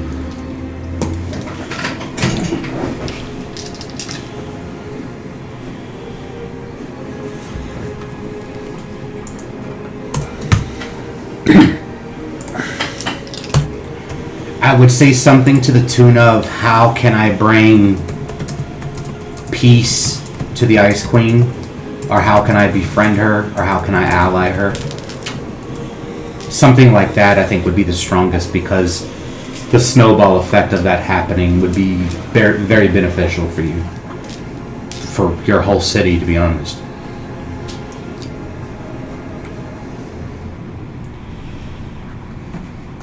So however you want to word something along those lines would be probably the most beneficial.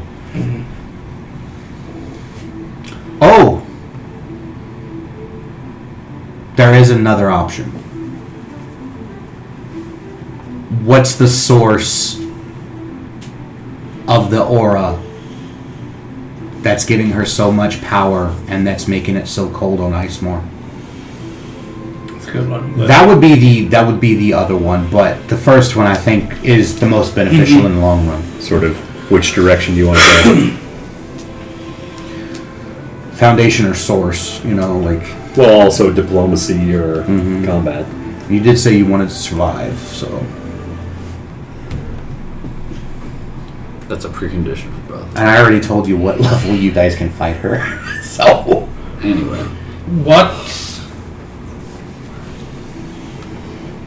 what can we do to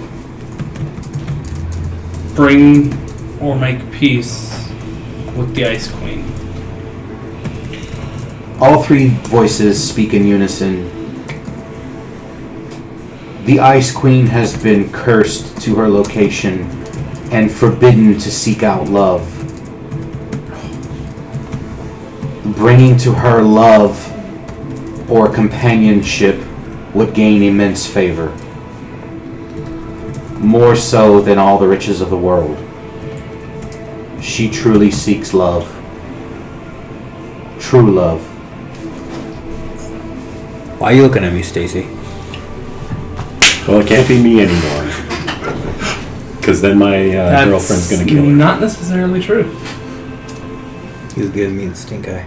Anyway, So at that point in time, you were whisked out of that orb, and the other orb floats in front of you, and you are sucked into it. And this one, you appear to be walking backwards in what appears to be space. It's just all black. You can't see anything, but you're walking backwards. And as you're walking backwards, you see many, many roads spring out from behind you that you could walk down. You hear that female voice again, of the fortune teller, say, "Pick 3 paths and you will see what was written. But be careful. Knowledge can be painful." So I have to pick a path or pick 3 paths, and how many? Paths? Basically, it's you want to see the past of 3 things, like the founding of the empire, which you weren't alive for. You want to see the hatching of the emperor. You want to see the moment of creation that when Anaria created the world. I mean, 3 things in history that you want to see. You can see the guy who enchanted my tin of endless pies.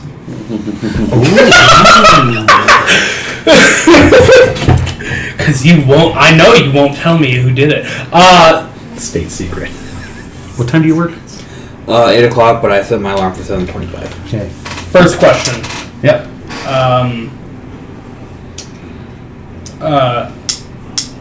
Because I'm going to see the past, right? Yep. In vivid detail. What directly led to the Ice Queen's imprisonment? I need you to be a little more specific. Or you mean like what did she do to have it happen, or what made other people imprison her, or what did they do to imprison her? It was pretty much all 3 of those. That's 3 different things. So is that the 3 paths you want to go down? Well, I mean, I was trying to get them all in one. Yeah, no. Damn. And all 3 are critical information. Yeah.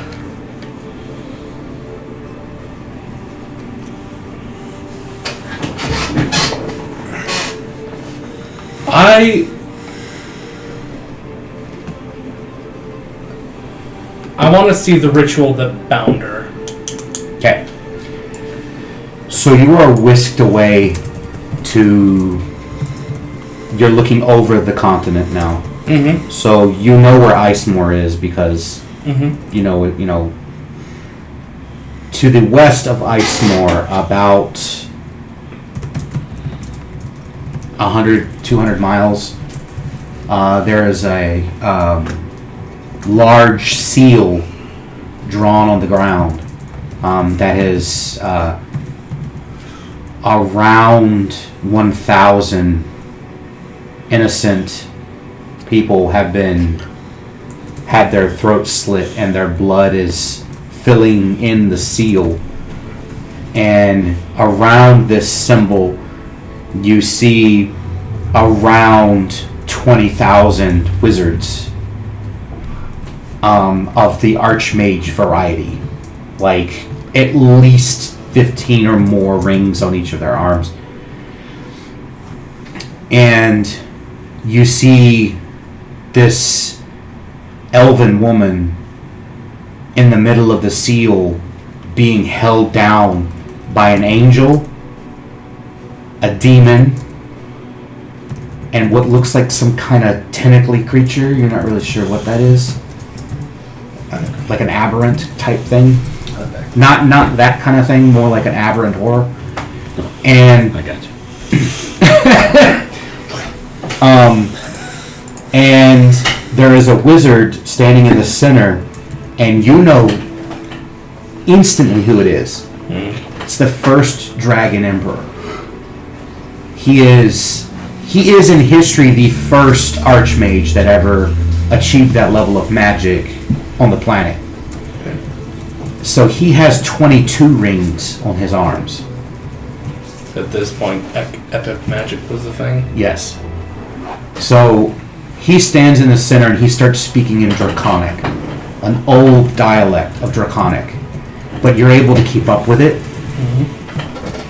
He basically says, for the crimes you have committed in creating the Council of Liches, merely because your husband cheated on you with another woman, you slaughtered him, her family, and your 12 children, and raised them as ghouls and had them raid an entire city, killing thousands.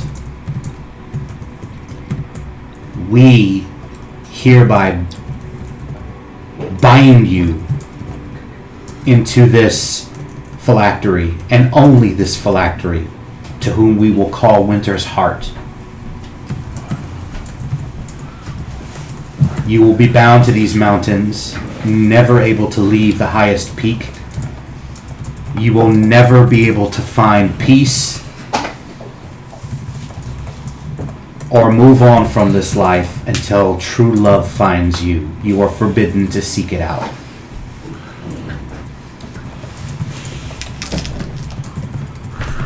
And you see the wizards that are around the outer circle channel all of their mana into one orb, and it gets channeled into the seal, and the energy starts to move towards her.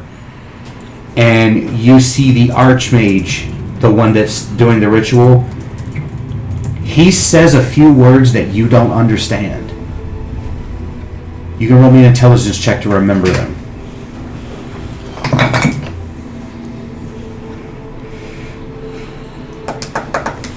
I'll use my inspiration. Okay. That's your chapter one. Oof. It's a big deal. Where are the parents?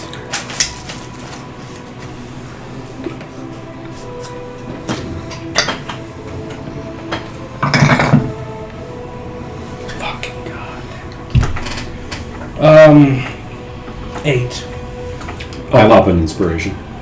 Okay. Roll again.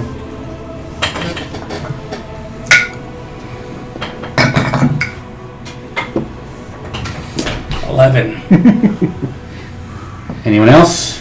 Going once? Going twice? We just wanted you to see it.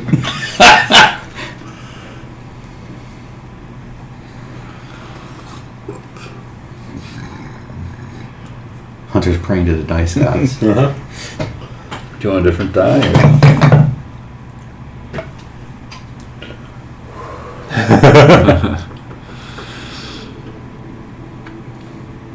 Now I'm gonna let you know. You're welcome, Hunter. The drum roll. Within that 20, the highest roll I can get is a 22. Mm-hmm. I got a total of 21. 0 to 19. I rolled a 19 on the die.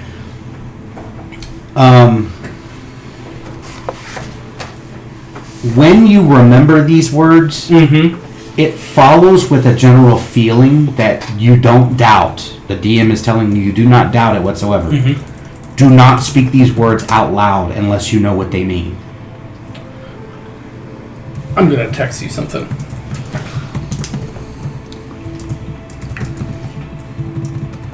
You're welcome. Thank you, Josh.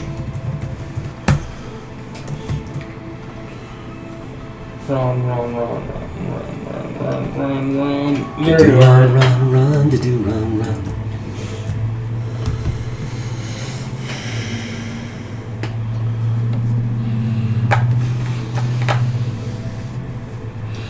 I'm open tonight is kind. I would just like to take this downtime to remind Yes. everybody that while this is happening, Really? late, Oh, Jesus Christ! What? said I Or would Great like to take this Chalupa. pause to remind everyone that while this is happening, I'm getting late. Fuck. Shit needs to be done. Ron, I'm you're giving this power to me So again. you should be. Remember what I did with the last time? You have to figure out what they mean. I know! It's gonna be fun. But there's only one way to figure out what they mean, and that's trial and error, really.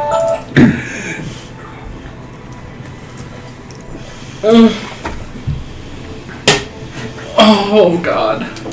Okay. Oh, fuck. Alrighty. Fuck. Out of game, those are the actual words Yup. in my game. Yup, and you're gonna tell me I cannot use the other character to find out the meaning, are you? No. Damn it. God. Alright, Because he had a few of these. so at this point in time, what happens is you are done with the fortune teller and you are unconscious. This has been an immense drain on your psyche.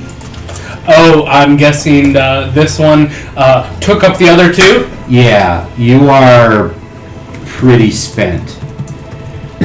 So, you are going to wake up the following morning in your manor, in your bed. Oh. So, at that point in time, that is where we're going to stop the session. Sorry, Stacy. It is 7 o'clock. When we pick up to next week, it'll be starting off with Stacy doing his underwater adventures. A couple housekeeping things. We kind of had to jump over it, but I'm going to say that Stacy, while underwater, was able to make contact with the spirit, the Banshee, Oh! and was able to do the proper thing to release it. Well And- done. Just as a reminder, Sonny's character is going to hand each of you a small little square piece of paper about the size of a stamp that has a tattoo, whatever it is that you want it to be. It could be a butterfly or a flower, I don't really care. But it's got to go somewhere on your body. It is. He tells you it is a gift from the mistress of the Zor family. It will increase your magic item attunement slots to 10. That's useful. Yes. That is her thank you for helping her through her problems. Now, would it be offensive to get it on the inside of the left butt cheek? Yes. She doesn't know, nor does she care where you're putting it. Your wife might. I mean, as long as it's somewhere on your body, I mean, it's fine. You guys have how many other people inspect it? DM's letting you know that it is safe. Safe. It is just an enchantment to increase your attunement slots. And it cannot be removed from you unless someone uses Dispel Magic. Is this so whoever uses it gets the increased slots, right? Everyone has one. All Okay. 5 of you. But it doesn't actually take effect until you put it on the body. Correct. And then it's permanent. So technically I could hold on to it and flip it.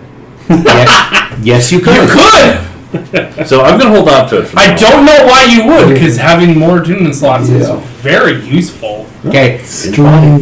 In addition, we're going to go back to the situation with the Baelnorn being released. Yes. The Baelnorn is going to give each of you a legacy. If you have not already picked one, I do believe all of you already pick one. It's just we had to rewind out of it. So you can now add it to your character sheet. And I believe she's also granting you guys questions and favors I believe that was the deal. I don't remember that, but Well, I do, but but we were gonna That'll be save gone those over. for later dates. oh yeah, the three wishes. Yeah, that's She basically said you can call upon her by saying her name and cash in 3 wishes. And that'll be done. They're normal wishes, not She's casting the spell wish. yes. And And so- it's a group thing, right? Yeah, it has to be for the group. agreed by the group. So if she does perform a wish for us, let's be gentle with our wishes, because if we ask for things outside the premise of wish, she has a chance of losing wish forever. And I think it would be pretty rude if we were the cause of her losing the most powerful spell in creation. And for the record, the Banshee was in fact a Baelnorn, which is some kind of good guy. It's a good lich. Okay, Good lich. I'm not familiar with that particular piece of If lore. that's old school D&D lore. Okay. Yeah, that's like So that would first take and place. second edition. Yeah, it's really old. I don't know if they're in third. They might. I'm be. surprised there was anyone at the table that knew what it was when I was describing it. That's a very obscure reference that only older gamers or like super D&D nerds know about. Yep.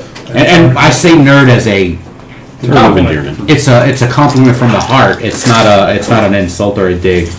I mean, it takes a special breed to know those things. You had a question, Josh? Yeah. So that will happen next session. With Nope, it happens right away. No. Oh. I'm giving it to you now Prepare for next session. so I don't have to cover it next session. And from what you said last time, the owlbear gets a legacy, and my imp as well. Correct. And each of Yep. the dragons. Oh, by the way, I will And my dragon got one. I will cover this before the end of the session. So Rhaegar comes back.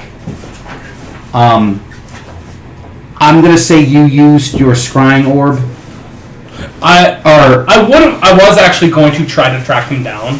I didn't Yeah? want to Rhaegar, his pet owlbear. I didn't want to use Scry because I did not want to work. You won't be able to again. track him because he went somewhere specific. Oh, But he does show up one evening, and you do discover where he went. He went into the cave. yes. He went down 2 levels. He said. You're a brave little owlbear. I'll give you that. He says, "Well, the miners on the first level were just goblins, and they were terrified of me. Well, I mean, you are an owlbear. And then on the second level, there was nothing there. It was just a bunch of fruit growing, like fruits and vegetables. You or didn't something. eat it, did you? No, I'm not dumb, Okay, good. and I like meat anyway. I did eat one of the goblins. That's probably helped why they were scared of you. I was going to go down to the 3rd level, but I heard something, and then I heard large flapping wings, and I don't know where it went. It went somewhere. Interesting. Concerning. But now I'm back. Yes. It's a long trip. It's a good thing I know how to slide down the snow. Yeah. Did you know there are ice people on the mountain? Ice people. Yeah, like they're made out of ice. They're ice people. They eat ice. Oh yeah. I saw one of them eating ice, so I bit his leg. I took a bite. He tastes sweet. Oh, did he try to attack you? Yeah, like sugar ice. Yeah. If you encounter them again, don't try to attack them. Okay. Well, We don't want to make enemies where we don't need to. okay. So, And here you go. I give him some meat. all right, ladies and gentlemen, at this point in time, thank you for sticking with us. I'm sorry about the break situation. What we'll do next session is we will figure out what we're ordering ahead of time, and one of us will order it, and then we'll take our break when it gets here. That's what we'll do next time. But anyway, thanks for joining us for episode 4 of Icemorr. Make sure you tune in next session, because next session is when things really get fun, and we're going to start going into how the town is developed, what buildings they're going to put up. Then we're going to get definitely we're going to see some combat. I'm not going to tell them what's coming, but If we'll survive the champion. oh yeah, that's going to be fun.